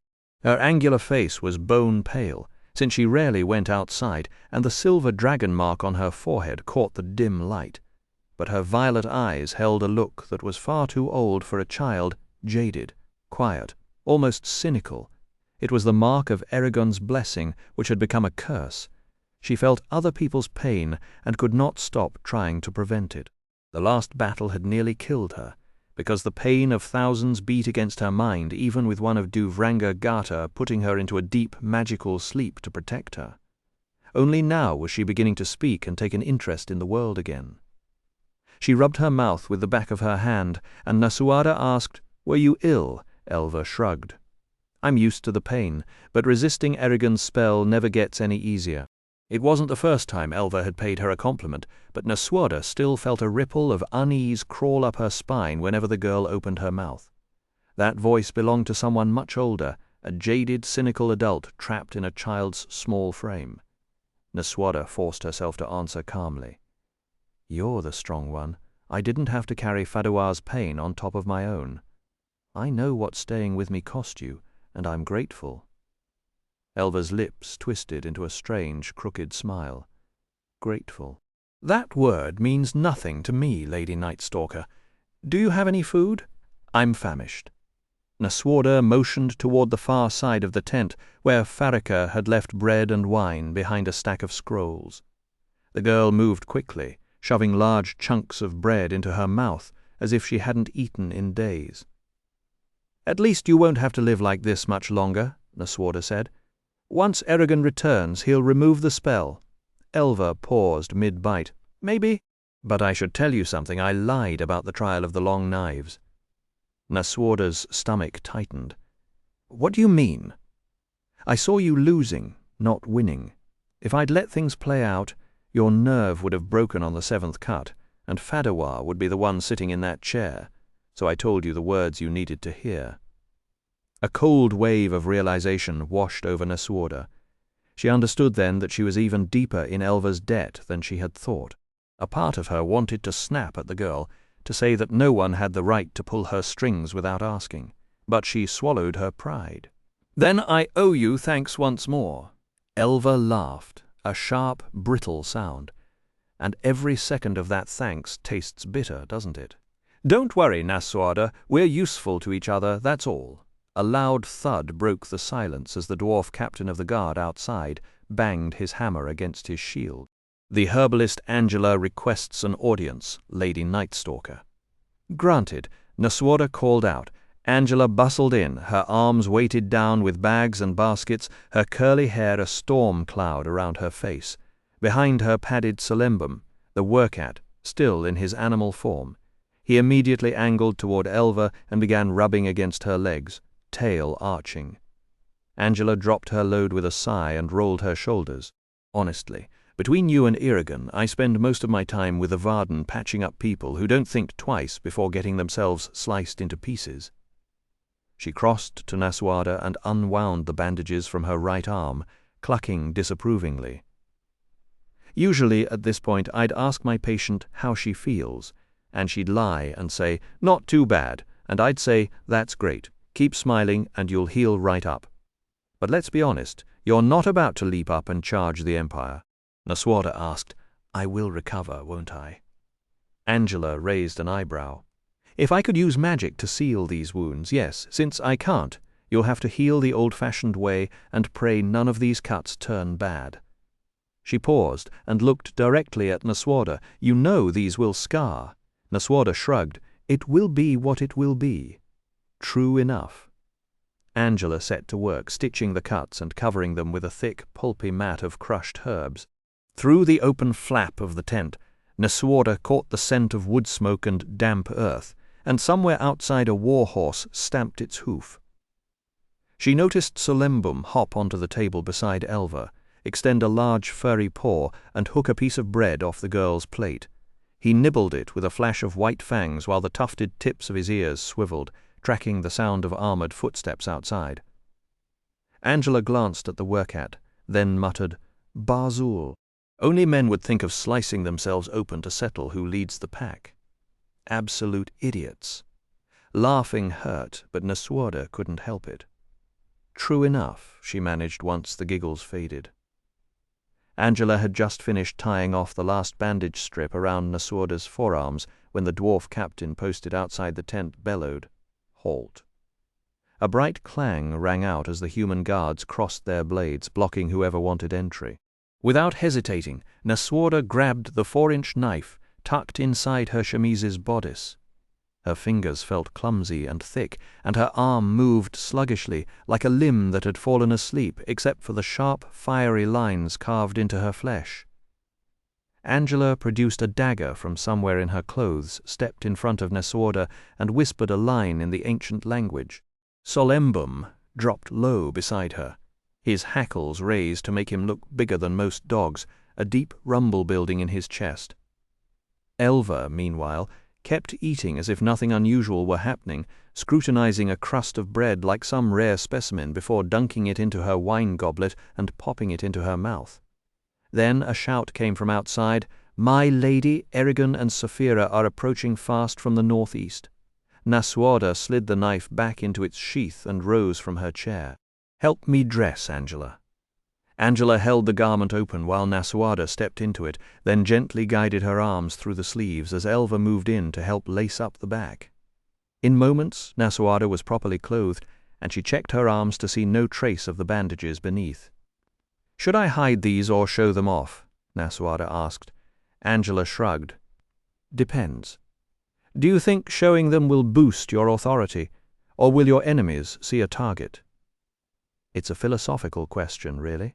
When you meet a man missing a big toe, do you think poor cripple or that guy was tough or lucky enough to walk away from something worse? You have the oddest way of putting things. "Thank you," Elva chimed in. "The trial of the long knives is a contest of strength. Everyone among the Varden and the Surdans knows that. Are you proud of your strength, Nasuada?" "Cut the sleeves off," Nasuada said. When they hesitated, she insisted, "Go on at the elbows. The dress can be mended later." With a few quick snips, Angela removed the sections Nasuada had pointed out and dropped the excess fabric on the table. Nasuada lifted her chin, her expression hardening as the old fear tried to creep back in. No, she'd bled plenty already today. She wasn't going to flinch now. "Elva, if you feel me, about to pass out, tell Angela to catch me, ready?" They formed a tight cluster with Nasuada at the lead, Solembum padding along alone beside them. As they exited the red pavilion, the dwarf captain barked, "Stations." 6 nighthawks fell into formation around the group, humans and dwarves ahead and behind, with towering cull urgles 8 feet or more flanking them on either side. Dusk draped gold and purple wings over the Varden encampment, the endless rows of canvas tents fading into shadow. Torches and watchfires pricked the warm twilight with steady, bright light. To the east, the sky stayed clear. To the south, a long smear of black smoke blanketed the horizon and the burning plains 1.5 leagues away. West, a line of beeches and aspens traced the path of the Jet River, where the Dragon Wing, the ship Geode, Roran, and the Carvahall villagers had commandeered, floated at anchor. But Nasuada's gaze was fixed north, on the glinting shape of Saphira spiraling downward toward them. The last light of the dying sun wrapped around the dragon like a cloak of blue fire, turning her into something that looked like a cluster of stars falling from the heavens. Nasuada stood frozen for a moment, drinking in the sight, feeling a wave of relief wash over her. They're safe. She exhaled slowly, her shoulders dropping. The scout, who had rushed to deliver the news, a skinny man with an unruly overgrown beard, bowed and pointed at the sky. "My lady, I told you I wasn't seeing things." "You have remarkably sharp eyes, Fletcher." "What's your name?" "Fletcher, son of Harden. Consider yourself thanked. Return to your post." The man bowed again and jogged off toward the camp's edge. Nasuada kept her gaze locked on Saphira and picked her way through the maze of tents toward the wide clearing reserved for the dragon's landings. Her guards fell in around her, but she paid them no attention. For 2 days she had been chewing on worry, both as the Varden's leader and, to her own surprise, as a friend. Eragon and Saphira had become more than just weapons to her, and that was both a comfort and a small terror. Saphira moved at a furious pace, but she was still far out, and it took her nearly 10 minutes to close the distance. In the meantime a massive crowd swelled around the clearing. Humans, dwarves, and a line of grey-skinned Urgles, led by Na Gajvog, who looked like he was personally offended by every living thing near him. King Orin and his courtiers stood across the way, and Naheim, the dwarf ambassador who had stepped in for Auric after he left for Farthendur, stood with the council of elders. Gjörmundur was there as well, and Arya weaving through the masses like a blade through silk. Seriously, the woman could make an entrance in an empty room. Even with a dragon about to land in their midst, soldiers and nobles alike turned to watch Arya approach. She was a vision in black, leggings, a sword on her hip, a bow and quiver across her back. Her skin was the color of warm honey, her face sharp and feline, her stride smooth and predatory. Naswada had always privately thought the elf's get-up was a little too scandalous, showing so much of her form. But she had to admit, if Arya wore nothing but rags, she'd still outclass every noble in the camp. It was honestly infuriating. Arya halted before Naswada, one elegant finger gesturing at the wounds she had suffered. As the poet Urnius said, to place yourself in harm's way for the people and the land you love is the finest thing one can do. I have known every leader of the Varden. All were mighty, but none so mighty as Ajihad. Yet in this, Naswada, I think you have surpassed even him. You honor me, Arya. I only fear that if I burn too bright, no one will remember my father as he deserves. The deeds of a child are a testament to their parents. Burn like the sun, Naswada, because the brighter you shine, the more people will respect Ajihad for teaching you to carry command at such a tender age. Naswada bowed her head, taking the words in. Then she cracked a smile. Tender age. By my people's reckoning, I'm a grown woman. Arya's green eyes glittered. True, but if we judge by years alone, no human would ever be considered an adult among my kind, except, perhaps, Galbatorix and me. Angela piped up, appearing out of nowhere. Angela, you can't be much older than I am, Naswada said, amused. Ha! You're mixing up faces with lifetimes. After all these years around Arya, you ought to know better. Before Naswada could dig deeper into just how old Angela truly was, someone yanked hard on the back of her dress. As Naswada surveyed the camp, she caught Elva's urgent wave, bending low. She listened as the girl murmured, "Eragon isn't on Saphira." A knot tightened in Naswada's chest. She looked up to see Saphira circling high overhead, her enormous wings slicing through the sky. From this angle, Naswada could spot the dragon's pale talons against her belly scales, but no sign of a rider. "How do you know?" she asked softly. "I can't feel his aches or his fears." "Roran is up there, and a woman I think is Katrina. Nobody else." Naswada straightened at once, letting her voice ring out. "Gjörmundur!" The veteran commander, standing several yards away, pushed through the crowd and reached her within seconds. His instincts told him this was urgent. "Clear the field. Get everyone out before Saphira lands. Even the king and the others." She shook her head. Not them, but nobody else, quickly. As Gjörmundur began shouting orders, Arya and Angela rushed over, both wearing the same worried expression Naswada felt. If Eragon were hurt, Saphira wouldn't be circling so calmly, Arya noted. "Then where is he?" Naswada demanded, her patience wearing thin. "What has he gotten into now?" The clearing became a whirlwind of motion as Gjörmundur's men herded the onlookers back toward their tents, using batons whenever stubborn warriors hesitated. Small scuffles broke out, but the captains contained them swiftly. The Urgles left without protest after Gajvog gave a single grunt of command. His folk were easier to manage than the humans, Naswada thought dryly. Gajvog himself approached her with King Orin and the dwarf Naheim. The ground trembled beneath the Urgle's 8.5-foot frame, and the warm smell of cook fires hung in the air, oddly out of place amid the tension. "What means this, Lady Nightstalker?" Garsvog rumbled, his sharp teeth and thick accent making the words hard to decipher. Yes, I'd bloody well like an explanation, Orin snapped, his face crimson. And I, Nahheim added, looking at the bizarre trio, a human king, a dwarf, and an Urgal war chief, all waiting in confused unison. Nasuada nearly laughed. Races that had spent centuries at war were now united in bewilderment by one errant dragon rider. The histories would never believe it. She pointed toward Saphira, now beginning her descent. She will give you your answers. As the last stragglers evacuated, a powerful gust swept across Nasuada as Saphira touched down, wings raking the air. The dragon landed on her rear legs with a deep boom that shook the earth. Roran and Katrina wasted no time unbuckling from the saddle. Nasuada examined Katrina closely, eager to understand what kind of woman could drive a man to defy kings, traverse a continent, and storm a cursed mountain for her sake. Katrina looked worn, strong-boned but pale, her copper hair tangled, her dress torn beyond recognition. She wasn't the sort of beauty the bards sang about, but her gaze held a fierce determination that impressed Nasuada.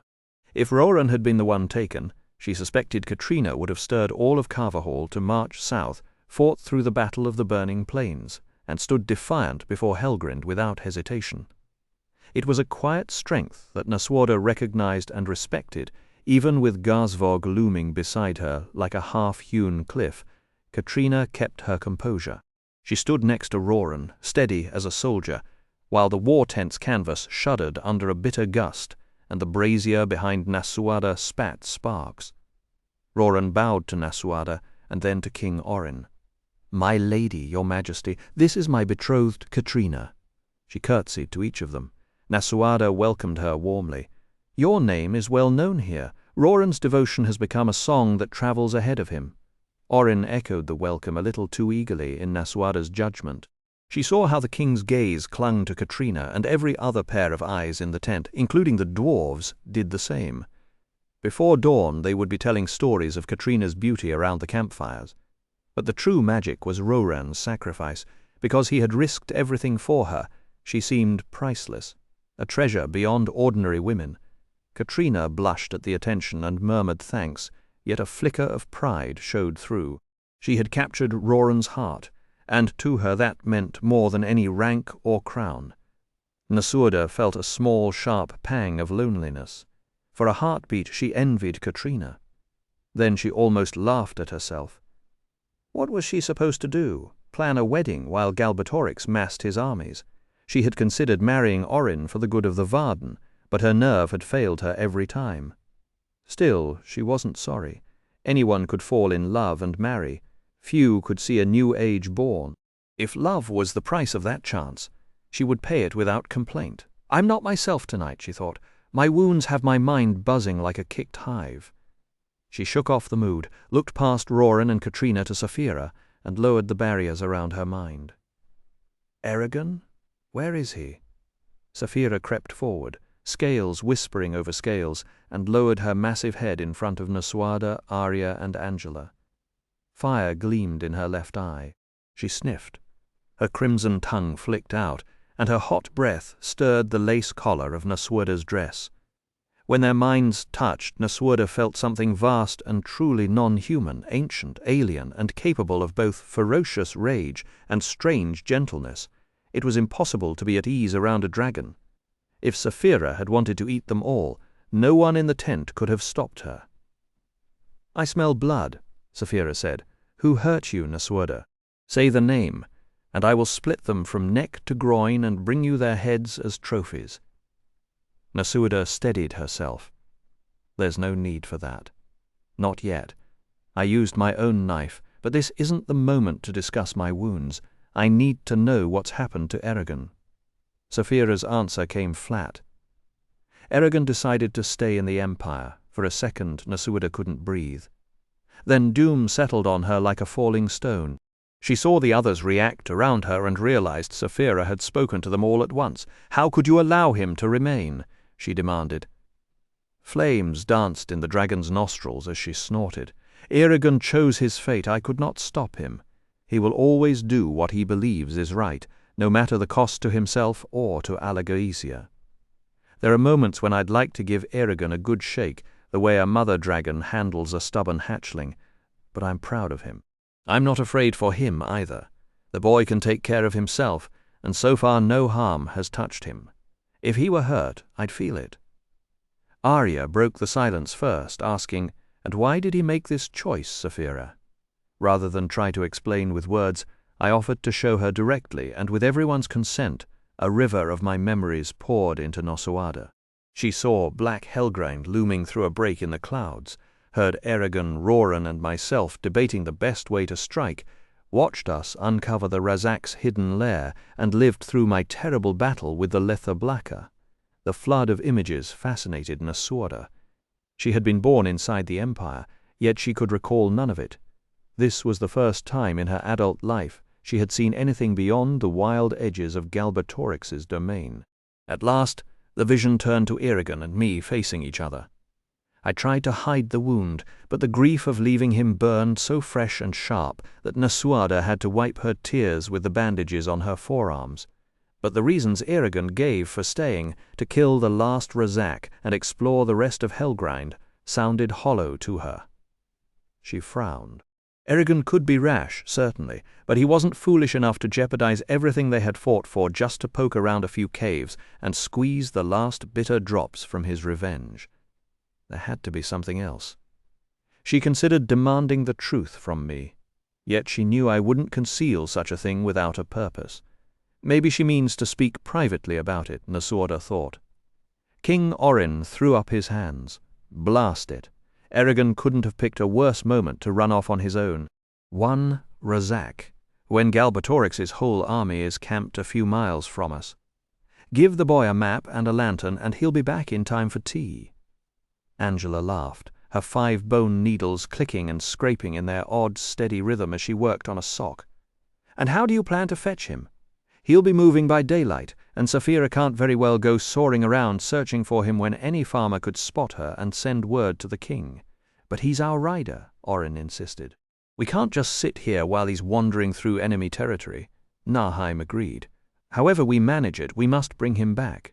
Grimst Zdborith Hrothgar adopted Eragon into his family and clan, my clan, and our law and our blood demand we honor that." Arya knelt, calmly untying and retying the tall strips of her boots, and held one of the cords between her teeth as she asked, "Saphira, where exactly was Eragon when you last touched his mind?" "At the entrance to Helgrind," I answered. "And do you have any idea which path he means to take?" "He didn't yet know himself." Arya sprang to her feet and said, "Then I'll have to look everywhere I can." With the grace of a deer she bounded forward, darted across the clearing, and vanished among the tents as she raced northward, fast and light as the wind itself. "Arya, no!" Nosuada shouted. But the elf was gone. Hopelessness wrapped itself around Nosuada's ribs as she stared after her. The center is crumbling, she thought. Gardsvog gripped the mismatched armor covering his chest as if he meant to tear it off, and asked, "Lady Nightstalker, do you want me to follow?" "I cannot run as fast as a little elf, but I can run for a long while." No, stay. Arya can pass for human from a distance, but soldiers would hunt you down the moment a farmer caught sight of you." "I am used to being hunted, but not in the middle of the Empire, with hundreds of Galbatorix's men scattered across the countryside. No, Arya will have to manage on her own. I pray she finds Eragon and keeps him safe, because without him we are doomed." And as if the world itself turned the page, the chapter titled Escape and Evasion began with the drum of Eragon's feet against the ground. Every footfall sent a shockwave from his heels, through his legs, up his spine, and finally into the base of his skull, where it rattled his teeth and made the pounding headache worse with each mile. The rhythm of his steps was monotonous, annoying at first, but soon it faded into a trance, a place where he didn't think, just moved. Dry grass snapped like twigs under his boots, and little puffs of dust rose from the cracked earth. Eragon guessed it hadn't rained in this part of Alagaesia in a month or more. The air was so dry it scraped his throat raw, and no amount of water could keep up with what the sun and wind took from him. Hence the headache, a constant throbbing companion. Helgren sat far behind him now, but he hadn't made the progress he wanted. Galbatorix's patrols, soldiers and magicians alike, were everywhere, and he'd lost count of how many times he'd ducked into a gully or behind a boulder to let them pass. They were looking for him, no question. The evening before, he'd spotted Thorn low in the western sky, and he'd thrown himself into a ditch, shielded his mind, and stayed frozen for half an hour until the dragon sank out of sight. You'd think being hunted by the most powerful king in the land would feel exciting, he thought with a bitter smirk. In practice it was mostly sore knees, stale bread, and the constant smell of his own sweat. So he'd made the call to stick to the roads and trails.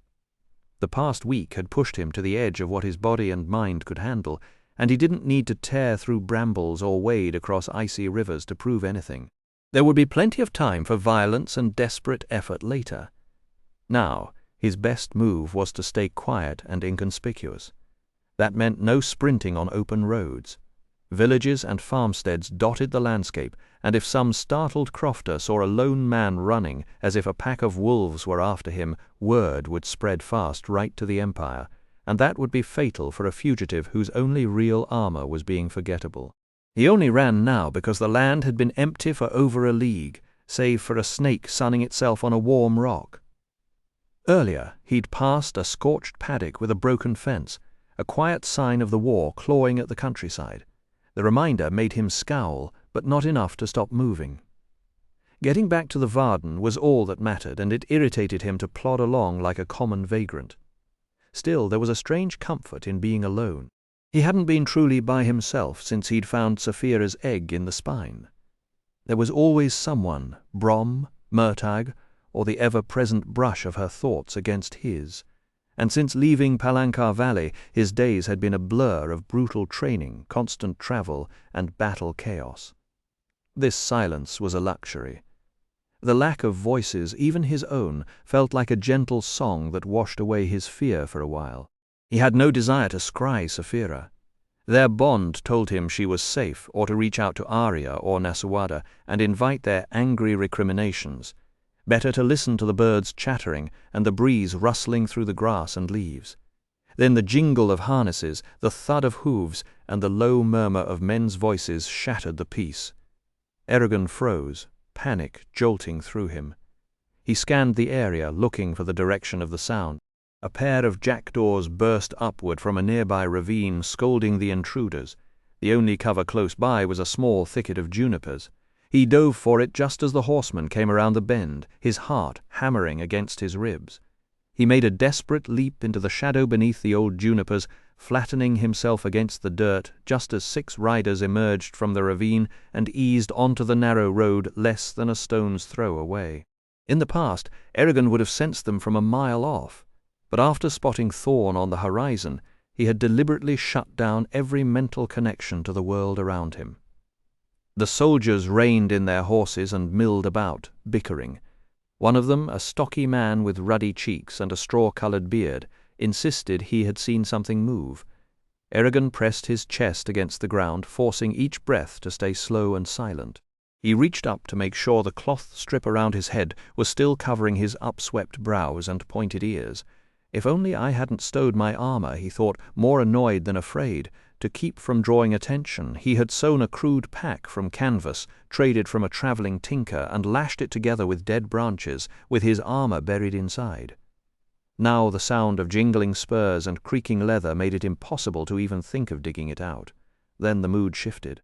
The yellow-bearded soldier dismounted, handed the reins to his companion, and began to pace along the roadside, scanning the ground and the tangled junipers. Every man in Galbatorix's army wore the same red tunic with the gilded flames sewn across the chest, and this one's thread glittered with each movement. His equipment marked him as ordinary: a plain helm, a narrow shield, a leather brigandine, a mounted footman with a spear in his fist, and a longsword strapped to his hip. Eragon's heart hammered so loudly he was sure it would give him away. For a moment, panic threatened to swallow him. Then anger flared. If the soldier was going to find him, Eragon would at least make sure he had a spell ready. He began to whisper in the ancient language, pouring out the words as fast as he could, until he stumbled over a cluster of vowels and had to start all over again. The soldier took another step, another. Just as the man halted directly in front of the bush, Eragon finished the incantation, and a wave of weakness washed through him as the magic took hold. He was not quite quick enough. With a triumphant "Aha!" the soldier shoved the branches aside, revealing Eragon, but the spell made Eragon look like nothing more than a tangle of roots and shadow. The soldier frowned, muttered, "What the devil?" and jabbed his spear into the brush, missing Eragon's face by less than an inch. Eragon's nails bit into his palms, while his whole body screamed to bolt. The soldier grunted, released the branches, and stepped back. "Nothing," he called to the others. "My eyes are playing tricks on me." He pulled off his helmet and wiped his sweating forehead. Another rider spoke up, tired and bitter. "What does that bastard Braithen expect from us? We haven't slept in 2 days." A grumble of agreement went through the group. The first soldier snorted. "The king must be desperate to drive us like this. If you ask me, I'd rather not catch whoever we're after. If Galbatorix is worried, then we should be too. Let Murtagh and his giant dragon do the hunting." A third man cut in, his voice low. "Unless we're hunting Murtagh, you heard what Morzan's son said just as well as I did." An uneasy silence settled over them. Then the yellow-bearded man swung back onto his bay charger, gathered the reins in his left hand, and snapped, "Shut your mouth, Durwood! You talk too much!" They spurred their horses north, leaving only dust and the fading clatter of hooves. Eragon let out a long, shaky breath and ended the spell. He rubbed his eyes with his knuckles, then rested his hands on his knees. For a moment he thought about his childhood in Palancar Valley, the simple chores, the familiar faces, the quiet mountains, and a low, incredulous laugh clawed its way out of his throat. He had traded that life for a canvas pack, a hidden sword, and a narrow hiding spot under a thorny bush, hunted by the most powerful tyrant in the land. I never dreamed it would come to this, he thought, and somehow, despite everything, he found that funny. The spell he'd crafted had 2 layers. One bent the light around his frame until he was practically invisible, and the other was designed to mask his magical work from other spellweavers. The trouble was, the trick couldn't hide footprints, so he had to remain perfectly still, and sometimes it left a stubborn shadow clinging to him. Eragon eased out of the brush, raised his arms overhead in a long stretch, and turned toward the ravine where the soldiers had come from. As he set out again, one question repeated in his mind: what had Murtagh meant by his warning? Ah! The dream shattered apart as he flailed at the empty air. He rolled hard, scrambled backward, and rose with his hands up, ready to deflect a blow that never came. Night pressed in around him. The stars spun in their patient dance above, and the wind whispered through the grass with no hint of danger. He flung his mind outward, covering 1,000 feet in every direction, and found no one. But his body didn't care. His chest heaved, his skin burned, and he stank of pure, raw fear. Inside his head a storm raged, flashing steel, severed limbs, the distant roar of battle. For a moment he was at Farthendur fighting Urgles, and then on the burning plains locked in combat with men not so different from himself. The visions came with such clarity that he half believed he'd been thrown backward through time. He saw the faces of the fallen so vivid he expected them to speak. Though his skin bore no scars, his body echoed with the memory of every wound, and he couldn't stop the shudder as phantom blades pierced him again. A shapeless howl escaped him, and he dropped to his knees, hugging himself, rocking, pressing his forehead to the cold ground. What's wrong with me? Then faintly, something stubborn stirred in his chest. Here he was, a warrior who had survived the Varden's bloodiest battles, crumpled in the dirt like a frightened child. Would Brom have wept like this? Would Garrow? No. They'd have done whatever needed doing and moved on. That was the standard, and against it Eragon kept coming up short. Brom's epics back in Carverhall never once mentioned heroes haunted by the men they'd killed. None of the soldiers he'd met in the Varden seemed weighed down by their choices. Even Roran, who openly admitted how much he hated killing, didn't wake up screaming in the dark. So Eragon thought bitterly, I'm weak. A man shouldn't feel this way. A rider shouldn't. He forced himself upright and paced through the grass, trying to outrun the dread locked around his chest. Half an hour passed, and the grip only tightened. His skin crawled as if 1,000 ants marched beneath it, and every small sound made him flinch. Finally he snatched up his pack and sprinted into the dark, not caring where he ended up or what might be watching. He couldn't think his way past this panic, so he trusted the animal instinct that told him to keep moving. Perhaps if he ran hard enough, the thud of his boots and the burn of his lungs would drag him back to the present. Perhaps the sheer weight of sensation would silence the ghosts. Perhaps, by the time a flock of starlings darted across the afternoon sky like fish through the sea, Eragon had slowed to a walk. He squinted as they wheeled and turned against the sun, and for just a moment the emptiness inside him didn't ache so much.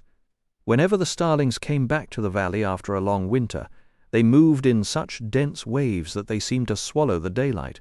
This flock wasn't anywhere near that massive, but it pulled Eragon back to the evenings he had shared with Garrow and Roran on the porch, sipping mint tea while a shifting black cloud twisted and turned above their heads.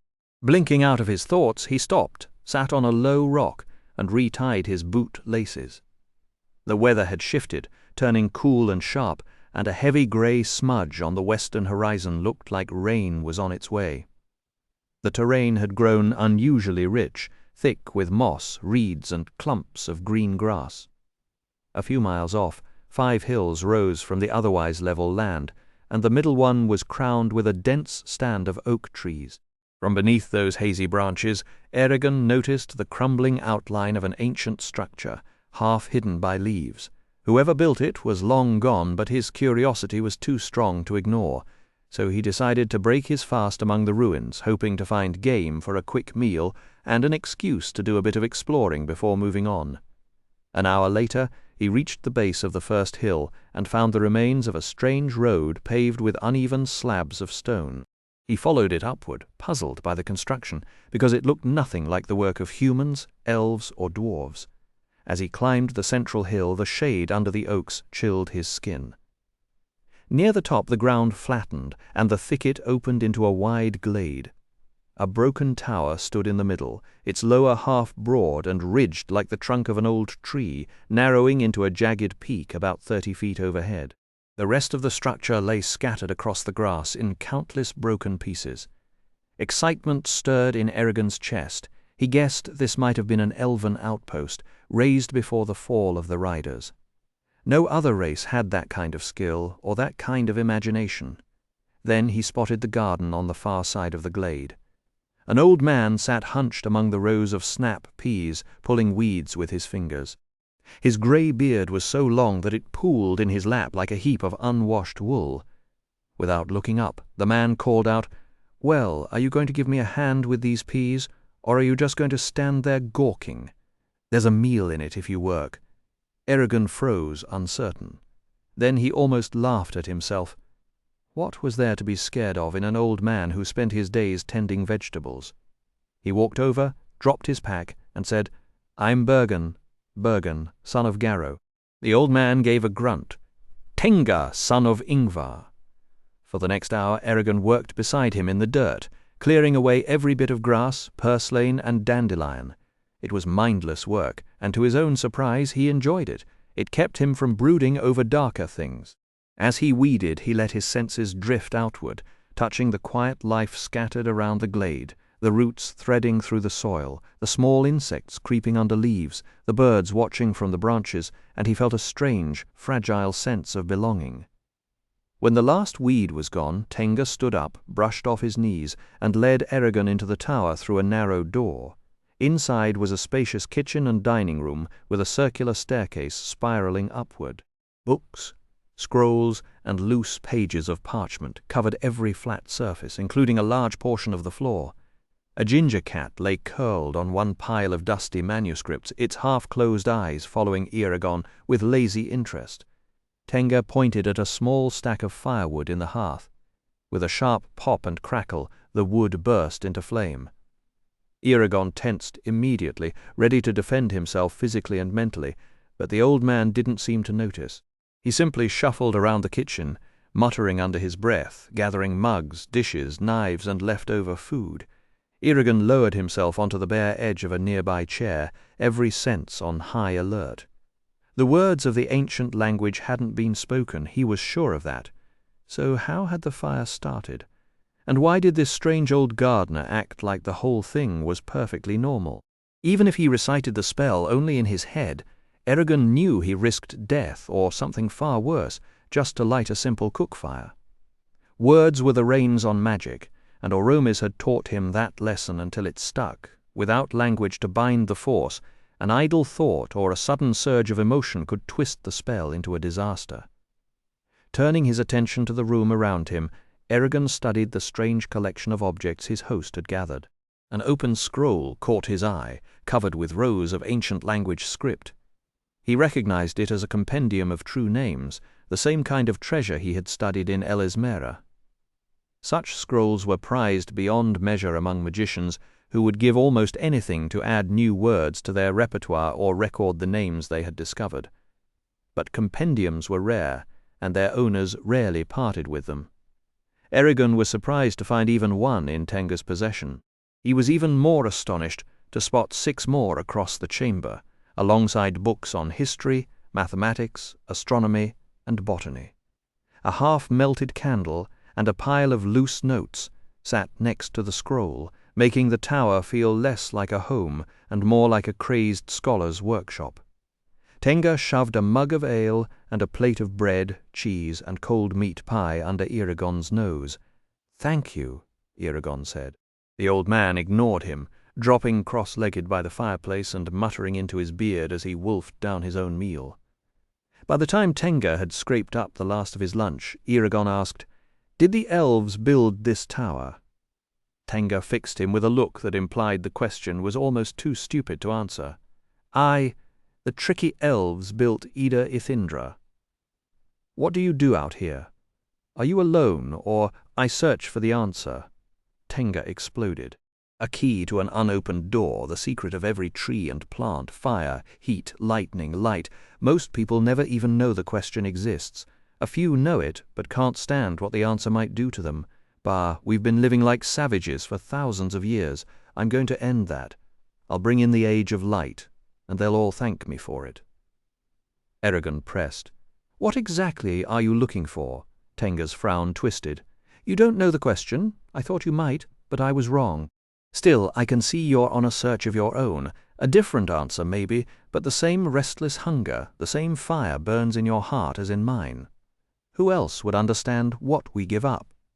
"The answer to what?" Eragon asked. "To the question we choose." Great, Eragon thought. That cleared things right up. The man was completely unhinged. Trying to find a safer topic, Eragon's eyes landed on a row of small wooden animal figurines on the windowsill below a teardrop-shaped opening. "Those are beautiful. Who made them?" For the first time, Tenga's face softened. She did, before she left. She was always making things. He sprang upright and touched the first carving, a squirrel with a flared tail that he called bright and quick and full of mischief. Then his finger moved to a boar with deadly tusks, then a raven, but Eragon had already started easing backward. He lifted the latch, slipped through the door, and stepped out of Ida Ithindra. Shouldering his pack, he hurried down through the oaks and away from the cluster of 5 hills, putting as much distance as possible between himself and the crazed spellcaster who lived there. The road was far busier by the next day. Every time Eragon crested a hill, it seemed another group appeared ahead of him. Refugees balancing bundles on their backs, tired soldiers heading somewhere with grim purpose, merchants watching their wagons with wary eyes. A cold wind carried the smell of rain, and Eragon kept his chin tucked low against the collar of his cloak. He avoided strangers when he could, and when he couldn't, he passed in silence. Through the rest of that day, and all of the next, the 5 hills and their mad inhabitant faded further and further into the distance, until at last they were nothing but a memory behind him. That detour put Eragon in Eastcroft for the night, a modest palisaded village set 20 miles north of Melian. He'd planned on quitting the road long before the settlement came into view, hoping to find a hollow or a cave for the night. But the unfamiliar terrain played tricks on him, and he only realized his mistake when he was already walking beside 3 men-at-arms. To turn back now, a mere stone's throw from the gates and warm beds, would make even a dullard wonder what he was running from. So Eragon clenched his jaw and mentally rehearsed his cover story. He spotted Eastcroft just as the sun sagged into the tree line, and by the time he reached the gate, twilight had settled. A mangy dog barked at him from a doorway, and the smell of wood smoke filled the air. The heavy iron-bound doors were shut, and he heard a sentry ask the escorting soldiers whether anyone else was coming up the road. "No one close," a man replied. "Then they'll wait till morning."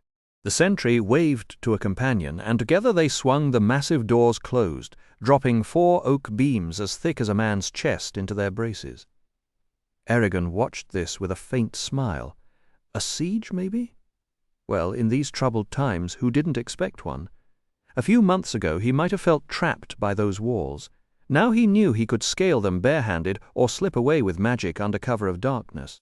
He chose to stay anyway. He was bone-tired, and working spells might draw attention from any hidden magicians nearby. Before he'd taken a dozen steps down the muddy lane, a lantern flashed in his face. A stocky watchman planted himself in front of Eragon and squinted. "Stranger, you've never seen Eastcroft before, have you?" Eragon admitted it was his first visit. The watchman asked about family and friends, and Eragon shook his head. "Then what are you doing here?" "Just passing through. I'm headed south to collect my sister and her children, then bring them to Dras Leona." The watchman's face revealed nothing. Either he didn't buy the words, or he'd heard so many travelers spin similar tales that he'd stopped caring. "You'll want the wayfarer's house by the main well, food and a bed. And listen, these parts have strict rules. No murder, no thievery, no lechery. We have stocks and gallows, and they're not just ornaments. Got my meaning? Yes, sir? Go on, then. Good luck." But he called out after Eragon, "Wait. Name, Bergen." Eragon said, and the watchman returned to his rounds. Eragon waited until the bobbing lantern vanished behind a cluster of houses. Then he doubled back to the message board beside the gate. There, nailed over the usual want-ad posters, were 2 parchments nearly 3 feet long. The faces on them made his stomach turn, his own and Roran's both labelled traitors to the crown. The reward for each was an earldom. Roran's likeness was sharp, even down to the beard he had grown when fleeing Carverhall. Eragon's face, however, was dated, a portrait from before the Blood Oath celebration, when he still looked fully human. How much has changed, he thought dryly. He turned and slipped through the village to the wayfarer's house, where the common room's low ceiling sagged with tar-stained timbers. Candles of pale tallow guttered around the room, their flames swaying and sending up threads of smoke that collected into hazy blue curtains beneath the ceiling. Sand and dried rushes covered the floor, and they crunched beneath Eragon's boots as he moved.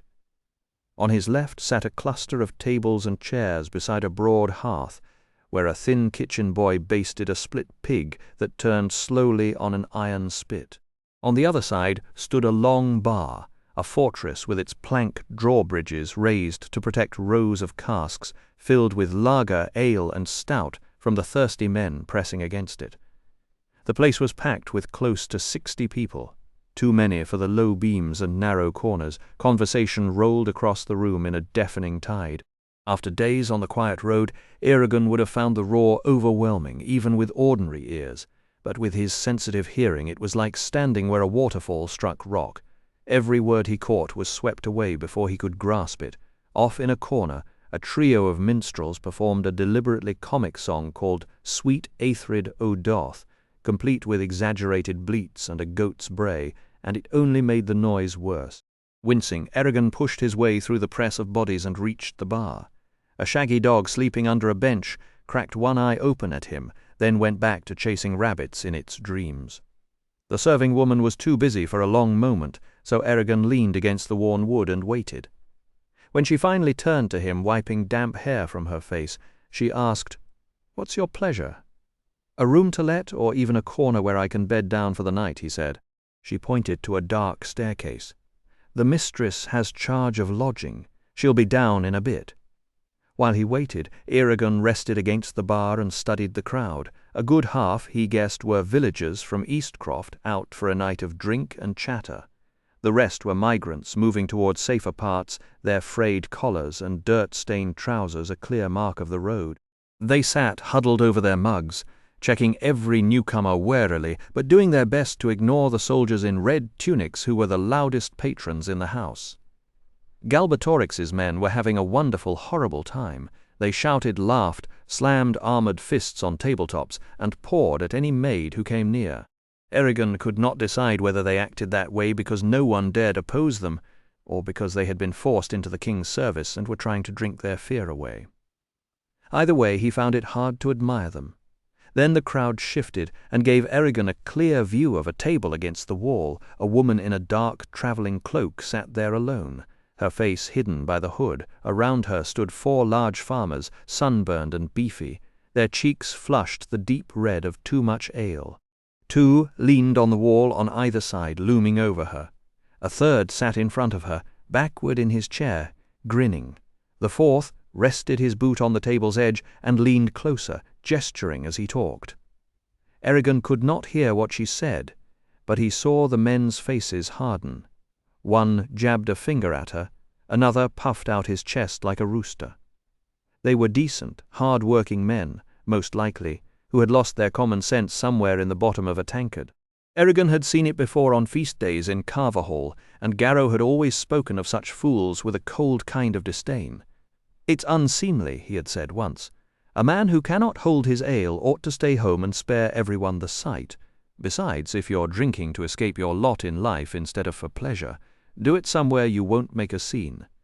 The man seated to the woman's left suddenly reached over and hooked a finger under the edge of her hood, as if to yank it back. Before Eragon could even process the move, the woman had caught his wrist, held it for a heartbeat, and released it. He doubted anyone else in the whole tavern had seen it. Then her hood slipped down, and Eragon went still. She was human, yes, but she looked nearly identical to Arya. Her eyes were round and level, not slanted like an elf's, and her ears lacked those delicate points. Still, she was striking in a calm, grounded way, less exotic than the Arya he knew, but just as beautiful. Without hesitating, Eragon reached out with his mind. He had to know. The instant he brushed her consciousness, a hard mental blow knocked his concentration apart. Then a voice that somehow filled his skull. "Eragon! Arya!" Their eyes met for a brief second before the crowd shifted and swallowed her. Eragon shoved his way across the room, elbows and apologies scattered through the packed bodies. When he finally surfaced near her table, a couple of locals gave him dirty looks. One of them muttered, "You're awful rude, pushing in like that." "Best move along," Eragon tried for a diplomatic tone. "It seems to me, gentlemen, that the lady wants to be left alone. You wouldn't ignore the wishes of a decent woman, would you?" "A decent woman," the nearest man laughed. "No decent woman would be travelling by herself." "Then let me put your minds at ease," Eragon said carefully. "She's my sister. We're headed to live with our uncle in Dras Leona." The 4 men exchanged uneasy glances.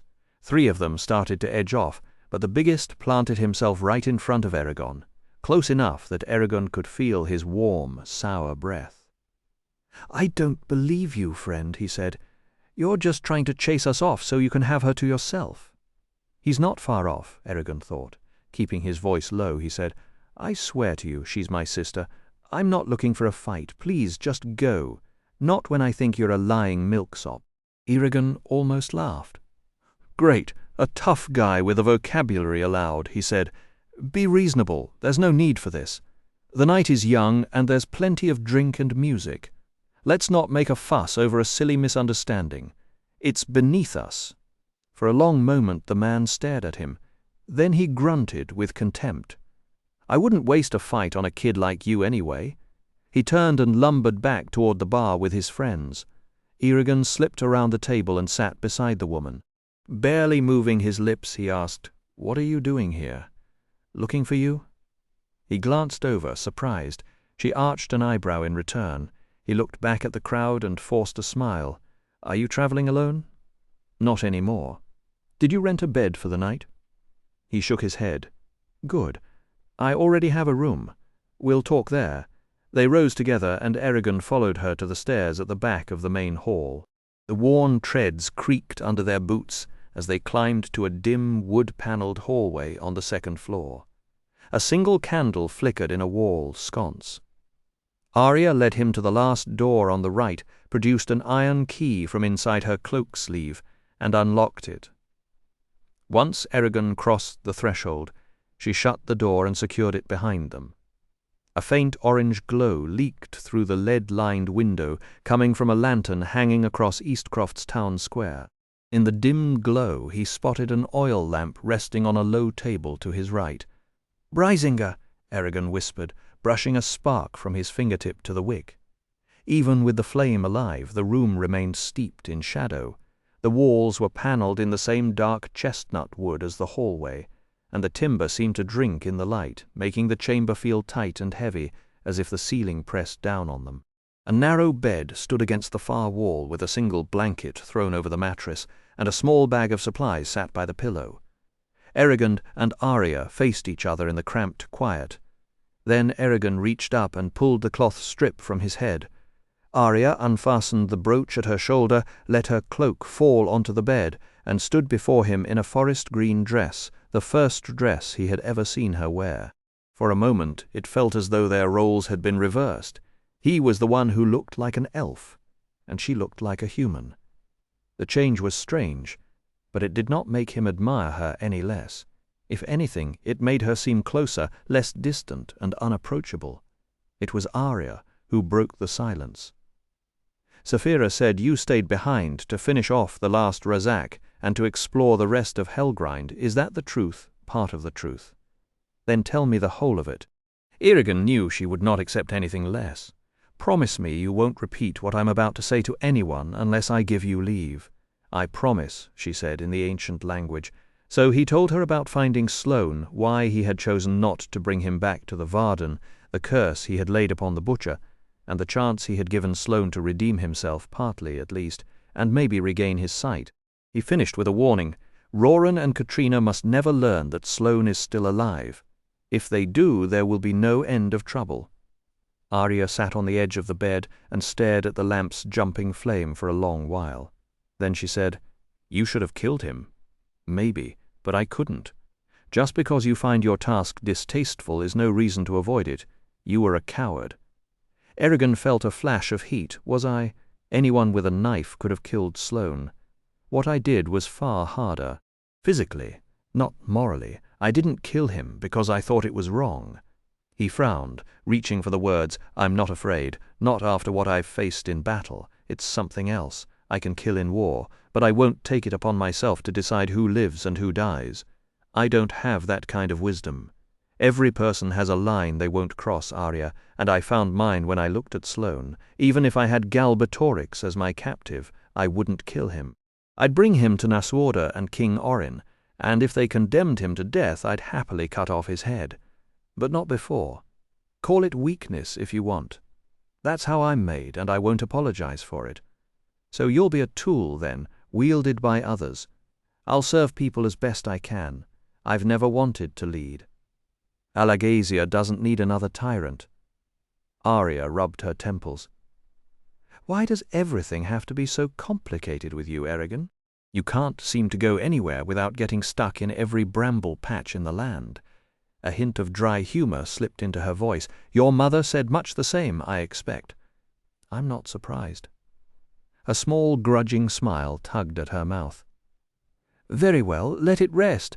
Neither of us is going to change the other's mind tonight, and we have more urgent matters than debating justice. But in the future, remember who you are and what you mean to the races of Alagaresia." "I never forgot." He waited for her to speak again, but she let the silence stand. Sitting on the edge of the table, he finally said, "You didn't have to come looking for me, you know." Outside, wind stirred against the broken spires of Helgrind, and for a moment the only sound was the scratch of stone and the quiet hiss of the lamp. Eragon gave Arya a tired nod. "I'm fine." When she pressed about the trip, he added, "Of course I did." Then he wanted to know how she had found him. Arya said she had guessed which route he would take after Helgrind, and although her estimate had placed her 40 miles west of his actual position, it was close enough. "The land tells me things," she explained. "A rider can't move unseen through this world. You leave marks everywhere. Birds sing of your coming, beasts catch your scent. Even the grass remembers where you walked. The bond between you and Saphira sends ripples through nature, and anyone sensitive to those forces can read them." Eragon joked that she'd have to teach him that trick sometime. "It's not a trick," she said. "It's the art of noticing what's already around you." He asked why she had chosen Eastcroft, since meeting outside the village would have been safer. "Circumstances forced me here, just as they forced you," she replied. "You didn't come willingly, did you?" He admitted he hadn't, rolling his tired shoulders. Trying to push back sleep, he waved at her dress and asked if she had finally given up on pants. A faint smile crossed Arya's face. "Only while I'm here. I've lived among the Varden longer than I care to remember, but I still don't understand why humans insist on dividing men and women so strictly. I never fully adopted your customs. Who was going to stop me? My mother.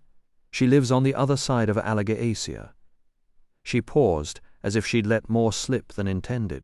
"Anyway, I ran into a couple of ox herders soon after leaving the Varden, so I borrowed this dress. It fits well. That's the advantage of being a spellcaster," Arya said. "No waiting around for a tailor." Eragon laughed, then asked what they should do now. "Now we rest.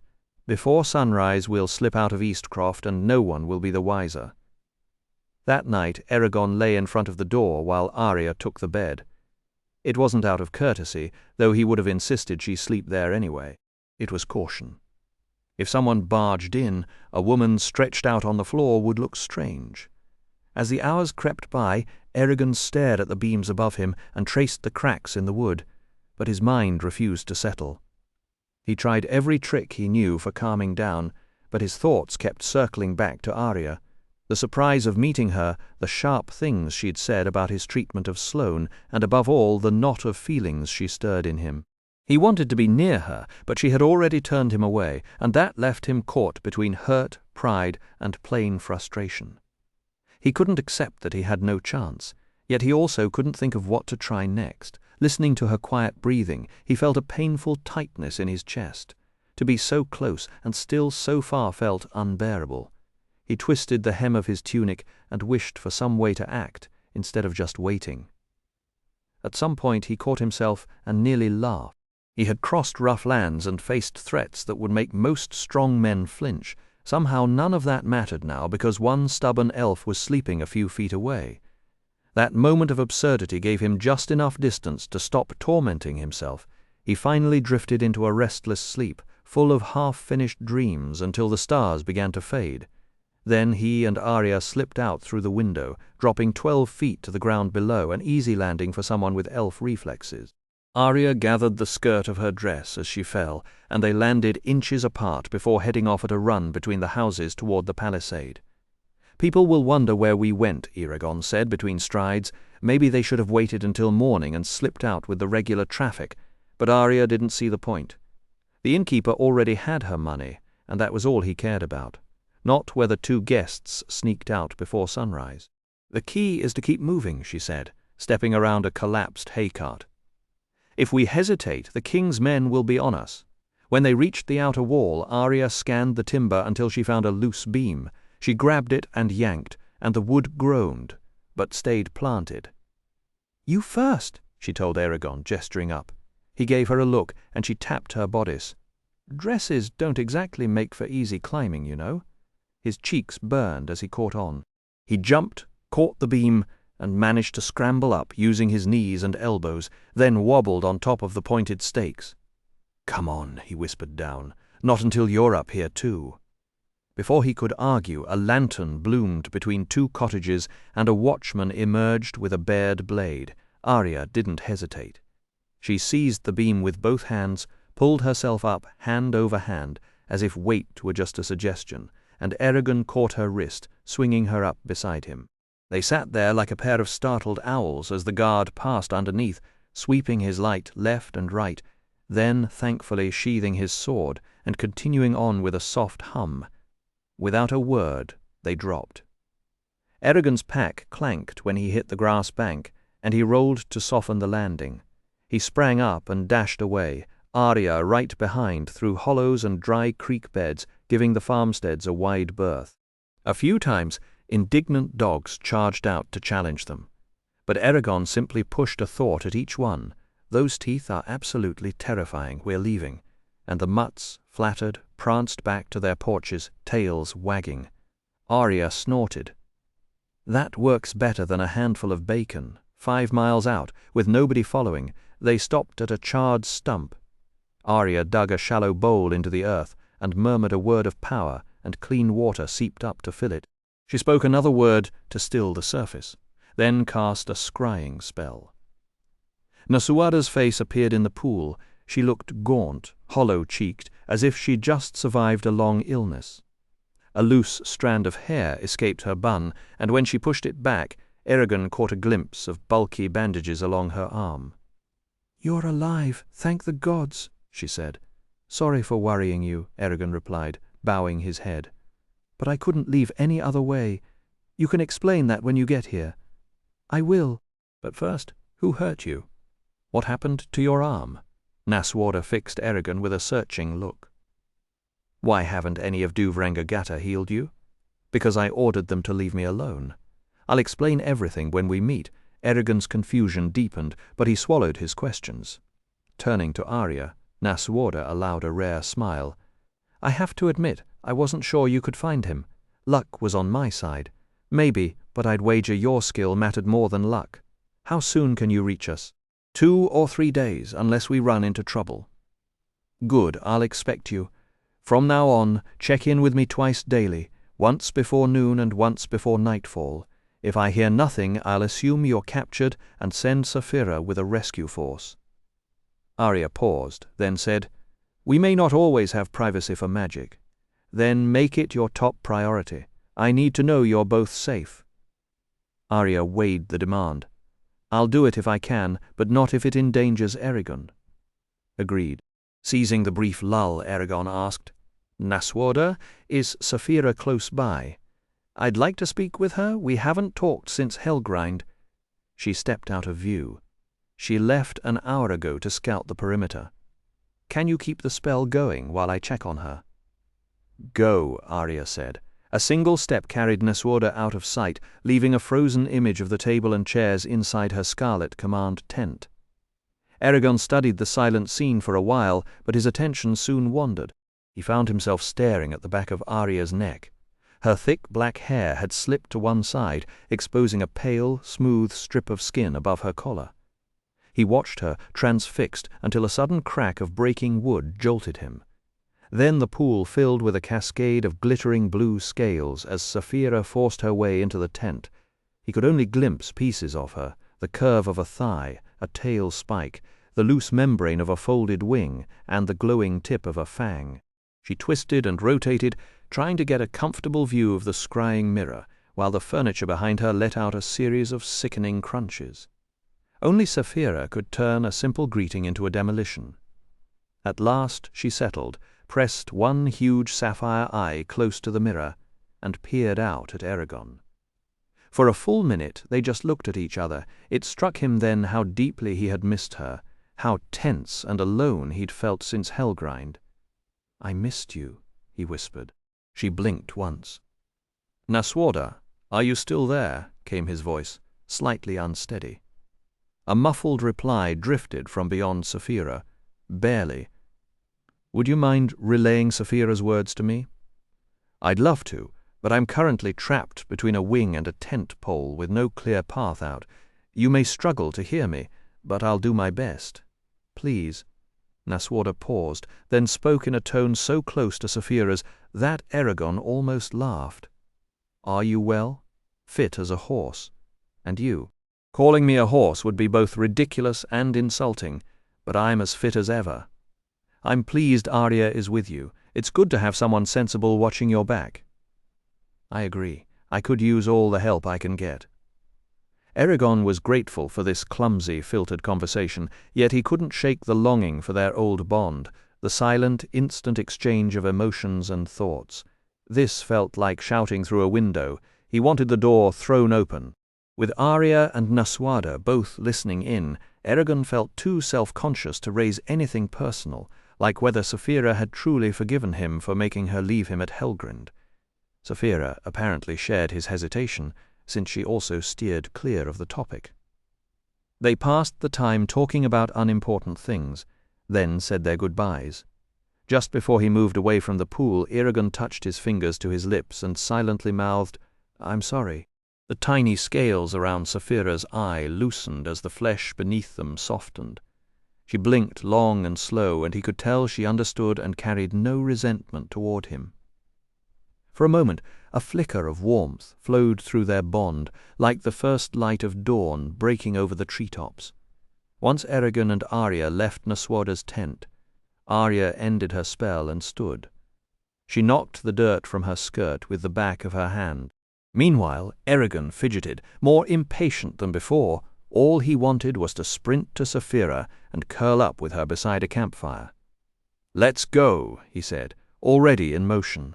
A delicate matter, Roran's back muscles bulged and shifted as he heaved the boulder off the ground. He rested the heavy stone on his thighs for a second, then grunted and pressed it overhead, locking his arms straight. For an entire minute he balanced the crushing weight in the air. When his shoulders began to tremble and nearly gave out, he hurled the boulder down in front of him. It hit the earth with a dull thud, sinking several inches into the dirt. Around him, 20 of the Varden's warriors attempted to lift boulders of the same size. Only 2 pulled it off. The rest fell back to the smaller rocks they normally trained with. Roran took satisfaction in knowing that the months at Horst's forge and years of farm work before that had made him just as strong as men who'd drilled with weapons daily since they were 12. Not bad for a kid who'd spent most of his youth chasing stray sheep through the spine. Roran shook the burn out of his arms and took a few deep breaths, the cool air hitting his bare chest. Reaching up, he massaged his right shoulder, rolling the round muscle under his fingers, confirming once more that no trace of the Razak bite remained. He grinned, glad to be whole again, since he'd figured that was about as likely as a cow dancing a jig. A yelp of pain pulled his attention to Albric and Baldur, who were sparring with Lang, a swarthy, battle-scarred veteran who taught the art of war. Even 2 against 1. Lang held his own. He disarmed Baldur with his wooden practice sword, cracked him across the ribs, and jabbed Albric in the leg so hard he went sprawling, all within seconds. Roran sympathized. He'd just finished his own round with Lang and had a few new bruises to add to the fading ones from Helgrind. For the most part, Roran favored his hammer over any sword. Swords required a level of finesse he thought most fights didn't deserve. His logic was blunt. Crack a swordsman on the wrist, armored or not, and he'd be too busy dealing with broken bones to mount any defense. Naswada had brought the villagers of Carvahall into the Varden fold after the Battle of the Burning Plains, and not one of them turned her down. The reluctant ones had already decided to stay in Sorda when the group passed through Douth. Every able-bodied man from Carvahall swapped their cobbled-together spears and shields for real weapons, training hard to fight alongside seasoned soldiers. Hard living was nothing new to the people of Palancar Valley. Wielding a blade was easier than chopping firewood, and it beat hoeing rows of beets under the summer sun any day. Even those with valuable skills spent their days working for the Varden, but whenever a spare moment appeared they practiced with their assigned weapons, because everyone knew the call to battle could come at any time. Ever since returning from Helgrind, Roran had thrown himself into that training with an almost desperate focus. Toppling the Empire and defeating Galbatorix was the only way he could protect the villagers and Katrina. He didn't fool himself into believing he could win the war on his own, but he trusted that his own effort could shift the odds. He'd seen what one determined person could do.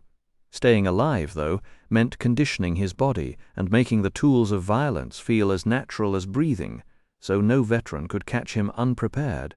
Crossing the practice field on his way back to the tent he shared with Baldur, Roran spotted the well-worn training log, a 20-foot length of stripped timber that lay on a narrow strip of grass, its bark long gone, the wood polished smooth by hundreds of hands.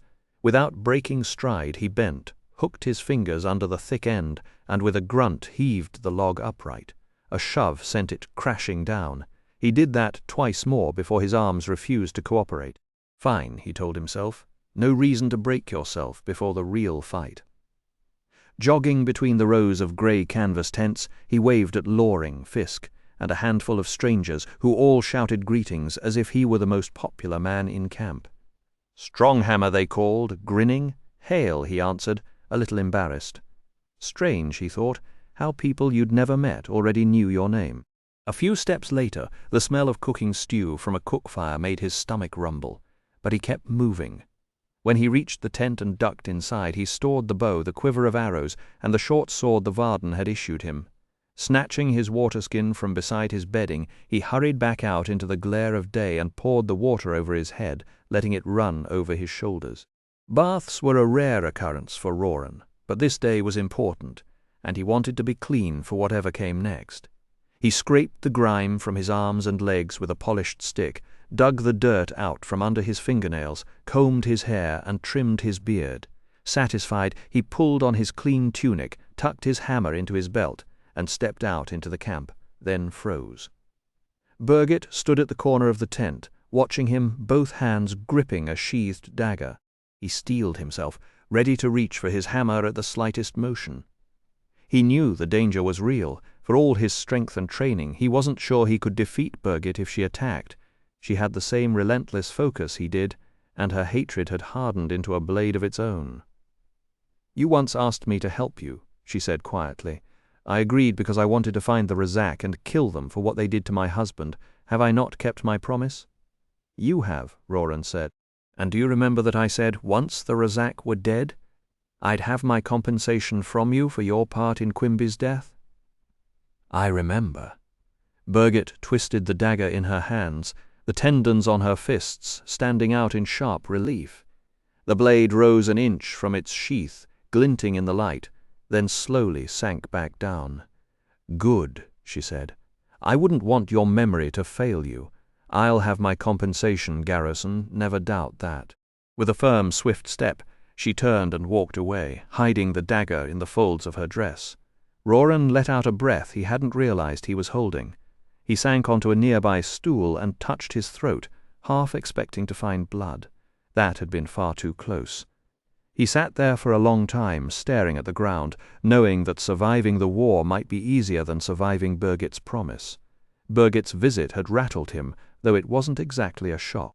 He'd seen it coming for months, all the way back to Carverhall, and he knew this debt would eventually come due. A raven spiraled overhead, and as he followed its motion, something loosened in his chest. A man hardly ever knows when he'll die, he told himself. I could be killed before sundown, and there's not a blasted thing I can do to prevent it. What happens, happens, and I'm not going to waste my time above ground worrying. Misfortune always camps on the doorstep of those who wait for it. The trick is to find happiness in the brief cracks between disasters. Birgit will follow her own conscience, and I'll deal with it when I have to. At his left foot, a yellowish stone caught his eye, and he scooped it up, turning it over between his fingers. He focused every ounce of his will and commanded, "Stenna rissa." The stone lay there, utterly indifferent to his authority, just a dumb lump of rock that had apparently missed the memo about who was in charge here. Snorting, he tossed it into the dirt. So much for that. He rose and stalked north between the long rows of tents, the camp humming around him with the clang of a smith's hammer, the murmur of conversations, and the hiss of meat over a cook fire. He barely registered any of it, working instead at a stubborn knot in his collar lacing. The knot refused to yield, and he abandoned the fight when he reached Horst's tent, a hulking canvas structure twice the size of those around it. "Hello in there," he called, rapping his knuckles against the pole between the two entrance flaps. Katrina burst out with her copper hair streaming behind her and locked her arms around him before he could take a full breath. Laughing, he caught her by the waist and spun her in a circle, the whole world reduced to a blur except her face, then set her down as if she were made of glass. She gave him 3 quick kisses, 1, 2, 3, and when they stilled, He looked into her eyes and felt something close to perfect happiness. "You smell nice," she said. "How are you?" The single flaw in his joy was how thin and pale she still looked. The memory of her imprisonment was carved into her frame. It made him want to drag the Razak out of their graves and destroy them a second time. Slower. "Every day you ask me," he said, "and every day I tell you better. Be patient, I'll recover, but it won't be quick. The best remedy for what ails me is being here with you in the sun. It does me more good than I can put into words." That wasn't all I was asking. Red spots bloomed on Katrina's cheeks, and she tilted her head back, her lips curling into a mischievous smile. "My, aren't you bold, dear sir? Most bold indeed. I'm not sure I should be alone with you, for fear you might try to take liberties." A playful spirit banished the last of his concern. "Liberties, eh? Well, since you've already made up your mind that I'm a scoundrel, I might as well enjoy a few of them." He kissed her until she broke away, though she stayed nestled in his arms. "Oh," she managed, breathless. "You're a hard man to argue with, Roran Stronghammer." "That I am," nodding toward the tent behind her. He lowered his voice.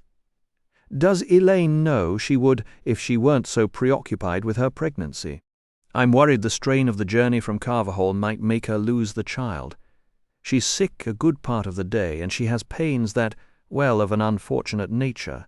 Gertrude has been tending to her, but there's only so much anyone can do. The sooner Eragon returns, the better.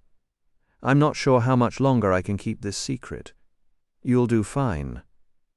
He released her and tugged at the hem of his tunic, trying to smooth the wrinkles. "How do I look?" Katrina studied him with a critical eye, then wet the tips of her fingers and ran them through his hair, pushing it back from his forehead. She found the knot at his collar and began working at it. "You ought to pay more attention to your clothes. Clothes have never tried to kill me. Well, things are different now. You're the cousin of a dragon rider, and you should look the part people expect it of you." He let her fuss until she was satisfied with his appearance. After kissing Katrina goodbye, Roran made the half-mile trek through the heart of the Vardens' sprawling camp. The mud-churned pathways wound between tents and cook-fires, soldiers and messengers moving with purpose around him, until he reached the center where Nasuada's crimson pavilion dominated the landscape. The banner atop it snapped violently in the warm eastern wind, bearing a black shield with 2 crossed swords beneath it. 6 guards flanked the pavilion's entrance, 2 humans, 2 dwarves, and 2 towering Urgles. As Roran approached, they lowered their weapons, and one of the Urgles stepped forward, a thick-necked brute with stained yellow teeth. "Who goes there?" he growled, his accent nearly impossible to pass. "Roran Stronghammer, son of Garrow, Lady Nasuada sent for me." The Urgle slammed a fist against his breastplate with a resounding crash. "Roran Stronghammer requests an audience with you, Lady Nightstalker.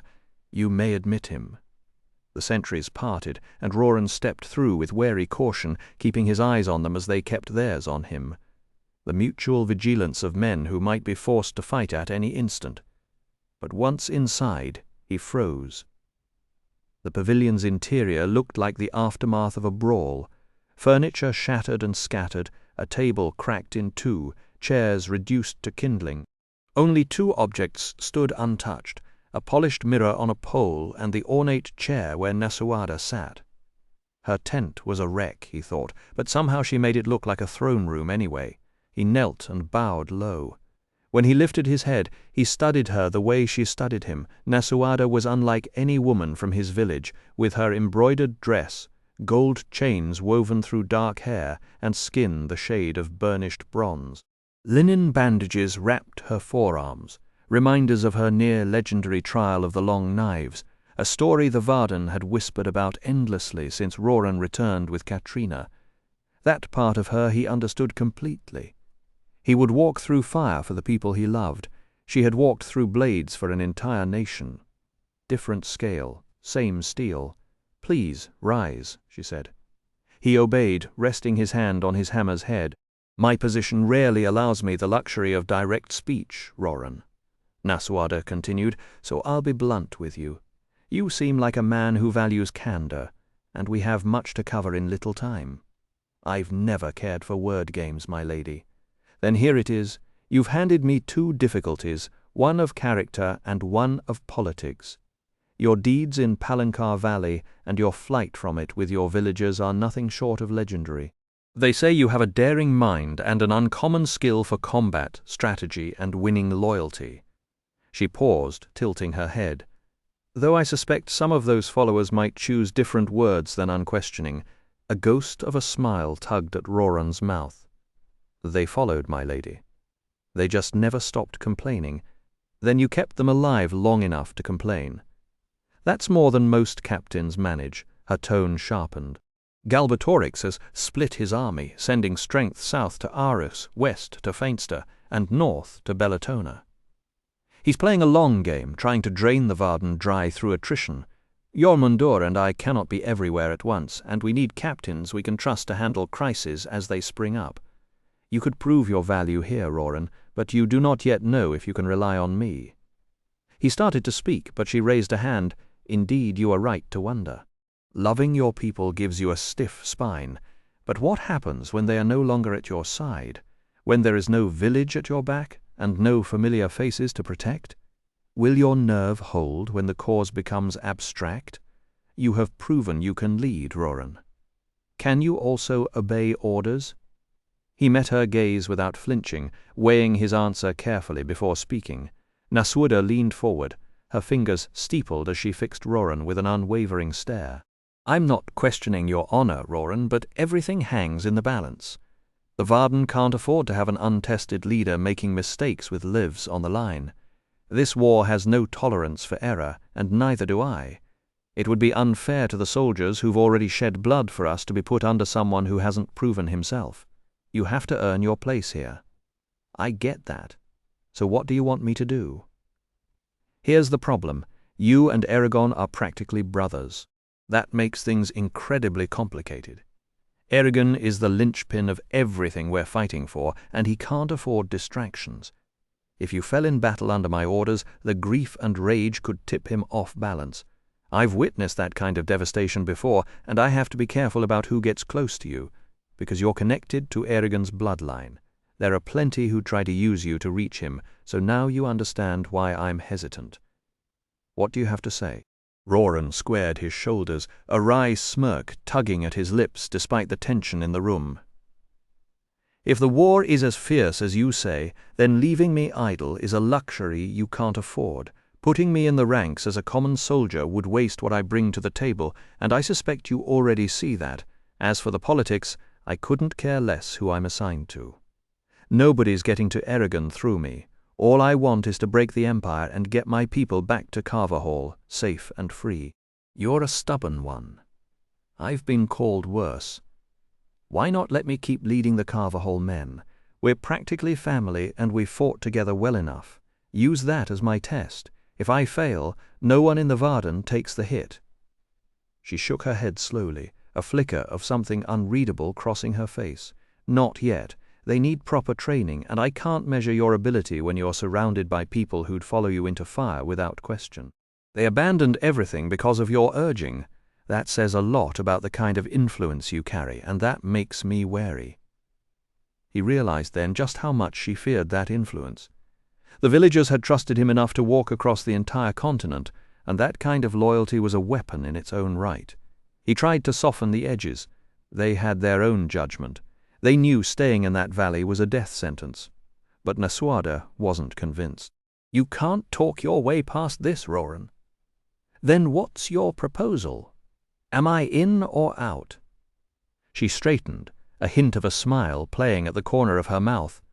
Here's my offer this morning. Our magician spotted a patrol of 23 of Galbatorix's soldiers east of our position.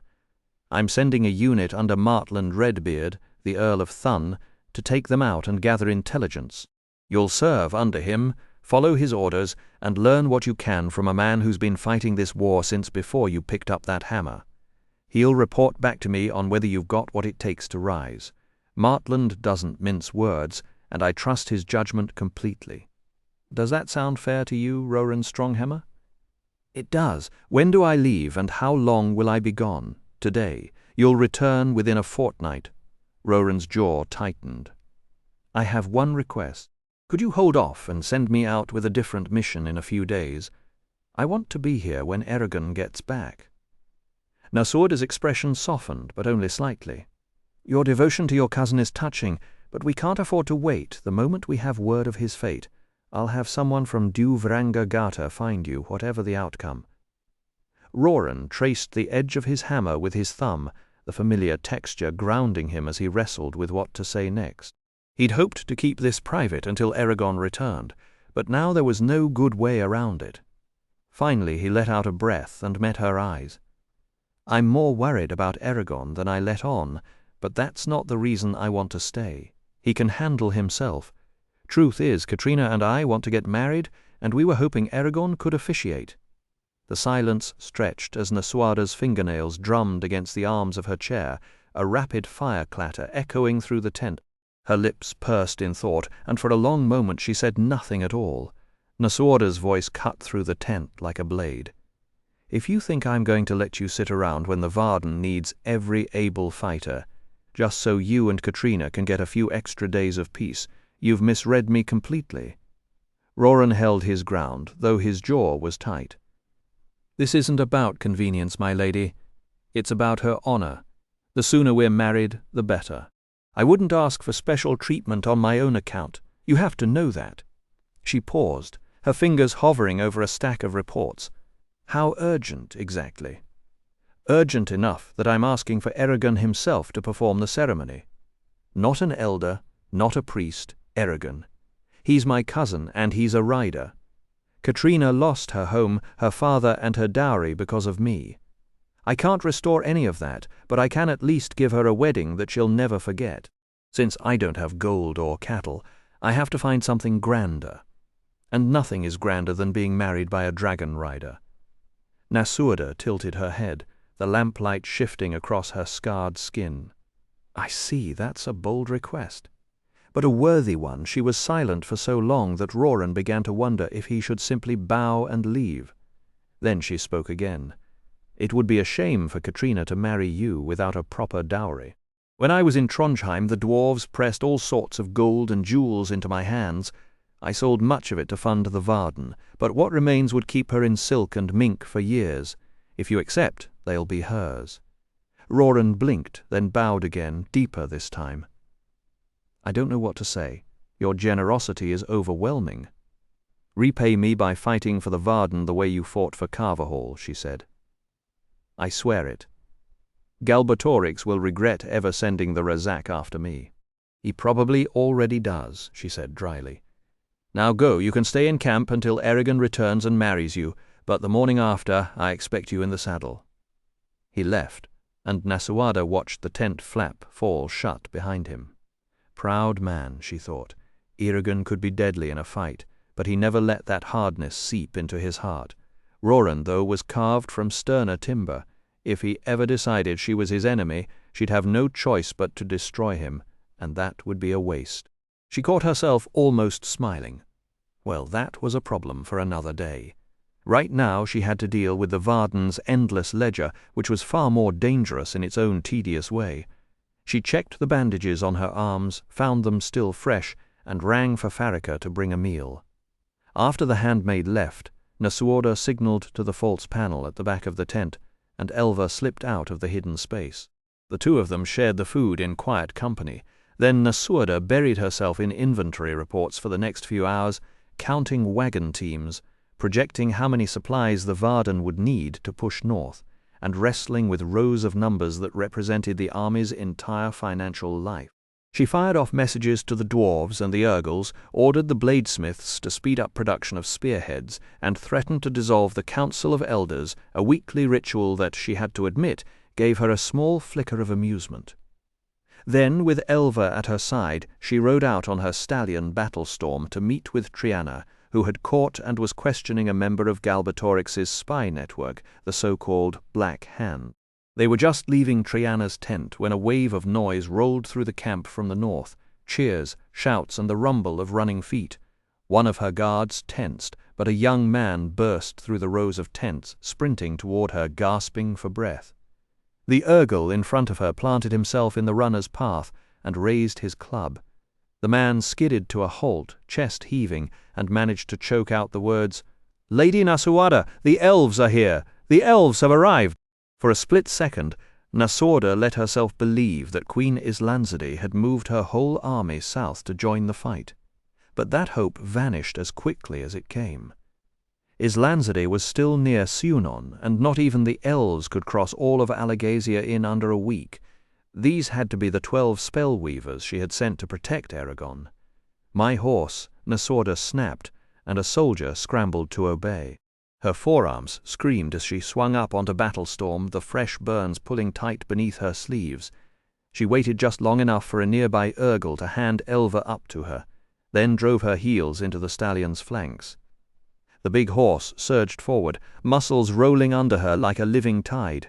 She bent low over his neck, weaving through a narrow lane between tents, dodging men and supply carts, and clearing a rain barrel with a single clean jump. The soldiers laughed and ran after her, eager to see the newcomers with their own eyes, at the northern edge of the camp. Nasuada pulled up, dismounted with Elva in her arms, and scanned the shimmering horizon. 2 miles out, a dozen long, lean figures stepped out from behind a stand of junipers. Their movements were so smooth and synchronized that they seemed to float rather than run. In the wavering morning heat, their shapes bent and flickered like heat rising off a forge, and not a single puff of dust rose from their feet. Nasuada felt the hairs on her arms stand up. It was beautiful, yes, but it was also deeply unsettling. They moved like a pack of hunters closing in on wounded prey. She had felt that same prickle of danger once before, watching a massive shrug prowl the slopes of the Beor Mountains. Awe-inspiring, aren't they? Nasuada jumped. Angela was standing right next to her, arms folded, looking entirely too pleased with herself. How the herbalist kept slipping up on her like that was a mystery. Nasuada had long since stopped trying to solve. She shot a quick glance at Elva, wishing the girl had warned her. "How is it," Nasuada asked, "that you always happen to be here whenever something interesting is about to happen?" Angela smiled. "Oh, I like to know what's going on. And being there in person is much faster than waiting for someone to bring me the news later. Besides, most people have terrible instincts for detail. They'll tell you whether someone raised an army, but they won't notice if the spellweaver's ring finger is longer than his index finger, or if he's hiding a magical ward, or if his horse has a bald patch shaped like a rooster's head." Nasuada frowned. "You never reveal your secrets, do you?" "What good would that do? People would get all worked up over some little trick. I'd have to explain myself for hours, and then King Orin would demand my head. I'd have to fight off half your spellcasters just to escape. It's not worth it. Your answer hardly inspires confidence." "That's because you're too serious, Lady Night Stalker." Nasuada pressed on. "But why would you want to know about a donkey with a bald patch shaped like a rooster's head?" Angela's expression soured. "Because the man who owns that donkey cheated me at Knucklebones. Took 3 buttons and a very valuable shard of enchanted crystal." "Cheated you?" "The bones were loaded," Angela said through pursed lips. "I switched them on him, but he swapped in another set while I was distracted. I'm still not sure how he managed it." "So you were both cheating?" "It was an important crystal. And besides, how can you cheat a cheater?" Before Nasuada could answer, 6 Nighthawks burst out of camp and formed a tight ring around her, their horses stamping and snorting. The heat and smell of the riders washed over her, especially the 2 Urgles, and she hid a grimace. The captain of the shift, a thick-shouldered man named Garvin with a crooked nose, dismounted and walked straight up to her. He spoke through tight teeth, as if wrestling with a heavy emotion. "My lady, may I have a word with you in private?" Angela and Elva looked to Nasuada for instructions. She nodded, and the 2 of them started walking west, toward the Giet River, leaving Nasuada alone with Garvin, an uneasy feeling growing in her chest. Once Nasuada was certain they had moved beyond earshot, she opened her mouth to speak, but Garvin cut her off before she could manage a word. "Blast it, Lady Nasuada, you had no right to ride off like that." "Peace, Captain," she answered, but her voice carried an edge. The risk was small, and I wanted to greet the elves when they arrived. Garvin's mail clattered as he slapped a fist against his thigh. Small risk. Not an hour ago you were shown proof that Galbatorix still has spies hidden among us. He has slipped through our defenses again and again, and yet you chose to abandon your escort and gallop through a crowd full of potential killers. Have you forgotten the ambush in Aberon? Have you forgotten how the twins murdered your father? Captain Garvin, you go too far. Then I'll go further, if that's what it takes to keep you breathing. I had heard the Nighthawks were renowned for their swords, Captain, not their tongues. You might consider a career in debating, Nasuada said dryly. She watched the elves drawing nearer, their columns stirring up golden dust in the afternoon light. Part of her wished the wind would carry the sound of their approach to drown out this conversation. She was done with it. I am not without protection. Garvin's eyes darted briefly to Elva, then returned to her. We suspected as much, lady? He paused, clearly hoping she would expand on that. She gave him nothing. If you're truly safe, then I was wrong to accuse you of recklessness, and I ask your pardon, but being safe and looking safe are two different things. The Nighthawks must be the smartest, toughest, meanest warriors in the land, and the people have to believe it wholeheartedly. They must believe that if they try to stab you, shoot you, or work magic against you, we will stop them cold. If they think killing you is as impossible as a mouse slaying a dragon, they may give up before they even try, and will have prevented an attack without so much as drawing a blade. We cannot fight every enemy you have, Lady Nasuada. That would require an army. Even Eragon couldn't save you from every bitter soul who wishes you dead. You might survive 100 attempts or 1,000, but eventually luck runs out. The only way to stop that is to convince most of your enemies that they will never get past the Nighthawks. Our reputation protects you just as surely as our armor and swords, which is why it pains us when folks see you riding off without us. We look like a pack of fools scrambling after you, and if you don't respect us, lady, no one else will either. He stepped nearer, voice dropping almost to a murmur. We'll happily die for you if we must. All we ask is that you allow us to earn that honor. It's a small favor, all things told, and the day may come when you'll be glad we're standing here. That other protection of yours, it's only human, and humans are fallible, no matter what gifts she carries. She hasn't sworn the oaths in the ancient language the way the Nighthawks have. Her sympathies might shift, and you'd be wise to wonder what would happen if they did. The Nighthawks will never betray you. We're yours, Lady Nasuada, body and soul. So please, let us do our duty. Let us protect you. Nasuada had begun the conversation annoyed, but by the end she was undeniably impressed. The man's logic was tight, his conviction real. She had seen the same look in Eragon's eyes, though for different reasons. She smiled faintly. I see Jormungandr has surrounded me with warriors as skilled with their tongues as with their swords. My lady— You're right, Captain. I was careless, and I'm sorry. I'm still unaccustomed to having guards around me at all hours. I forget, sometimes, that the freedom I once had is no longer mine to keep. You have my word of honor it will not happen again. I have no wish to hobble the Nighthawks any more than you do, Nasuada said, and Garvin bowed his head with a quiet, Thank you, my lady. She turned toward the elves, but they were hidden from sight below the bank of a dry creek roughly a quarter-mile off. It occurs to me, Garvin, that you may have just handed the Nighthawks their motto. He blinked. Did I? If so, I cannot recall. You did. The smartest, the toughest, and the meanest, you said. It would serve nicely, although perhaps without the final "and." If the other Nighthawks approve, have Triana translate it into the ancient language, and I will see it etched on your shields and stitched onto your standards. Garvin murmured something about her generosity, and promised to discuss the matter with Jormungandr and the other captains when they returned to their tents. Then he trailed off. Nasuada read the hesitation at once and thought, Great. Now he is going to fret that it sounds too rough for polite company.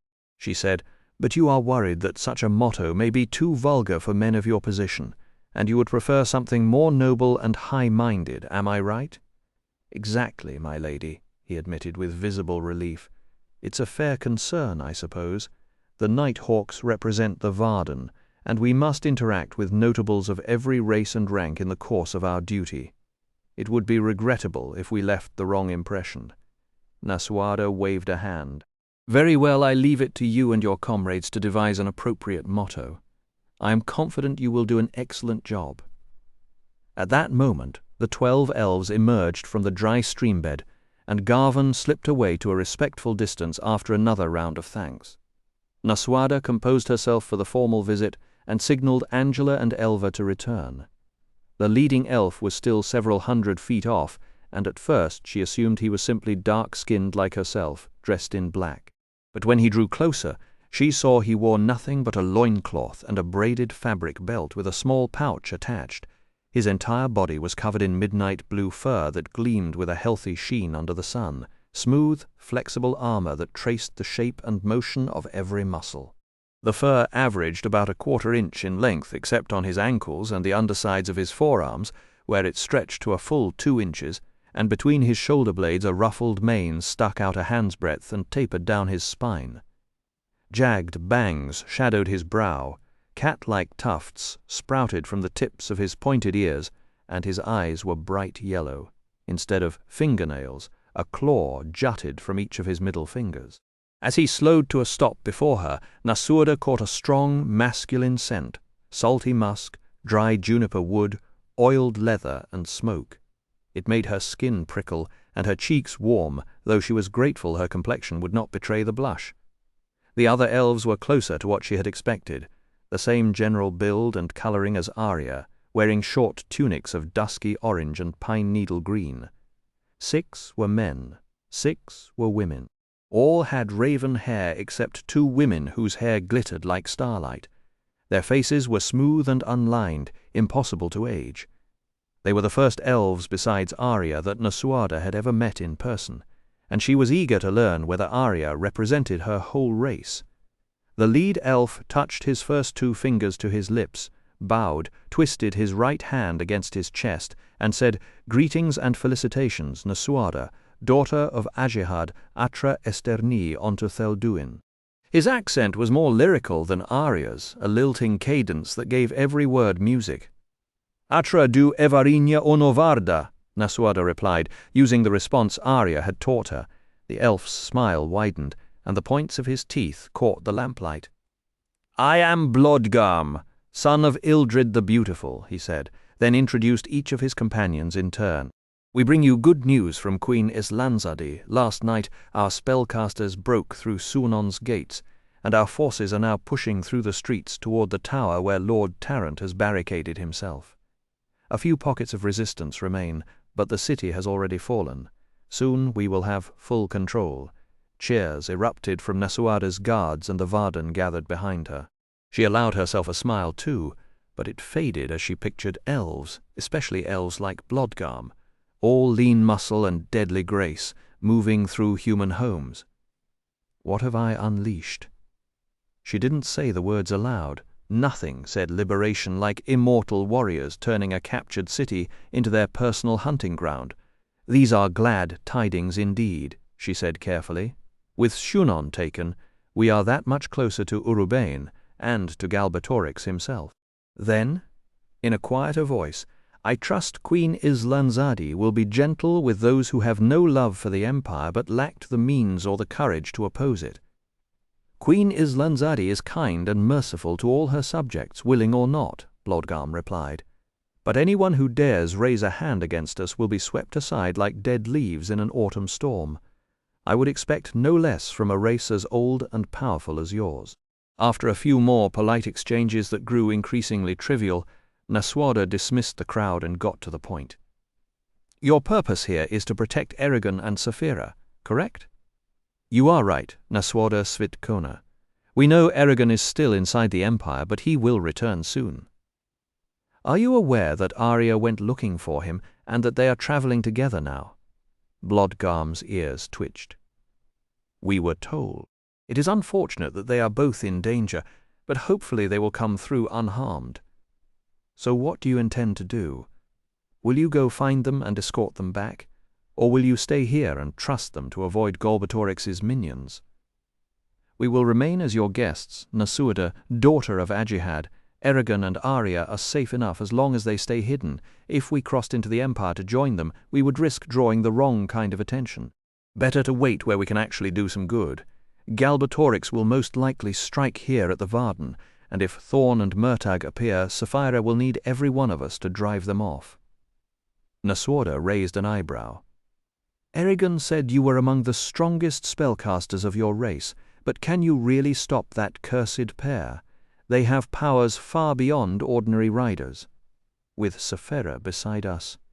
Yes, we know what the Forsworn were capable of, and while Galbatorix has probably made Thorn and Murtagh stronger than any single Forsworn, he would never make them his equals.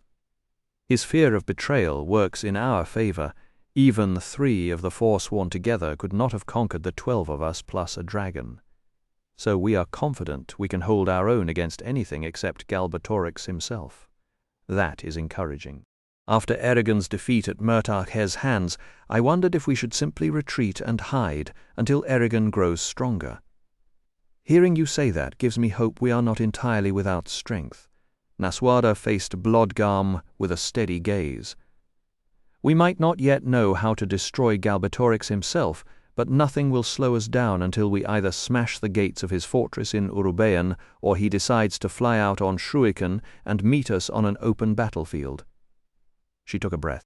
You've done nothing to make me doubt you, but before you step into our camp, I have to ask that one of my people touches each of your minds to verify you're truly elves, not human agents Galbatorix has planted among us. It stings me to make this demand, but spies and traitors have hounded us, and we can't afford to take anyone at their word. This isn't meant as an insult. War has taught us that caution is survival. Surely someone who has wrapped the whole forest of Due Weldenvarden in protective spells can see why. So do you agree? Blodgarm's eyes had a feral glint, and his teeth looked dangerously pointed as he answered, For the record, the trees of Due Weldenvarden grow needles, not leaves. Test us, if you like, but warn whoever you send not to poke too deep into our minds, unless he wants to come back stripped of his wits. Mortals tend to get lost in our thoughts and never find their way back to their bodies, and our secrets aren't open for casual browsing. Nasuoda understood the implied threat. The elves would shred anyone who crossed into forbidden territory. Captain Garvan, she said. Garvan stepped forward like a man walking to his own execution. He faced Blodgarm, shut his eyes and concentrated hard as he reached into the elf's consciousness. Nasuoda bit her lip, watching. When she was young, a one-legged man named Hargrove had drilled her on shielding her thoughts from telepaths and deflecting mental attacks. She had never managed to initiate contact herself, but she knew the theory cold, so she felt for Garvan, whose task was made even trickier by the elves' alien nature. Angela leaned over and whispered, You should have let me check them. I'd have been safer. Nasuoda almost smiled. Maybe, she said, though she still didn't love relying on the herbalist for official matters. Garvan kept digging, then suddenly his eyes snapped open and he gasped out a breath. His face and neck were flushed, and his pupils looked huge, as if he were in the dark. Blodgarm, meanwhile, appeared completely calm, fur smooth, breathing steady, a faint smirk playing around his lips. Well? Nasuoda asked. Garvan took a beat to respond. Then the burly captain with the crooked nose said, He's not human, my lady. I'm certain of it. Absolutely certain. Nasuoda felt both relief and unease. There was something strangely hollow about his reply. Very well, proceed.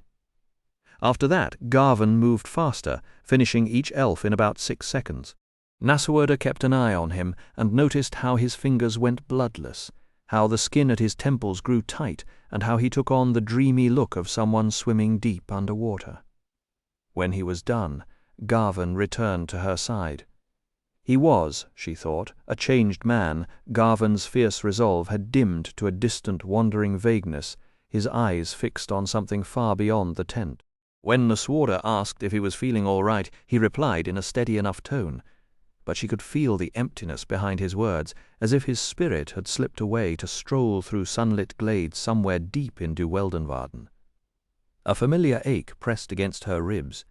She'd seen hardened men break before, but never like this. never with a quiet detachment that almost seemed peaceful. She hoped he would recover soon. If he didn't, she would ask Eragon or Angela, or perhaps both of them, to see what they could do for him. Until his condition improved, she decided, he would be pulled from active Nighthawk duty, and Jormungandr would give him some uncomplicated task. That way, she reasoned, she wouldn't feel responsible for pushing him any closer to the edge, and he could at least take some quiet enjoyment from whatever visions lingered in his mind. The anger, though, refused to settle. It curdled in her stomach, aimed at herself, at the elves, at Galbatorix and the Empire for forcing such a sacrifice. She clenched her jaw and forced herself to hold her tongue. "Blodgarm, when you spoke of peril, you might have mentioned that even those who come back to their bodies don't come back entirely whole." "Oh, but my lady, I am perfectly well," Garvan said. His protest was lifeless, a flickering candle in a draught, and it only stoked Nasuada's outrage. Blodgarm's fur rippled, stiffening at the neck. "If I failed to explain myself clearly enough before, then I owe you an apology. But do not blame us. Our nature is not a choice. And do not blame yourself either, for we live in an age of suspicion where caution is survival. To have allowed us to pass without scrutiny would have been negligence.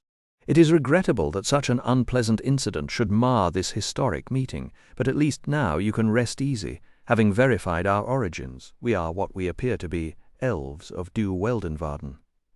A fresh wave of his musk drifted toward her, and despite the heat of her anger, her knees loosened and her resolve melted into images of silk-draped boas, goblets of cherry wine, and the mournful dwarf ballads that echoed through Trondheim's stone halls. Oh, this was just perfect.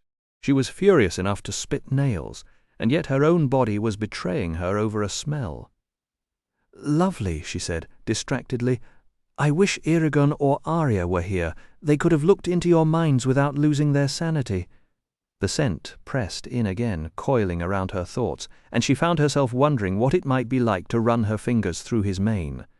The thought was cut short when Elva yanked on her left arm, forcing Nasuada to lean closer. "Whorehound?" Elva whispered sharply into her ear, "Focus on the taste of whorehound." Nasuada seized the memory of a whorehound candy she'd eaten at one of King Hrothgar's feasts the year before. The bitter, harsh flavor in her memory dried her mouth and pushed back the spell. She straightened, covering her laps as best she could. "My young companion is curious why you look so different from other elves, I must admit. So am I. Your appearance isn't what we've come to expect from your race. Would you share the reason for your more animalistic features?" A ripple of fur crossed Blodgarm's shoulders, almost like a shrug. "This shape pleased me," he said. "Some write poetry about the sun and the moon. Others grow flowers, raise great buildings, or compose music. I appreciate those arts, but I find true beauty in the fang of the wolf, the pelt of the forest cat, the eye of the eagle. So I took those traits for my own. 100 years from now," Blodgarm mused, "he might lose his love for land creatures and decide the sea held everything noble. He would grow scales, trade his hands for fins, swap his legs for a tail, and vanish beneath the waves, never to be seen in Allegasia again." Nasuada watched him carefully.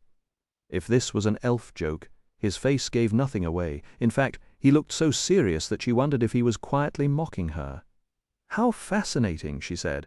"Please, don't get any fishy ideas any time soon, because we still need you on dry land. Of course, if Galbatorix ever decides to enslave the sharks and the rockfish, then a spellcaster who can breathe underwater may turn out to be quite useful." Without warning, the 12 elves burst into bright, clear laughter, and birds for over a mile in every direction joined in with song. The sound was like water falling across crystal, and Nasuada found herself smiling before she could stop. Her guards wore the same dazed expression. Even the 2 Urgles looked giddy with joy. When the laughter faded and the mundane world pressed back in, she felt the ache of a fading dream, and a thin veil of tears blurred her sight for a few heartbeats before disappearing.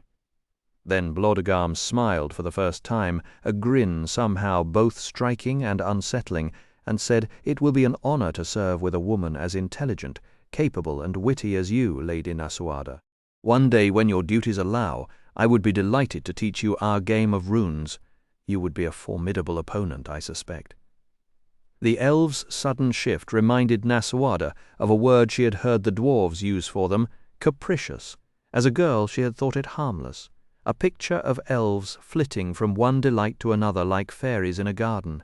Now she understood what the dwarves truly meant. Beware, beware, because you never know what an elf will do. She sighed at the thought of another group of beings trying to steer her life. Wonderful. Just what she needed. Another immortal committee with hidden agendas. Is life always this complicated? Or do I create my own problems? She wondered. Then she noticed King Orin riding out of camp at the head of a long train of nobles, courtiers, officials, advisers, assistants, servants, soldiers, and a host of other figures she did not bother sorting out. At the same time, Saphira came sweeping down from the west, wings spread wide and flattening the grass. Preparing herself for the noisy chaos about to descend, Nasuoda said, "It may be months before I can accept your invitation, Blodgam, but I do appreciate it. A game after a long day would be a pleasant distraction. For now, that pleasure will have to wait. The whole weight of human society is about to fall on you, so get ready for an avalanche of names, questions, and requests. We humans are a curious bunch, and none of us have seen this many elves before."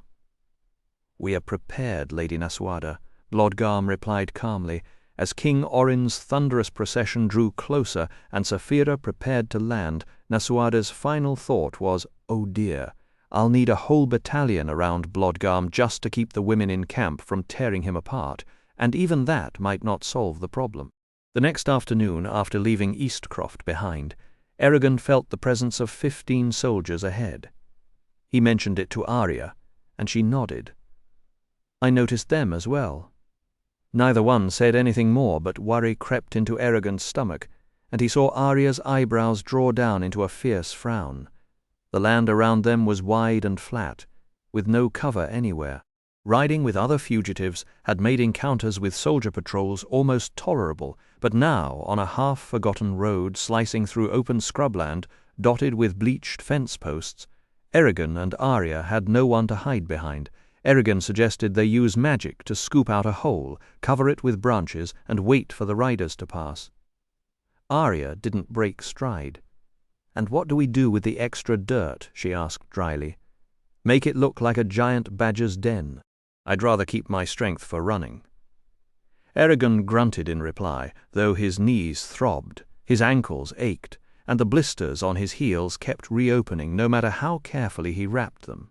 He had tried to heal the damage the night before, but the spells had only added a bone-deep weariness.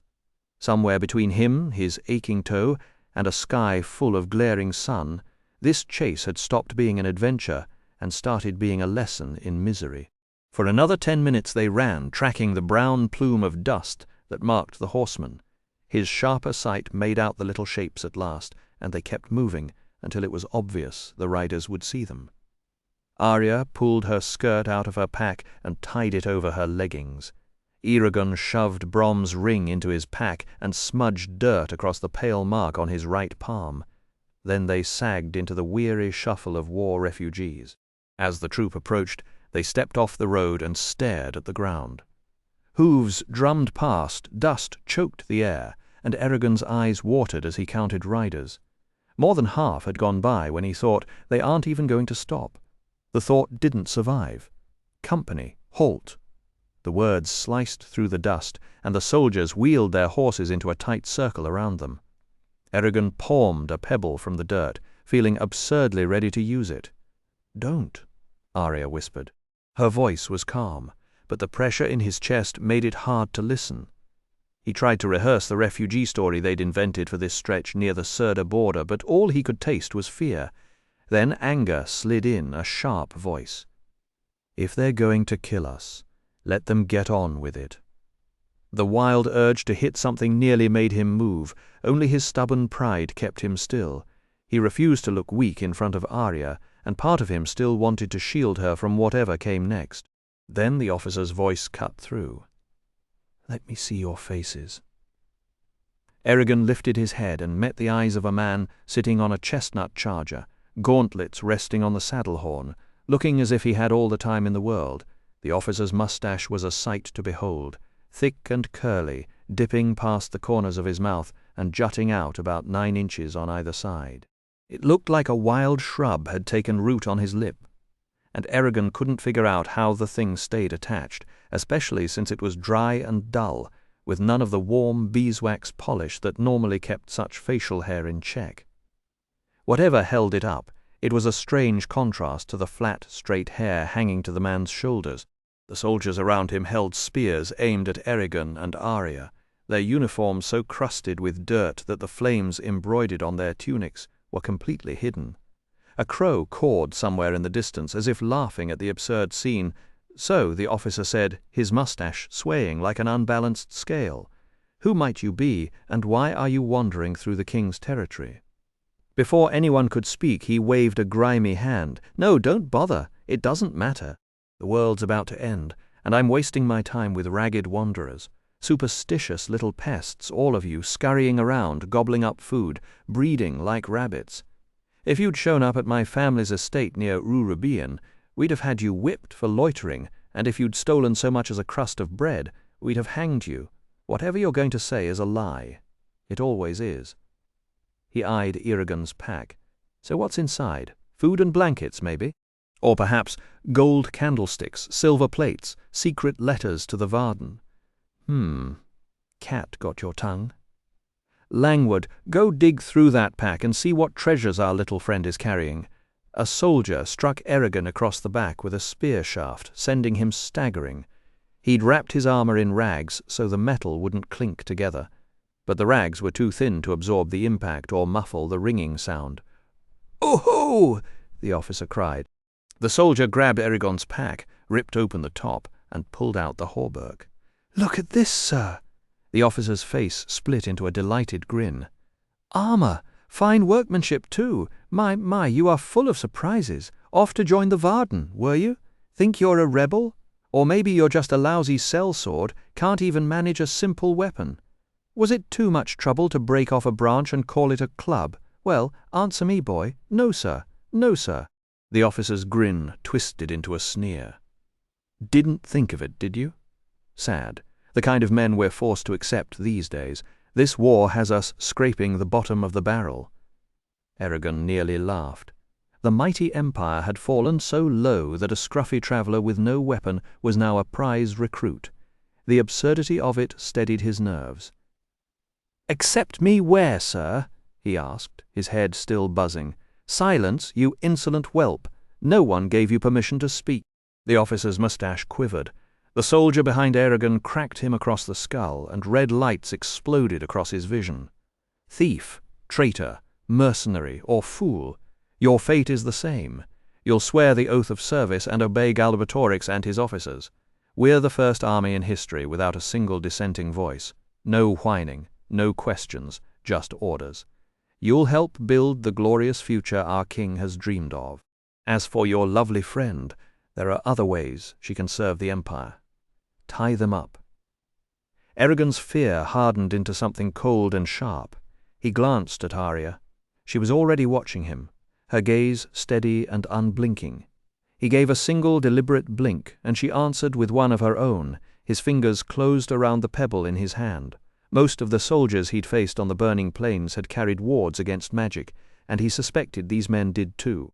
He would have to be fast and lucky. Eragon had no doubt that he could break or outsmart any spell Galbatorix's mages might invent, if only he had the time to sit and work through it.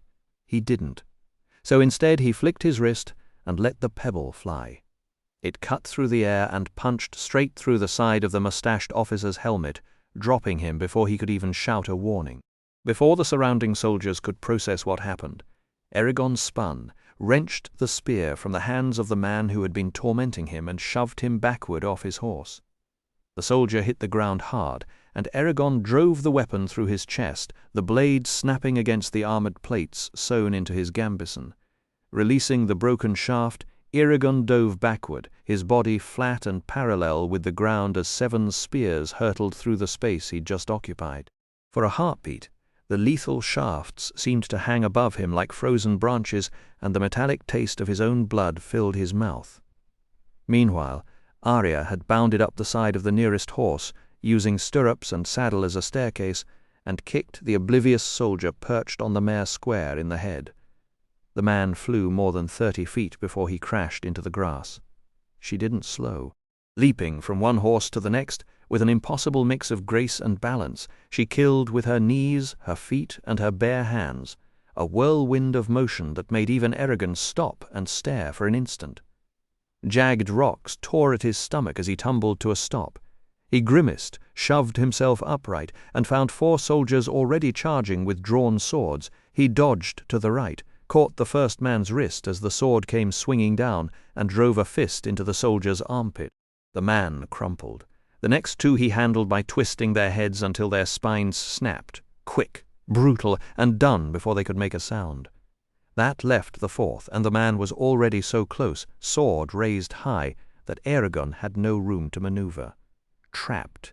He did the only thing he could. He slammed his bare fist into the soldier's chest with everything he had. A burst of blood and sweat exploded from the impact. The blow caved in the man's ribs and hurled him a dozen feet over the grass, where he landed on top of another corpse.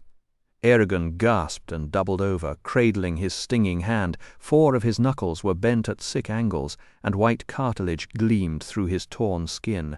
Blast it all, he thought as hot blood streamed down his fingers. His hand refused to obey, and he knew it would stay useless until he could heal it.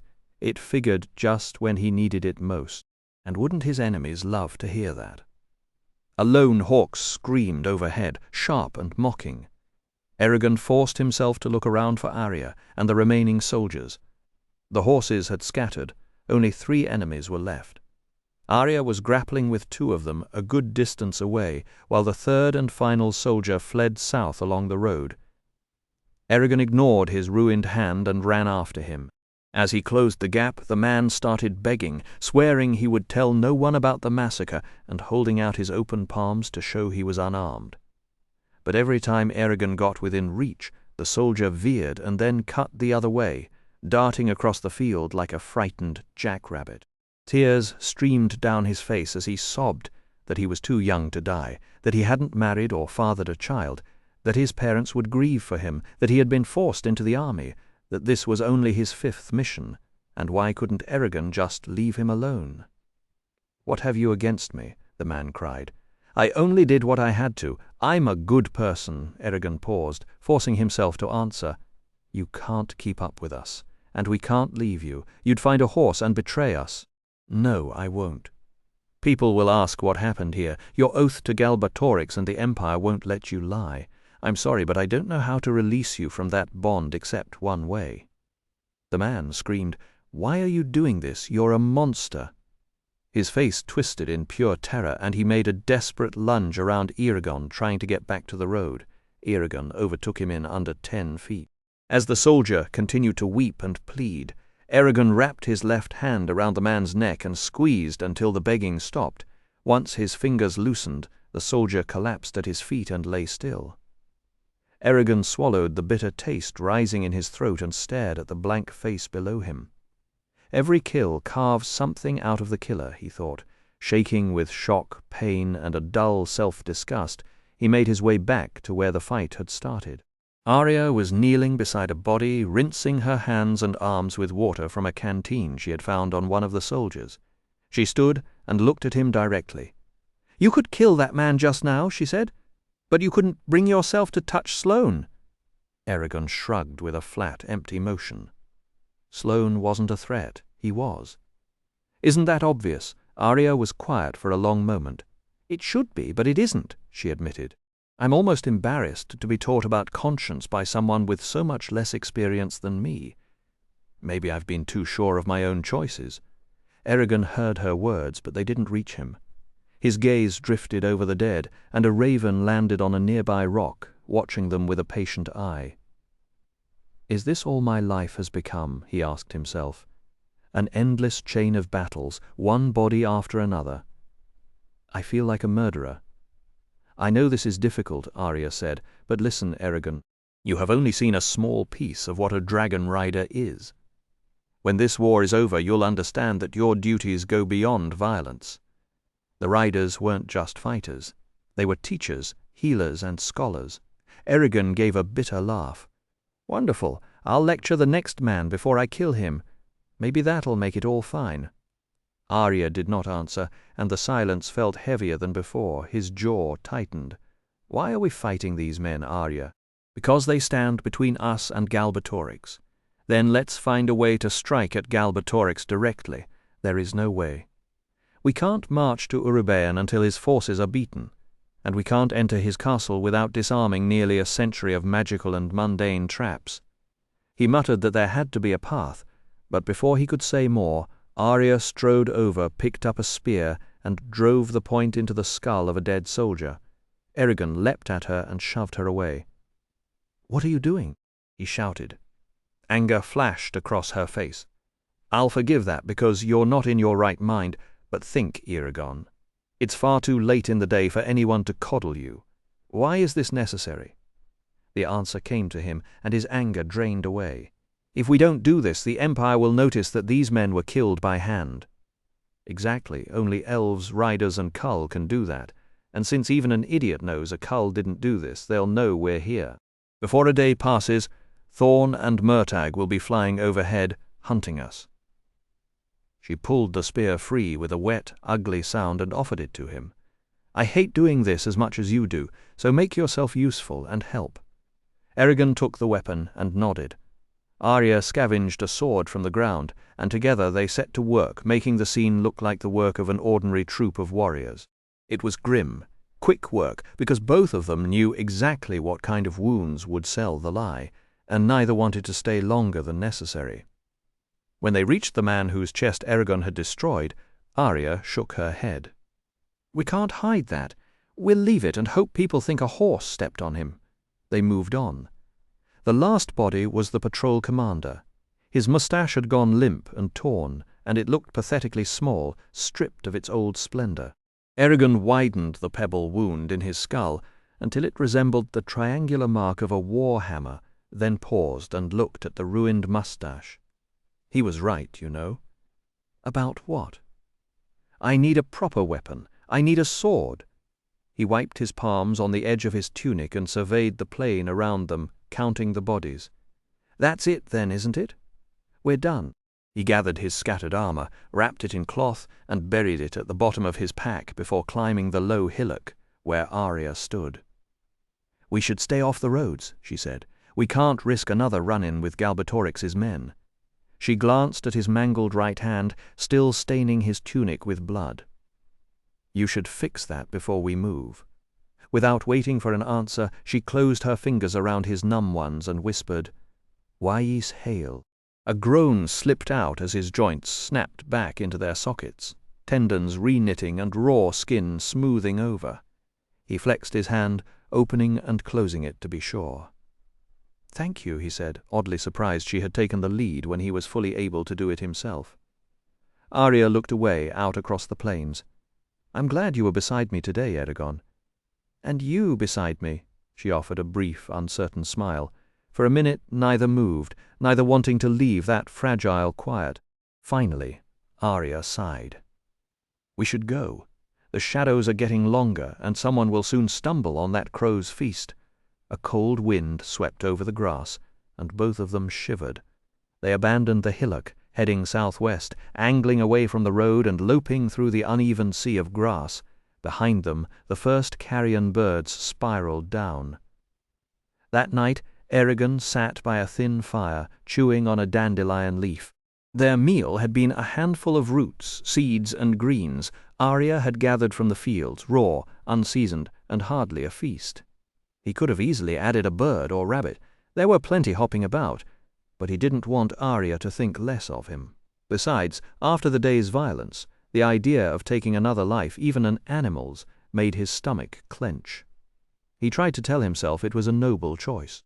The truth, he admitted, was that he'd probably embarrass himself by missing and then have to listen to her say nothing about it, which would be worse. It was late, and they needed an early start, but neither moved towards sleep. Arya sat at a right angle to him, legs drawn up, arms wrapped around them, chin resting on her knees. Her skirt fanned out like a wind-battered flower. Eragon massaged his right hand with his left, trying to ease a deep ache. "I need a sword," he thought, "or at least some protection for my hands, so I don't wreck myself every time I hit something." But the problem was his strength. He'd need gloves with several inches of padding, which was laughable. He pictured himself walking around in oven mitts for the rest of his life, bulky, sweaty, and utterly absurd. A quiet, almost sarcastic snort escaped him. He pushed the bones of his hand out of alignment, watching the light shift over his skin, fascinated by how easily his body bent. Then came the darker thought. What if he were wearing Brom's ring in a fight? The sapphire was elvish made, so it wouldn't crack, but his hand. One punch with that ring, and he wouldn't just dislocate, he'd splinter every bone. Maybe beyond repair. He curled his fingers into fists and turned them slowly, watching shadows move across his knuckles. He considered inventing a spell to stop any object moving at dangerous speed from touching his hands. Then he shook his head. What if a boulder came at him? What if a mountain? He'd kill himself trying to stop it. Eragon let out a low chuckle at the thought of the dwarves' Skudgamlan, their so-called fists of steel. He could still picture Shurnyan, the gruff old dwarf, betting a round of ale that he could crack a boulder in half with the metal spikes bolted into his knuckles, and winning without so much as a wince. The idea was tempting, but Eragon knew better. His bones were thinner than a dwarf's, and drilling holes in his knuckles just to screw in some steel would leave him with hands that might never bend properly again. So no, the Skudgamlan were out. But something else might work. He bent low over his fingers and whispered, "Thafathan." At once, the backs of his hands erupted in a furious prickling heat, like 1,000 fire ants burrowing through his skin. It took every ounce of willpower not to claw at the burning sensation. He gritted his teeth and watched, transfixed, as the skin over each knuckle swelled and hardened into a thick, pale callus, about half an inch of what looked like ancient bone growth. The knobs reminded him of the rough, horny patches on a horse's legs, only stranger. When the magic stopped, he flexed his fingers. They were stiffer and heavier, but still moved through their full range. It may look like something a swamp creature would grow, he thought, rubbing one of the ugly lumps, but I'd rather look ridiculous than break every bone in my hand. He drove his fist into a dome of rock poking up from the ground. The impact sent a dull shock up his arm, but there was no pain, just a solid thud, like hitting a board wrapped in thick cloth. Emboldened, he pulled Brom's gold ring from his pack, slipped it on, and examined how the new callus rose higher than the band. He smacked the rock again, dry, compacted skin against stone. Nothing else. "What are you doing?" Arya appeared from behind him, peering through a veil of black hair. "Nothing," he said, then held up his hands. "Just planning ahead. I've got a feeling I'll need to punch someone again soon." Arya studied the knobs. "You'll have trouble getting gloves on. Guess I'll just cut the fingers open," he replied with a shrug. "Fashion isn't exactly my top priority these days." She gave a faint nod and turned back toward the fire. Eragon leaned back on his elbows, stretching his legs out before him, feeling almost ready for whatever fight came next. He didn't let himself think further than that, because if he did, the crushing weight of everything would come down on him. How could he and Saphira ever stand against Murtagh, let alone Galbatorix? The question was a trap, so he fixed his gaze on the writhing flames. For a while the shifting sparks numbed his mind, letting random thoughts drift through like snowflakes on a quiet winter night. Then the soldier's face surfaced. The young man who had begged, sobbing for mercy. Eragon felt the snap of his neck again, heard the desperate pleas, saw the life fade from those terrified eyes. His jaw clenched. Cold sweat broke out across his skin. "Go away," he thought furiously. "It wasn't my fault. Galbatorix was the one who sent you to kill me. I didn't want to end you." But the ghost wouldn't leave, and for a moment panic clawed at his chest. Then he forced a long, slow breath. No, he was done crumbling. He was tired of carrying that soldier like a stone around his neck. Galbatorix had set the stage, and Eragon had survived. That was all there was to it. As a distant wolf howled somewhere beyond the camp, He made himself stare into the flames until the image faded, and the only thing left in his mind was the steady flicker of firelight, somewhere out in the darkness beyond their small circle of firelight. A lone wolf lifted its voice in a long, mournful howl. Answer after answer rolled in from across the windswept plains until a dozen or more animals were singing in jagged, dissonant harmony. The eerie chorus raised goosebumps along Eragon's forearms, and for just an instant the voices locked together into a single booming note that reminded him of the war cry of a charging cull. He shifted where he sat, suddenly restless, tugging his cloak tighter around his shoulders. Arya glanced over at him. "What's wrong? The wolves won't bother us, you know. They're busy teaching their pups to hunt, and they'd never let their young anywhere near creatures who smell as strange as we do." "It's not the wolves outside," Eragon said, hugging himself. "It's the ones in here." He tapped the middle of his forehead. Arya gave a short, bird, quick nod, a gesture that laid her elven nature bare despite the human shape she wore. "It's always that way. The monsters we invent inside our own minds are far worse than any that prowl the world outside. Fear, doubt, and hate have crippled more people than every beast that ever lived. And love," Eragon added, and there was a rueful, almost bitter edge to his voice now that hadn't been there a moment before. Arya's lips twitched. "And love, also greed, jealousy, and every other obsessive hunger the sentient races are prone to." His thoughts drifted, almost against his will, to Tenga, the strange, half-mad hermit he'd found, hunched over his hoard of crumbling tomes in the ruins of the old elven outpost, forever searching for an answer he could never name. Eragon kept the memory to himself. This wasn't the night to untangle that bizarre encounter. Instead, he asked, "Does it ever bother you, when you have to kill?" Arya's green eyes narrowed like a blade being drawn from a sheath. "My people won't even eat the flesh of animals because we refuse to hurt another creature just to satisfy our hunger, and you have the nerve to ask if taking a life disturbs us." "Do you truly believe we're cold-hearted butchers?" Eragon winced. "No, of course not. That's not what I meant." "Then say what you mean," she said, her voice cold and precise. "And don't hand me an insult and call it a question." Eragon took a breath and chose his next words like a man picking his way through a minefield. "I asked Roran almost exactly the same thing before we rode out to Helgrind. What I want to know is, how do you feel when you kill? What are you supposed to feel?" He scowled at the campfire. "Do the enemies you've cut down ever come back to stare at you in the dark? Are they as real to you as I am right now?" Arya wrapped her arms around her knees and went quiet, her gaze distant. A moth spiraled into the flames above the fire and vanished in a brief hiss of light. She murmured something under her breath and flicked a finger, and with a flutter of powdery wings the surviving moths scattered into the night. Still watching the burning branches, she spoke at last. "9 months after I became an ambassador, my mother's only ambassador, in truth I travelled from the Varden's stronghold at Farthen-Dür to the capital of Surda, which was still practically a newborn nation back then.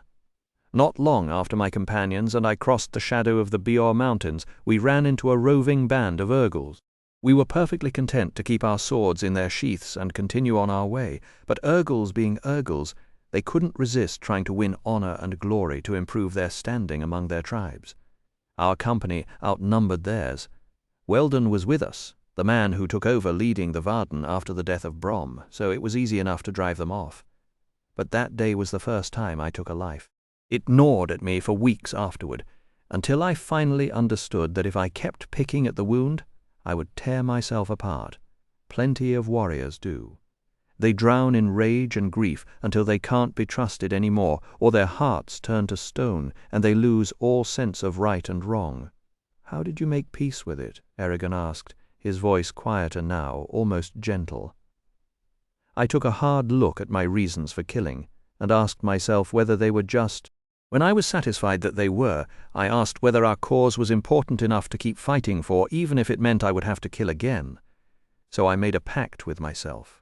Whenever my mind drifted toward the fallen, I'd picture myself among the gardens at Eldunarí Hall. Did it work? Arya tucked a loose strand of hair behind one rounded ear. It did. Violence leaves behind a kind of poison, one that eats at you from within. The only true antidote is learning to find peace inside yourself. It's a hard remedy to come by, but absolutely worth the effort. She paused, then added, breathing helps too. Breathing? Slow, steady breaths, the way you would when meditating. It's one of the quickest ways to calm your mind and body. He followed her advice, drawing each breath with care, making sure to empty his lungs completely. Within a minute, the tight knot in his stomach began to dissolve. His brow relaxed, and the memory of his fallen enemies no longer felt so overwhelming. When the wolves howled again, he felt a brief surge of nervousness, but then it passed. Their cries no longer had any power over him. "Thank you," he said. Arya answered with a graceful tilt of her chin.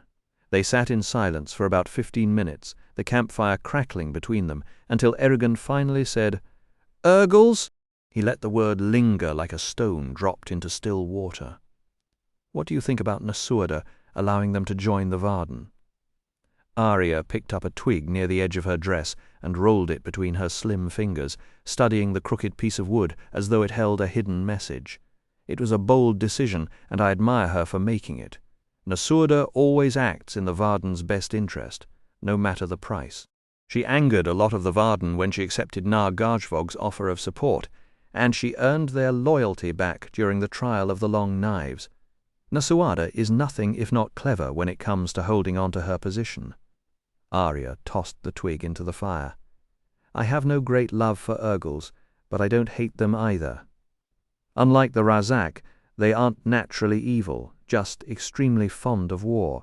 It's an important difference, even if it doesn't comfort the families of those they've harmed. The elves have negotiated with Urgles before, and we will again, when the situation calls for it. But it's a hopeless endeavor, really." Eragon didn't need her to elaborate.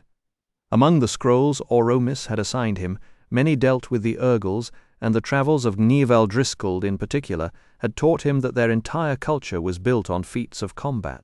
Male Urgles could only improve their standing by raiding another village. Urgle, human, elf, or dwarf made little difference, or by beating rivals in one-on-one fights, sometimes to the death. And when choosing a mate, female Urgles refused to consider a ram unless he had bisted at least 3 opponents, so every new generation had no choice but to challenge their peers, challenge their elders, and scour the countryside for chances to prove their worth. The tradition was so deeply rooted that every attempt to suppress it had failed. At least they stay true to themselves, Eragon mused. That's more than many humans can say. "How is it," he asked, "that Durza was able to ambush you, Glenwing and Faolin, with Urgles? Didn't you have wards to protect against physical attacks?" "The arrows were enchanted." "So the Urgles were spellcasters?" Arya closed her eyes, sighed, and shook her head. "No, it was some kind of dark magic that Durza invented. He made a point of gloating about it while I was imprisoned in Gilead. I have no idea how you withstood him for so long. I saw what he did to you. It wasn't easy, but I chose to see the torments he put me through as a test of my devotion, a way to prove that I hadn't made a mistake, that I truly deserved the yoy. So I embraced the ordeal. Even elves can only take so much pain, though. It's incredible that you managed to hide the location of Elismera from him all those months." A hint of pride crept into her voice. Eragon had already told her how much he regretted revealing not just where Elsmera lay, but also where he'd hidden Saphira's egg, his vocabulary in the ancient language, and every other detail that might serve Galbatorix. The silence that followed felt thicker than the forest air, until Eragon finally asked if she ever thought about what she endured in Gilead. She offered no answer, so he pressed, noting that she always recounted the facts, but never the feelings. "Pain is pain," Arya said flatly. "It doesn't need description." Eragon, with a hint of irony that surprised even himself, replied, "Right, because burying it always works out so well. No one walks away from that kind of torment without a few scars inside, if not out." He then wondered aloud whether she'd ever confided in anyone. She countered with Ajihad, her mother, a friend in Elsmera, but he shook his head, saying she seemed too solitary for that, even among her own kind. For a long moment Arya's face stayed unreadable, and Eragon was about to let the subject drop when she whispered, "It wasn't always that way." He froze, barely breathing, afraid to break the spell. She spoke of a time when she had a companion, older than she, but a kindred spirit, both of them restless within de Weldenvarden, eager to explore and to strike against Galbatorix. She said he came to that conclusion later than she did, years after she had become ambassador, and shortly before Heffring stole Saphira's egg, but once he did, he insisted on joining her on whatever missions Islanzadi assigned. Arya laughed, a brittle, choked sound like water splashing over icy stones. I tried to refuse, but the Queen liked the idea, and he was charmingly stubborn. Her eyes glistened as she turned her face to the stars. Eragon asked, "Was it Feolin?" And she gasped out a yes. He then asked if she loved him. She turned back to him with sudden sharpness, asking whether the question came from friendly concern or self-interest, then let out another strange laugh. "Never mind, the night air has gone to my head and made me say spiteful things." Eragon said it didn't matter, but she insisted it did. How does anyone define love? For over 20 years we travelled together, the only immortals among short-lived races. We were companions and friends. A pang of jealousy stabbed at Eragon, and he tried to crush it, but the feeling lingered like a stubborn splinter. Arya, still gazing upward, rocked slightly and added, "And then Durza tore that away in a single instant. Feolin and Glenwing were the first elves to die in combat in nearly a century. Watching Feolin fall made me understand that the true agony of war isn't your own wounds. It's having to watch those you care about get hurt. I thought I'd learnt that among the Varden, watching good men and women die from swords, poison, accidents, or old age, but that moment brought it home like nothing else could." Arya's voice cracked as she continued, the weight of memory pressing down on her like a physical force. The loss had never struck so close to home before. When Feolin fell, I was certain death would claim me as well. We had faced every danger side by side, he and I, and always walked away together. If he couldn't escape, what right did I have to keep living? Eragon watched, stunned, as tears spilled from her eyes in thick streams, rolling down her cheeks and soaking into her hair. In the fading light, they shimmered like liquid silver. He was shaken. He had never imagined she could be moved to such grief, and he hadn't intended to bring this pain to the surface. Then came Gilead, she said, her voice taking on a harder, bitter edge. Those days stretched into the longest of my life. Feolin was gone. I had no idea whether Saphira's egg was safe, or if I'd unknowingly delivered her straight back to Galbatorix, and Durza, that monster, kept the spirits raging inside him, satisfied by doing the most unspeakable things to me that his twisted mind could devise whenever he pushed too far. He would heal my wounds, just so he could begin again the next morning. If I'd had even a brief window to gather my wits, I might have outsmarted my jailer the way you did, and avoided the drug that suppressed my magic. But he never gave me more than a few hours of peace. A cold laugh escaped her lips, hollow and humorless. "You might think a shade would need rest like any living creature. You'd be wrong. Durza worked on me whenever I was conscious, and his other duties allowed, and every passing second felt like an hour, every hour like a week. He couldn't drive me completely mad. Galbatorix would have been furious with him for that, but he came dangerously close. I began hearing birdsong in places where no bird could possibly fly, and seeing visions of things that could never exist. One evening, golden light flooded my cell, and I found myself lying on a high branch in the heart of Elismera, the setting sun painting the entire city in fire. The Athelvard were chanting on the paths below, and everything was so serene, so achingly beautiful, that I wanted to remain there forever. Then the light faded, and I was back on my cot, alone in the darkness. She paused, wiping a stray tear from her cheek. There was one soldier who showed me kindness, a young man with weary eyes and a scar along his jaw. He left a white rose in my cell, the only gentle gesture anyone ever offered me in Gilead.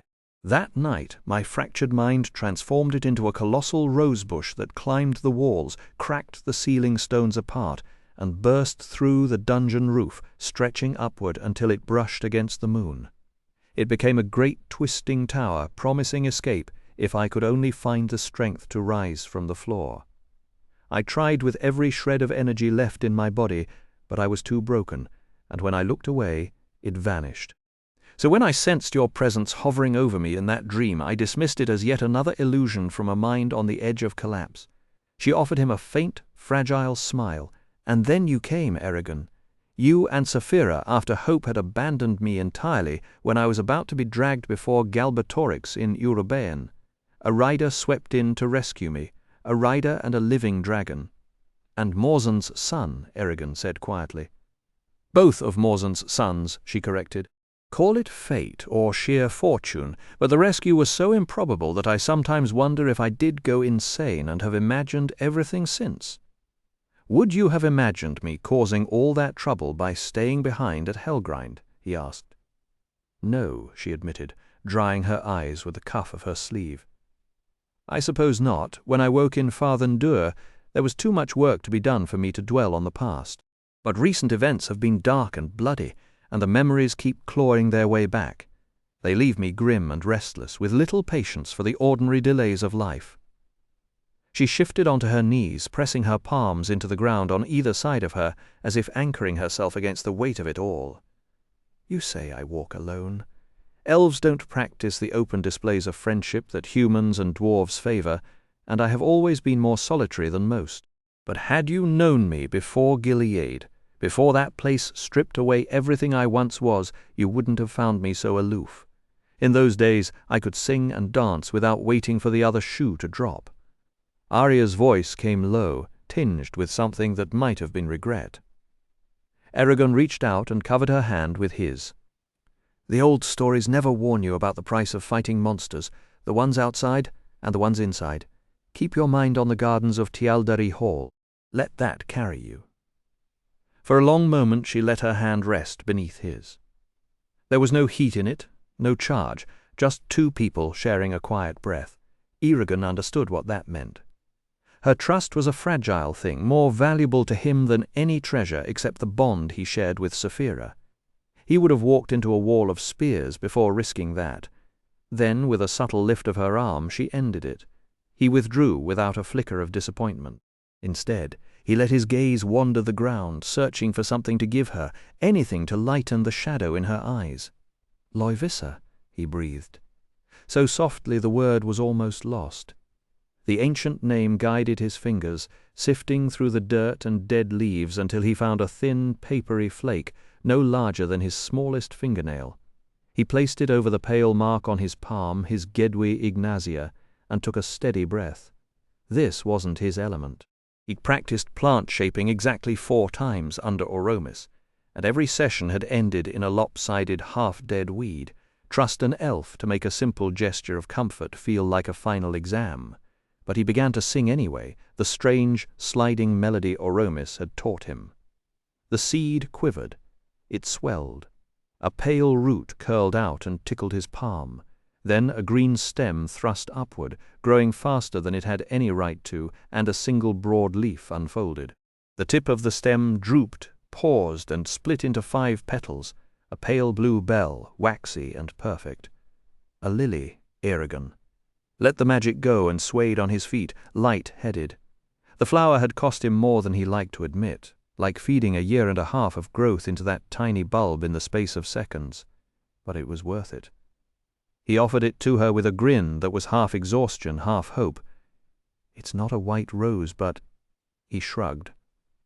"I'm not that good." Arya's eyes widened. "You should not have," she said. But her voice was warm. She took the lily and cradled it, her fingers stroking the petals. The hard lines around her mouth eased. She held it to her nose for a long time, then unexpectedly sank her fingers into the soil and planted the bulb right there beside her. She pressed the earth flat with the palm of her hand, touched the petals again, and then looked up at him. "Giving flowers is a custom both our races share," she said, "but elves take it more seriously. It means life, beauty, renewal, friendship, 1,000 things words can't hold. I'm telling you this because I want you to understand how much it means to me. You couldn't have known, but I knew."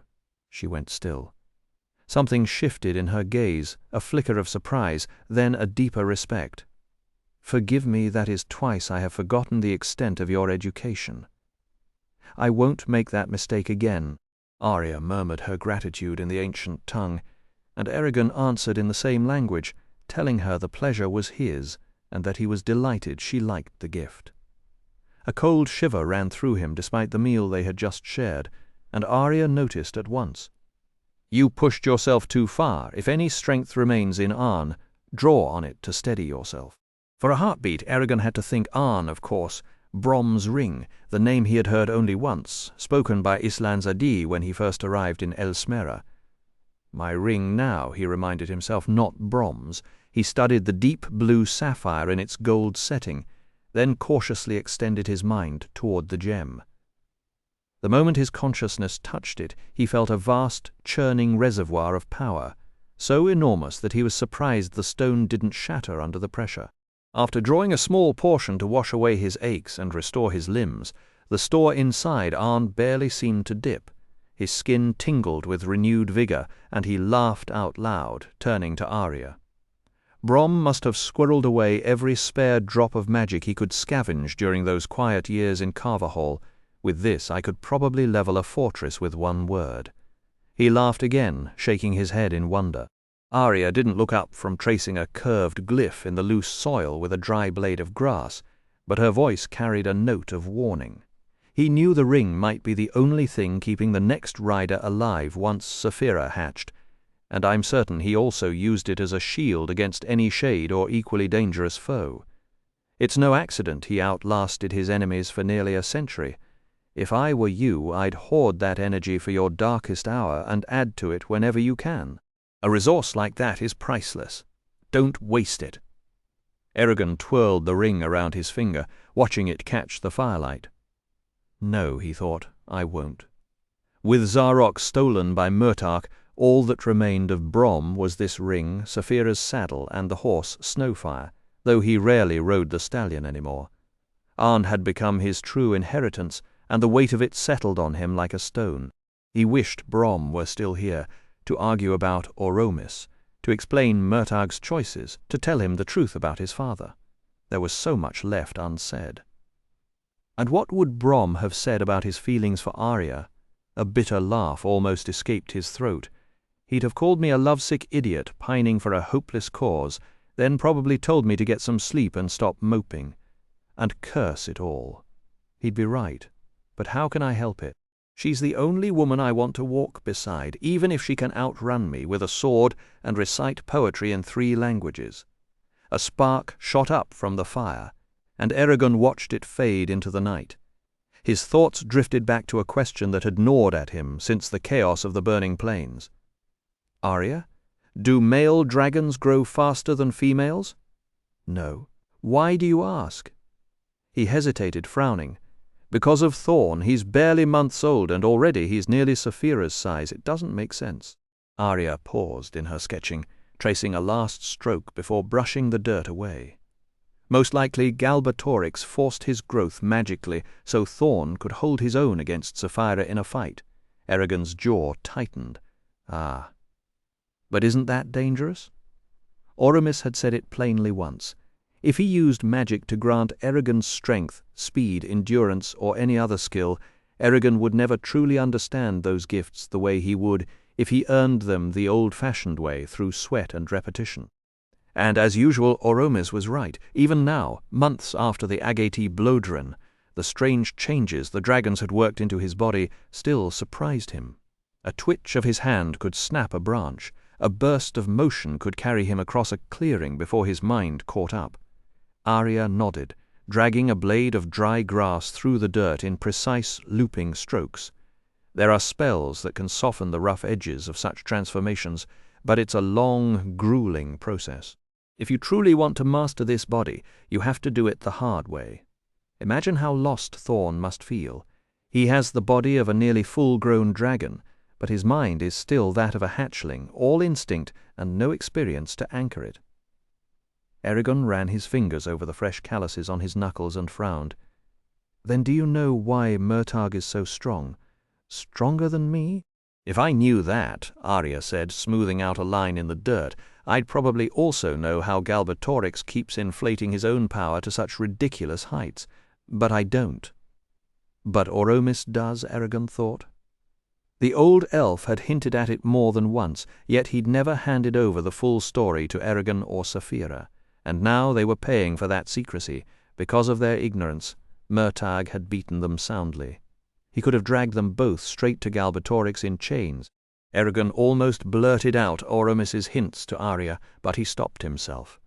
If Oromis had kept this secret for over 100 years, there had to be a reason, some heavy, ancient reason that wasn't his to trample over. Arya paused, pointing to the words she had just scratched into the earth.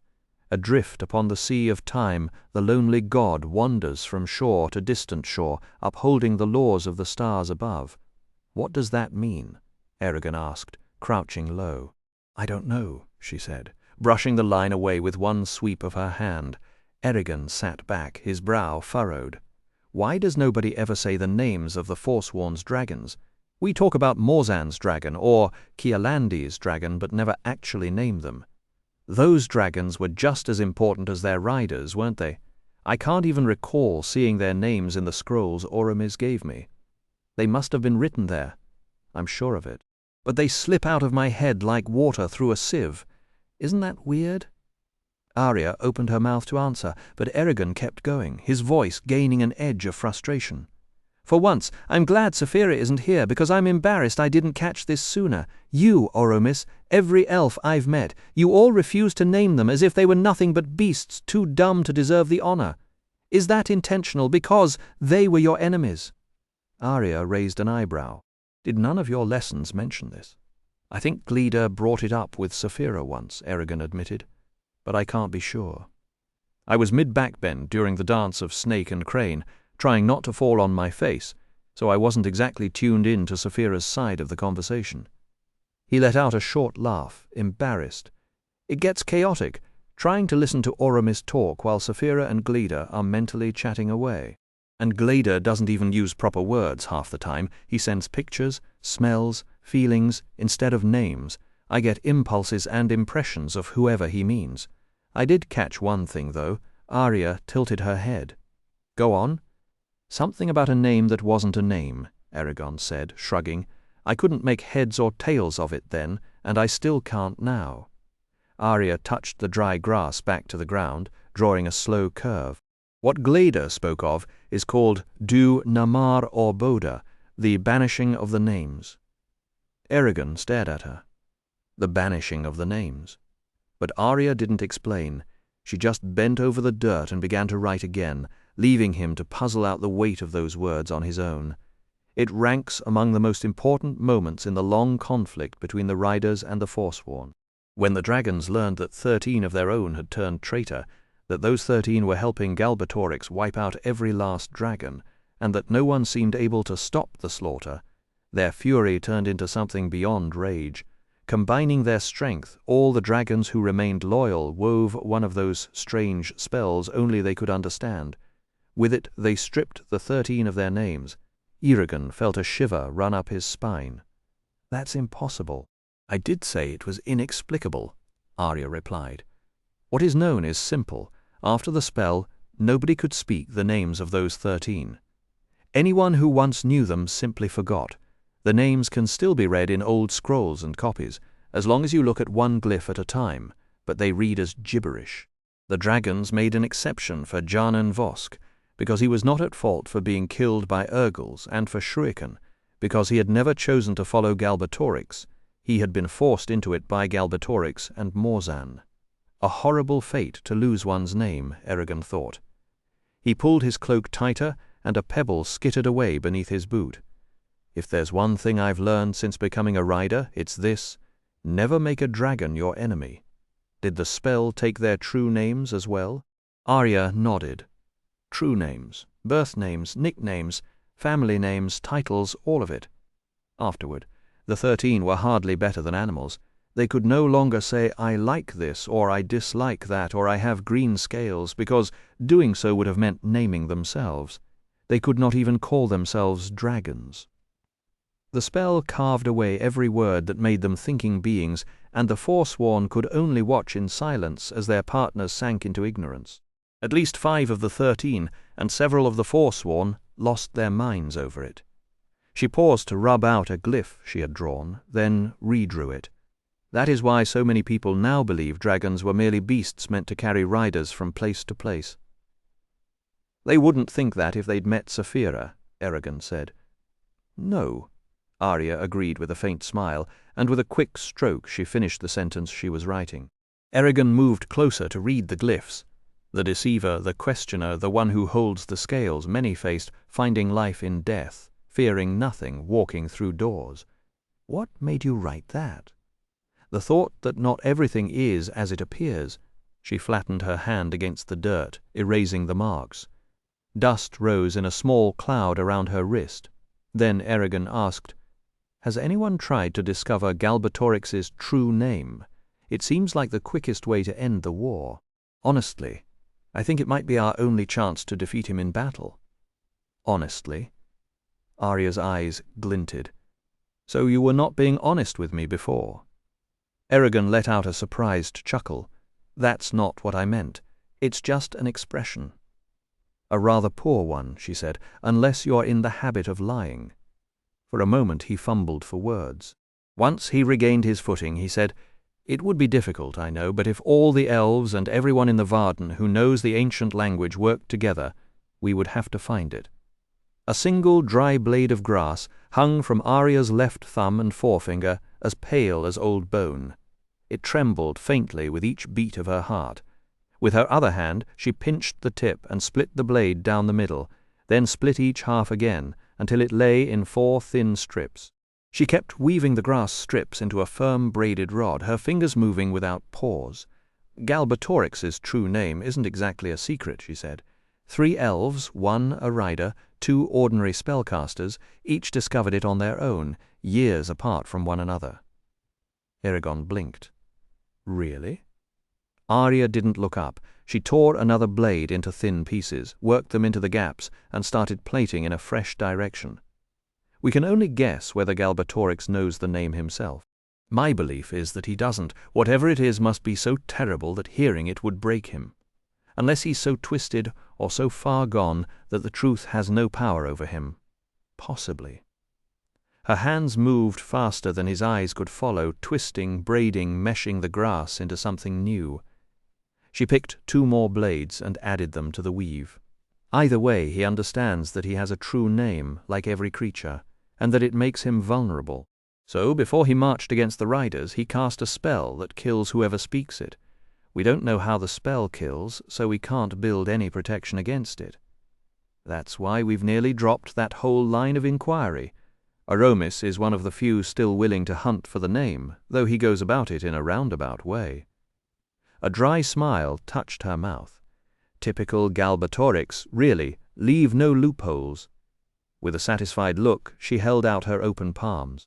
Resting there was a miniature ship made of green and white grass, no longer than 4 inches. It was so intricate that Eragon could make out benches for rowers, tiny rails along the deck, and portholes the size of raspberry seeds. The prow curved like the head and neck of a rearing dragon, and a single mast stood above it. "It's beautiful," he said. Arya leaned forward and whispered, "Flauga." She blew gently across the little ship. It rose from her hands, circled the campfire, then gained speed and climbed into the glittering night sky. "How far will it go?" "Forever," she said. "It takes its energy from the plants below. Anywhere there are plants, it can keep flying." Eragon found the idea charming, but also a little sad, the pretty grass vessel drifting through clouds for all eternity, with nothing but birds for company. Imagine the stories people will tell about it for years to come. Arya laced her long fingers together as if to keep them from crafting something else. Many such oddities exist in the world. The longer you live and the farther you travel, the more of them you will meet. He watched the fire pulse for a long moment. "If guarding your true name is that important, shouldn't I cast a spell to keep Galbatorix from using mine against me?" "You can if you want," she said, "but I doubt it's necessary. True names aren't easy to find. Galbatorix doesn't know you well enough to guess yours, and if he were inside your mind, able to search every thought and memory, you would already be lost, true name or not. And for what it's worth, I'm not sure even I could uncover your true name." "Couldn't you?" He felt both pleased and uneasy that she considered part of him a mystery. She glanced at him, then lowered her eyes. "No, I don't think so. Could you guess mine?" "No." Silence settled over the camp. Above, the stars gleamed cold and sharp, and a meteor scratched a thin silver line across the dark before fading. A wind rose from the east, rushing over the plains, battering the grass and wailing in a long, thin voice as if mourning someone lost. The coals flared to life again, tossing a twisted mane of sparks toward the west. Eragon hunched his shoulders and pulled his collar tight around his neck. There was something hostile in that wind. It bit with unusual sharpness and seemed to cut him and Arya off from the rest of the world. They stayed perfectly still, stranded on a small patch of light and warmth, while the huge air current tore across the open country, screaming its frustration into the darkness. As the wind strengthened and began dragging burning sparks beyond the clearing where Eragon had built the fire, Arya scooped a handful of soil onto the flames. Eragon dropped to his knees and helped, using both hands to cover the embers until they died. With the fire extinguished, visibility collapsed. The landscape turned into a shifting maze of shadows and pale, silvery leaves. Arya started to rise, then froze in a half-crouch, arms held out, listening. Eragon felt it too. The air buzzed and prickled, like the moment before a thunderclap. The hairs on the backs of his hands lifted and swayed in the wind. "What is it?" he said. "We're being watched. Whatever happens, don't use magic, or you might get us killed. Who?" "Shh." He scanned the ground, found a rock the size of his fist, pried it loose, and weighed it in his palm. In the distance, a cluster of glowing, multicolored lights appeared, streaking low over the grass toward them. As they came closer, he could see they were constantly shifting in size, from tiny beads to globes several feet across, and their colors cycled through every shade imaginable. Each orb had a crackling halo of liquid tendrils whipping around it, as if eager to ensnare something. They moved so quickly that he couldn't count them, but he guessed there were about 24. The lights slammed into the camp and spun into a whirling wall around him and Arya. The speed and flashing colors made Eragon's head swim. He braced himself with one hand on the ground. The hum grew so loud that his teeth chattered, and he tasted metal. His hair stood on end, and so did Arya's, despite being longer. He caught a glimpse of her, and honestly, it was ridiculous. She looked like a startled cat with a bad perm. He had to bite the inside of his cheek to keep from laughing. "What do they want?" he shouted.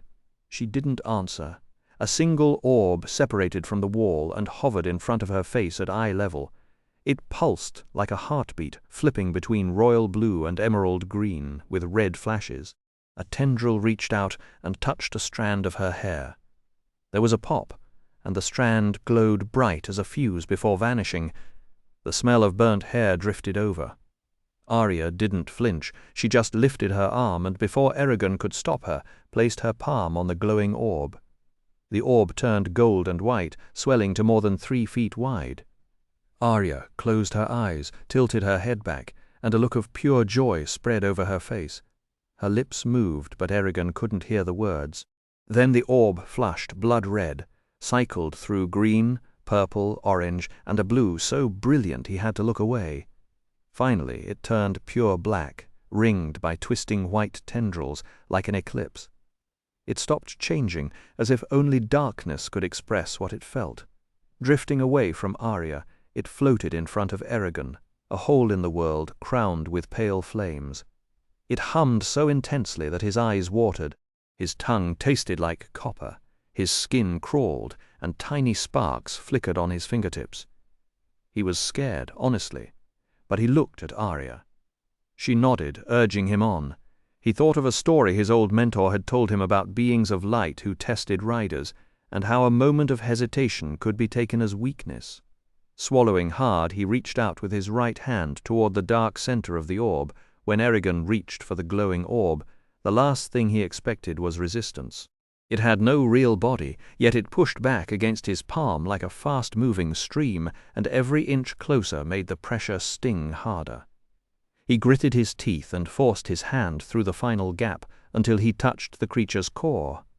Bluish rays exploded from the point of contact, a blinding fan of light that swallowed the glow of every other orb and turned the whole clearing a stark blue-white.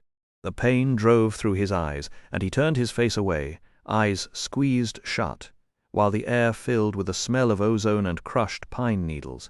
Then something uncoiled inside the orb, a presence stirring like a dragon, waking from a long sleep, and stepped directly into his mind. His defenses scattered like dry leaves in a storm. He gasped. Pure, overwhelming joy flooded through him, as if the thing was made of delight itself. It loved being alive, and it loved the world around it with a strange, untamed affection. Eragon would have wept from the sheer beauty of it, but he had lost control of his own body. The being held him in place while the rays blazed from under his palm, passing through his bones and muscles and pausing almost tenderly at the places where he had been hurt before. Then it went back into his brain. Despite the ecstasy, Eragon wanted to run. There was nowhere to hide, though. The creature was everywhere inside him, sifting through memories with impossible speed. He tried to peek into its mind in return, searching for any clue about its nature, but the impressions he found were so alien that his brain couldn't make sense of them. Of course, the one time he needed answers, all he got were riddles. Then, without warning, the presence pulled away. The contact snapped like a rope stretched too thin, and the blaze of light died, leaving pink and yellow after-images burned across Eragon's vision. The orb shrank to the size of an apple, turned a different color, and flew back to the swirling ring of lights that surrounded him and Arya. The hum rose until it felt like needles in the teeth, and then the entire vortex burst apart, scattering the orbs in every direction. They regrouped 100 feet from the dim campfire, tumbling over each other like playful kittens, then shot south and vanished into the night. The wind settled to a soft breeze. Eragon dropped to his knees, arms still outstretched, feeling hollow now that the bliss was gone. For a moment he thought he caught a glimpse of Brom's ghost in the dying coals, but it was just the embers, and the old storyteller's voice was silent. What are they?" Eragon managed his throat dry and raw. Arya sat down beside him. Spirits. Then why don't they look anything like the spirits that came out of Durza when he died by my sword? Spirits can assume many shapes. It depends on their whim. Eragon wiped at his eyes with the back of his hand. How can anyone force creatures like that to obey magic? It's monstrous. I'd be ashamed to call myself a sorcerer, and Triana actually boasts about it. She can stop using spirits. Or I'll throw her out of Duvrangar Gata and ask Nasuada to banish her from the Varden. I wouldn't be so hasty, Arya said. You can't think it's right for magicians to enslave spirits, Eragon pressed. They're so beautiful, so alive, he broke off, shaking his head, caught between wonder and anger. A slight smile crossed Arya's face as she said, Anyone who harms them ought to be thrashed within an inch of their life. Eragon smirked in the dark. So I take it Oromis never got around to covering that subject before you and Saphira left Elismera. If you're talking about spirits, he brought them up several times. But not with much depth, I'd guess. Perhaps not. She shifted, her body a faint outline against the night. A cool breeze moved through the camp, rustling the grass around them. When spirits choose to communicate with beings made of matter, they always create a feeling of rapture, but don't let them fool you. They aren't as kind, content, or cheerful as they seem. Making their host happy is their way of protecting themselves. They hate being trapped in one place, and they learned long ago that a delighted person is less likely to bind them and turn them into servants. Eragon frowned. They make you feel so good, though. I can understand why someone would want to keep them close. Her shoulders rose and fell. Spirits have just as much trouble predicting us as we have predicting them. They share so little with the other races of Alagaesia that even simple conversation is difficult, and any meeting is dangerous, because you never know how they'll react. None of which explains why I shouldn't tell Triana to give up sorcery, Eragon said. Have you ever seen her call up a spirit? No. I didn't think so. Triana has been with the Varden nearly 6 years. In all that time, she's demonstrated her control over sorcery exactly once, and that was after endless coaxing from Ajihad and a tremendous amount of preparation on her part. She has the skill. She's no fraud, but summoning spirits is incredibly risky. No one takes it lightly. Eragon rubbed his glowing palm with his left thumb, watching light ripple under his skin as blood rushed to the surface. He scratched at the Gedwi Ignacia with his fingernails, but the glow only flickered, refusing to fade. This had better stop soon, he thought. I'm a walking beacon. It could get me killed, or worse, make me the butt of every joke in the Varden. Maybe I can use it to read maps at night. He thought back to Brom's teachings and asked, "These spirits aren't human, are they? Not elves, dwarves, or anything else. They're not ghosts. We don't become them after death." "No. And don't ask me what they really are, because you're about to. That's a question for Oromis, not me." The study of sorcery, if done properly, is long and hard, and you need to approach it with care. I don't want to say anything that would confuse the lessons Oromis has planned for you. Most of all, I don't want you to hurt yourself by trying something I mentioned before you're ready. Eragon's jaw tightened. Then when am I supposed to return to Elsmera? I can't leave the Varden again. Not like this, not while Thorn and Murtagh are still alive. Until the Empire is beaten or it beats us, Sefera and I have to stand beside Neswada. If Oromis and Glader want to finish our training, they should join us, and Galbatorix be damned. Arya sighed. Please, Eragon. This war won't end as soon as you think. The Empire is huge, and we've only pricked its hide. As long as Galbatorix doesn't know about Oromis and Glader, that's an advantage for us. Is it an advantage if they never use themselves? He grumbled. She didn't answer, and he immediately felt childish. Oromis and Glader wanted to destroy Galbatorix more than anyone. If they chose to wait in Ellesmera, they had good reasons, the most obvious being Oromis's inability to cast spells that demanded large amounts of energy. The realization settled his frustration, though he kept that to himself. The night air bit hard, and Eragon pulled his sleeves down over his hands, crossing his arms tightly against the chill. "So what exactly did you say to those spirits?" he asked. Arya explained that their magic had drawn the spirits' curiosity, and once she told them about Eragon freeing the ones trapped inside Durza, they seemed genuinely pleased. A moment of quiet passed, then she moved back to the lily and touched it. "Oh," she said softly. They were grateful, Naina. A soft radiance bloomed over the camp, and in that light Eragon saw the transformation. The leaf and stem were solid gold, the petals an unfamiliar silvery white, and the flower's heart, when Arya tilted it upward, glittered as if carved from rubies and diamonds. He reached out carefully, running a finger along the leaf's curved surface, and feeling the tiny wire-like hairs that tickled his skin, the same minute details he had shaped in the original, only now rendered in metal. "It's a perfect copy," he whispered. "And it's still alive," he concentrated, searching for the subtle warmth and movement that marked living things, and found them as strong as any plants at night.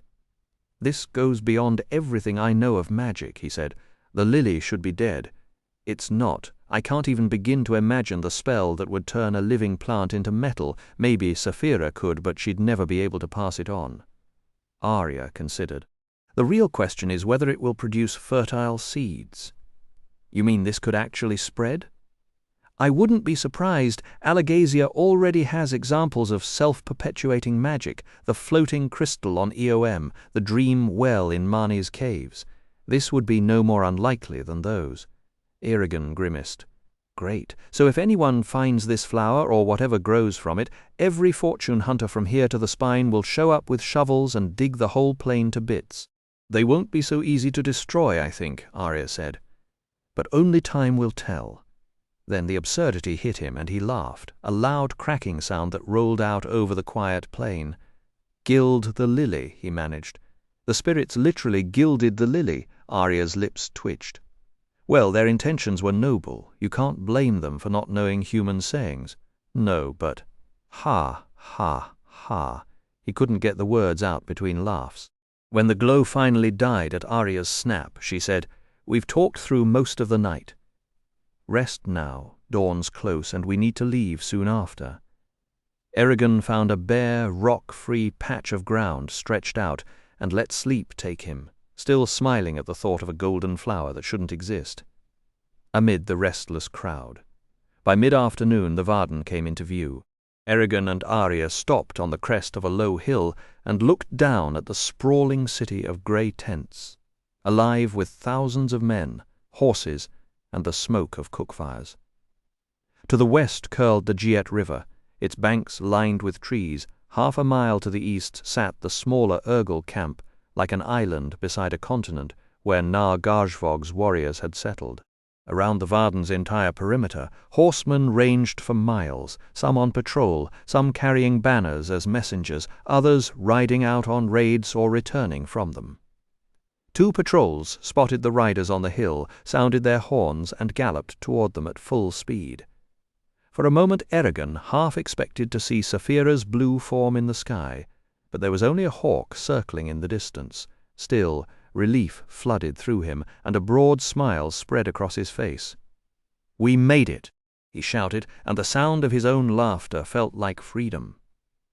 Not Murtagh, not Thorn, not the king's entire legion or his pet spell-slingers, and not even those winged nightmares, the Razak.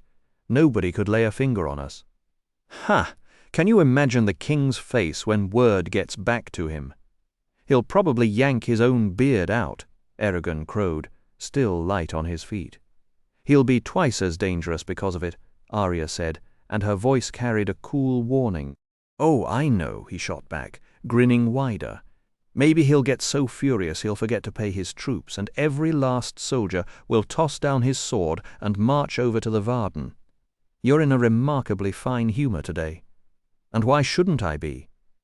He bounced on the balls of his feet, flung his mind wide open, and thought her name with all his strength. Saphira.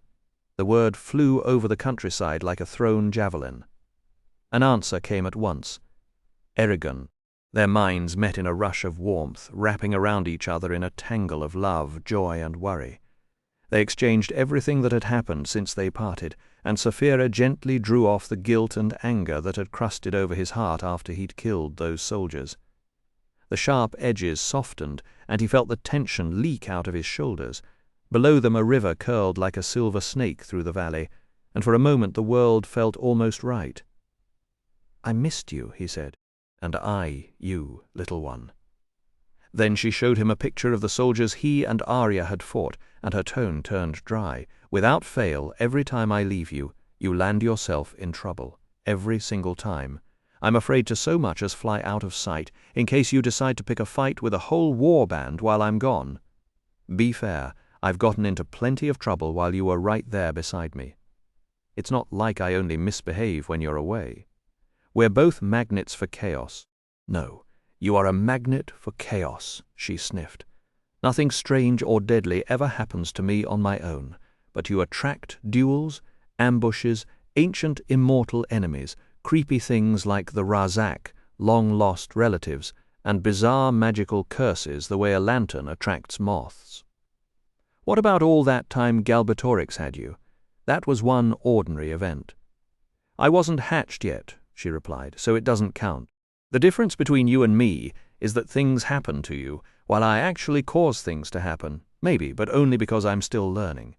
Give me a few years, and I'll be as sharp as Brom at taking charge of messy situations. You can't deny I seized the moment with Sloane." We still need to discuss that. If you ever surprise me like that again, I'll pin you to the ground and lick you from head to toe." Eragon shuddered.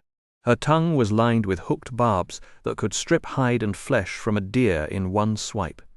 "I know," he said, "but when I stood before Sloane, I wasn't even sure whether I'd kill him or set him free, and if I'd warned you I was staying behind, you would have done everything to stop me." He felt a low growl rumble in her chest. "You should have trusted me to do what was right. If we can't speak openly, how are we supposed to work together as dragon and rider? Would doing what was right have meant dragging me out of Helgrind no matter what I wanted?" "It might not have," she admitted, with a touch of defensiveness. He smiled. "You're right, though. I should have talked it through with you. I'm sorry. From now on, I won't do anything unexpected without running it past you first. Is that good enough? Only if it involves weapons, magic, kings or family, she said. Or flowers. Or flowers, she agreed. I don't need to know if you eat bread and cheese in the middle of the night, unless a man with a very long knife is waiting outside my tent. If you couldn't defeat a single man with a very long knife, you'd be a pretty poor excuse for a rider. Not to mention dead. Well, by your own reasoning, you should be relieved. I might attract more trouble than most, but I'm also the one most likely to find a way out of things that would kill anyone else. Even the greatest warriors can fall to bad luck, she said.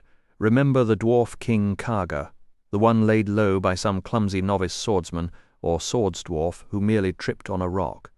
That story is a good reminder to stay on your guard, because no amount of raw skill can protect you from every random stroke of misfortune. Fair enough. But can we please set aside these heavy topics for a while? I have spent the last few days drowning in thoughts of fate, destiny, justice, and all the other dreary subjects that weigh on the mind. As I see it, philosophical pondering will only leave you more twisted up and miserable, not better off. Eragon turned his head, sweeping the plain and the cloudy sky in search of the familiar blue glint of Saphira's scales. Where are you? I know you are close, but I cannot spot you, right above you. With a cheerful bugle, Saphira dropped from the belly of a cloud a few thousand feet up, spinning toward the ground with her wings pressed tight against her sides. She opened her huge jaws and let out a burst of flame that streamed behind her like a wild, burning mane. For a moment, Eragon thought she might actually crash into him, but he laughed and stretched out his arms to meet her. The horses in the patrol galloping toward him and Arya reared at the sight and sound of her, then bolted in the opposite direction, while their riders fought desperately to pull them back. I had hoped we could slip into camp without drawing a crowd, Arya said dryly, but I suppose a dragon makes that impossible. A dragon is rather hard to overlook. I heard that, Saphira said, spreading her wings wide and landing with a thunderous impact. Her thigh and shoulder muscles rippled as she absorbed the shock, and a gust of wind slammed into Eragon's face. The earth trembled beneath him, and he bent his knees just to keep his balance. She folded her wings flat along her back and added, "I can be sneaky if I choose." Then she tilted her head, blinked, and let the tip of her tail flick back and forth. But I do not want to be sneaky today. Today I am a dragon, not a skittish pigeon hiding from a hunting falcon. When are you ever not a dragon? Eragon asked, already running to her. Light as a feather, he vaulted from her left foreleg to her shoulder, and then into the hollow at the base of her neck. That was his favorite spot. He settled in, pressing his palms against her warm neck and feeling the rise and fall of her powerful muscles with every breath. A deep, strange melody vibrated through her body as she hummed with pleasure, and he smiled with pure contentment. "This is exactly where I belong, here with you." "Greetings, Saphira," Arya said, twisting her hand over her chest in the elves' sign of respect. Saphira lowered her long neck and touched Arya's forehead with the tip of her snout, much as she had done when she blessed Elva long ago. "Greetings, Elfakona," she said. "Welcome, and may the wind rise beneath your wings." The warmth in her voice surprised Eragon, for she spoke to Arya with the same affection she usually reserved for him alone. It was as if Saphira had decided Arya belonged to their small circle now, deserving of the same closeness and trust. A brief sting of jealousy flared in Eragon, but it faded quickly, replaced by a quiet sense of approval. Saphira kept speaking. "I am thankful that you helped bring Eragon back unharmed. If he had been captured, I do not know what I would have done. Your gratitude means a great deal to me," Arya said, bowing her head. "And if Galbatorix had taken him, then you would have gone to rescue him, and I would have gone with you, even all the way to Urubayan." "Yes, I like to believe I would have saved you, Eragon," Saphira said, craning her neck to look at him. "But I worry that I would have surrendered to the Empire to protect you, no matter what that meant for Alagaesia." She shook her head and dug her claws into the soil. "Ah, these are pointless thoughts. Let us leave them behind and go where we are needed. You are alive, you are safe, and that is the only shape the world has ever needed to take." Brooding over every disaster that might have struck is just a way to poison the happiness already in your hands." Those were the words Eragon kept turning over as a patrol approached and reined in at a nervous distance of 30 feet. One rider, dismounted, handed his horse to Arya and offered to guide the three of them to Nasuada. They set off across the plain toward the sprawling tent city to the southwest, with a hot breeze carrying the smells of wood smoke and roasting meat.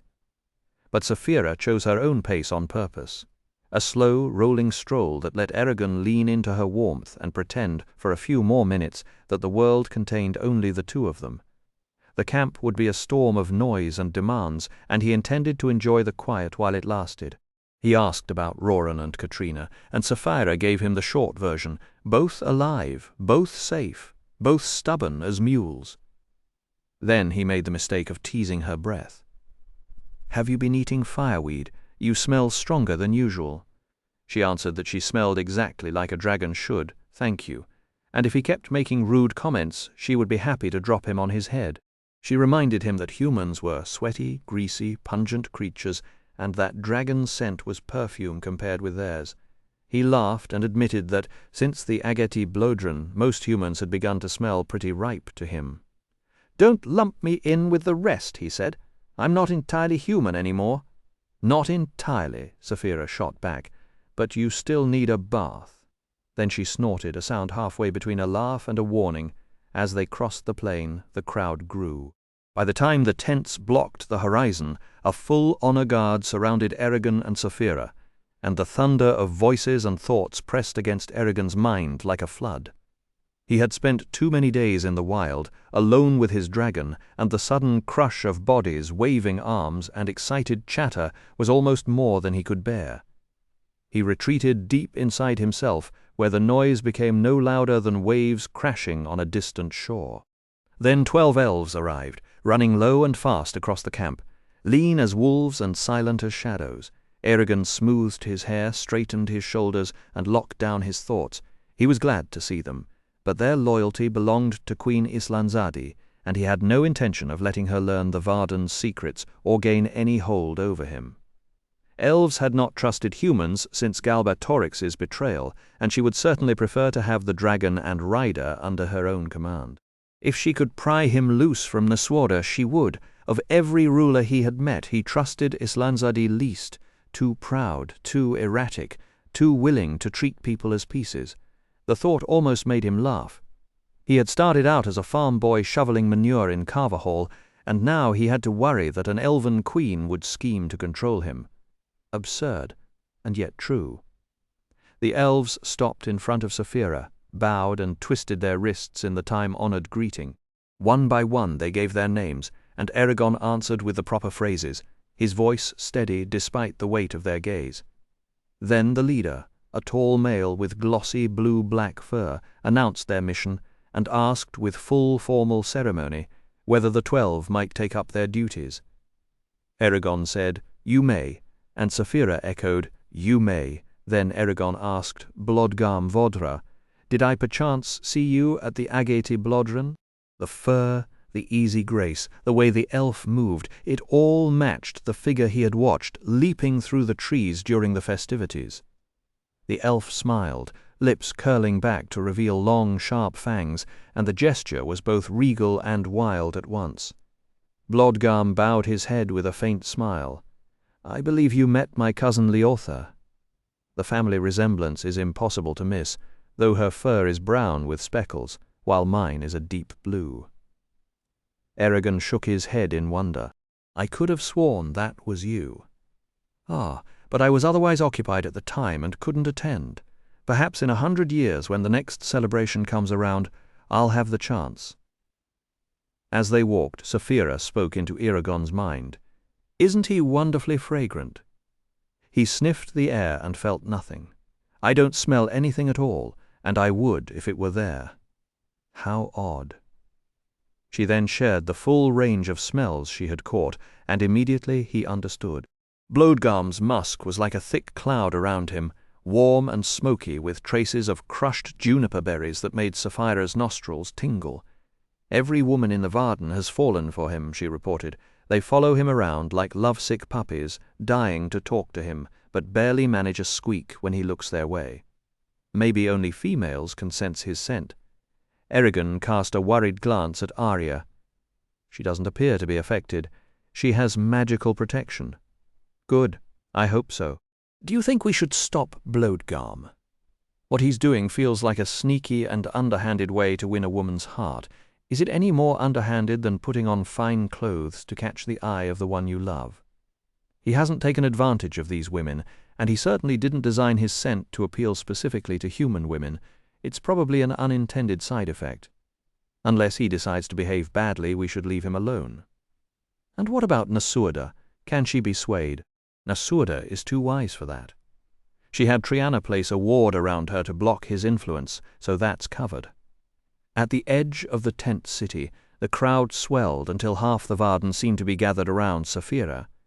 Eragon raised his hand in answer as voices shouted, Argetlam and Shadeslayer, and where have you been, Shadeslayer? Tell us your adventures. A good many added a new title, Bane of the Razak, which pleased him so much that he repeated the phrase 4 times under his breath. People shouted blessings for his health and Saphira's, invited him to dinners, offered gold and jewelry, and begged for help. Would he heal a son born blind, save a man's wife from a deadly growth, fix a horse's broken leg, or repair a bent sword that happened to be a grandfather's heirloom? Twice a woman's voice rose above the noise with, Shadeslayer, will you marry me? But he could never find who called out. Through it all, the 12 elves stayed close, watching for dangers he couldn't see and listening for noises he couldn't hear. It should have been comforting, and it was, though it also made him feel like some rare relic on display gaped at from all sides. Then, between the curving rows of woolen tents, the old villagers of Carver Hall began to emerge. Eragon dismounted and moved among them, shaking hands, clapping shoulders, and laughing at jokes that would have made no sense to anyone outside that tiny town. Horst was there, and Eragon grabbed the smith's thick forearm. Welcome back, Eragon. Well done. We owe you for going after the monsters that drove us from our homes. Glad to see you're still in one piece. Eragon grinned. The Razak would have to move a whole lot faster to cut anything off me. Then he was wading through a sea of familiar faces, Horst's sons, Albrich and Baldur, Loring the cobbler and his 3 boys, Tara and Morn, who used to keep the tavern in Carver Hall, then Fisk, Felder, Calitha, Delwyn and Lena. Birgit fixed him with her fierce stare. I thank you, Eragon, son of Nun. Those creatures that ate my husband got exactly what they deserved. My hearth is yours now and always. The crowd surged before he could reply. Son of Nun, he thought. Ha! I do have a father, and the whole world hates him. A small child darted between his legs, and he caught the smell of roasting meat from the campfires. Then Roran shouldered his way out of the press, Katrina right behind him. Their embrace was bone-crushing, and Roran growled, That was a fool stunt, staying behind. I ought to knock your block off for leaving us like that. Next time, warn me before you wander off, because it's becoming a habit. And you should have seen Saphira on the flight back. She was spitting mad. Eragon put a hand on Saphira's foreleg. I couldn't tell you in advance. I didn't realize I had to stay until the last second. And why exactly? Did you remain in those foul caverns? There was something I had to investigate. Roran's broad face tightened, and for a heartbeat Eragon thought he would press. Then Roran shrugged. What hope does an ordinary man have of understanding a dragon rider, even if he's my cousin? What matters is you helped free Katrina, and you're back safe. He craned his neck, eyed Arya, and said, You lost my staff. I carried that thing across every mile of Alagasia. Couldn't you hold on to it for more than a few days? It went to someone who needed it more than me. Oh, stop nipping at him, Katrina said after a moment. She hugged Eragon. He really is glad to see you. He just can't say it. Roran grinned sheepishly. She's right about me, as always. Eragon looked at Katrina properly. Her copper hair had its old shine. The marks of her ordeal were mostly gone, though she was still too pale and too thin. She moved close and lowered her voice. I never thought I would owe you this much, Eragon. I know now what you risked to bring me out of Helgrind. Another week there would have killed me, or stripped me of my mind, which is worse. You saved me from that, you mended Roran's shoulder, and you brought us back to each other. I owe you more than I can say." Eragon shook his head. "Somehow I think Roran would have found a way to free you even without me. He has a silver tongue when he's roused. He'd have convinced another spellcaster, Angela the herbalist maybe, and he'd have done it just the same." Roran scoffed. "Angela? That prattling girl wouldn't have stood a chance against the Razak." "You'd be surprised," Eragon said. "She's more than she appears or sounds." Then, because he was a rider now, and because some things mattered more than his old shyness, he bent and kissed Katrina on the brow, and then Roran. "Roran, you're a brother to me, Katrina, you're a sister. Roran, if you ever find yourself in a bind, send word to me. Whether you need Eragon the farmer or Eragon the rider, everything I have will be at your service." Roran clasped his arm and answered, "And if you're ever in trouble, just call for us, we'll come running." Eragon nodded, accepting the promise, though he suspected the dangers that might find him would be beyond anything his cousin could handle. He pressed his hands onto both their shoulders and said, "May you live long, may you stay together and happy, and may you fill your home with children." Katrina's smile flickered for a moment, and Eragon wondered why. But Sapphira urged him onward, and the crowd swept them forward. The cheering Varden carried them to Nasuada's red pavilion at the center of the camp. There she waited, King Orin to her left, with guards lined up before a gathering of nobles and dignitaries. Nasuada wore a green silk dress that glowed in the sunlight like a hummingbird's breast against the deep brown of her skin. Lace ruffs hugged her elbows, and white linen wrapped her arms down to her slim wrists. Among all those assembled, she sparkled like an emerald sitting on a bed of autumn leaves. Only Sapphira could rival her brilliance. A small boy in the crowd waved a wooden sword and shouted Eragon's name, earning a laugh from the people nearby. Eragon and Arya stepped forward and greeted Nasuada, then King Orin. Nasuada formally welcomed them and praised their courage. "Aye," she finished, "Galbatorix may have his own rider and dragon. He may command an army that darkens the land and practice magic beyond the reach of decent spellcraft. But for all his wicked power, he could not stop Eragon and Sapphira from striking into his own territory, cutting down 4 of his favored servants, or crossing the empire without a scratch. The pretender's arm is growing weak when he cannot guard his borders, nor shield his foul agents inside their hidden fortress." The Varden roared their approval, and Eragon smiled quietly. Nasuada knew exactly how to stir a crowd. She didn't lie, not once, as far as he knew, even in her dealings with the Council of Elders or her political enemies, but she shaped the truth into a weapon, presenting the facts that served her best. If she ever gave up commanding armies, she could have made a fortune selling wishes. In a strange way, he almost pitied Galbatorix. The man had no idea what he was truly up against. For all her polish, however, the real situation was far less certain than she made it sound. When the cheering died down, King Orin greeted them in his turn. His words were flat and lifeless next to Nasuada's. The crowd listened politely, applauded out of respect, then quickly fell quiet. Orin had a keen mind, sharp enough to match any scholar, but his manner was too distant, too peculiar, too subdued to capture the desperate hopes of the people who needed a leader to believe in. Eragon sent Sapphira a private thought. If we overthrow Galbatorix, Orin should not sit on the throne in Urubain. He cannot unite these lands the way Nasuada has united the Varden. Sapphira agreed at last. Orin finished. Nasuada leaned close and whispered, "Now it is your turn to speak to those who came to see the legendary dragon rider." Her eyes sparkled with amusement.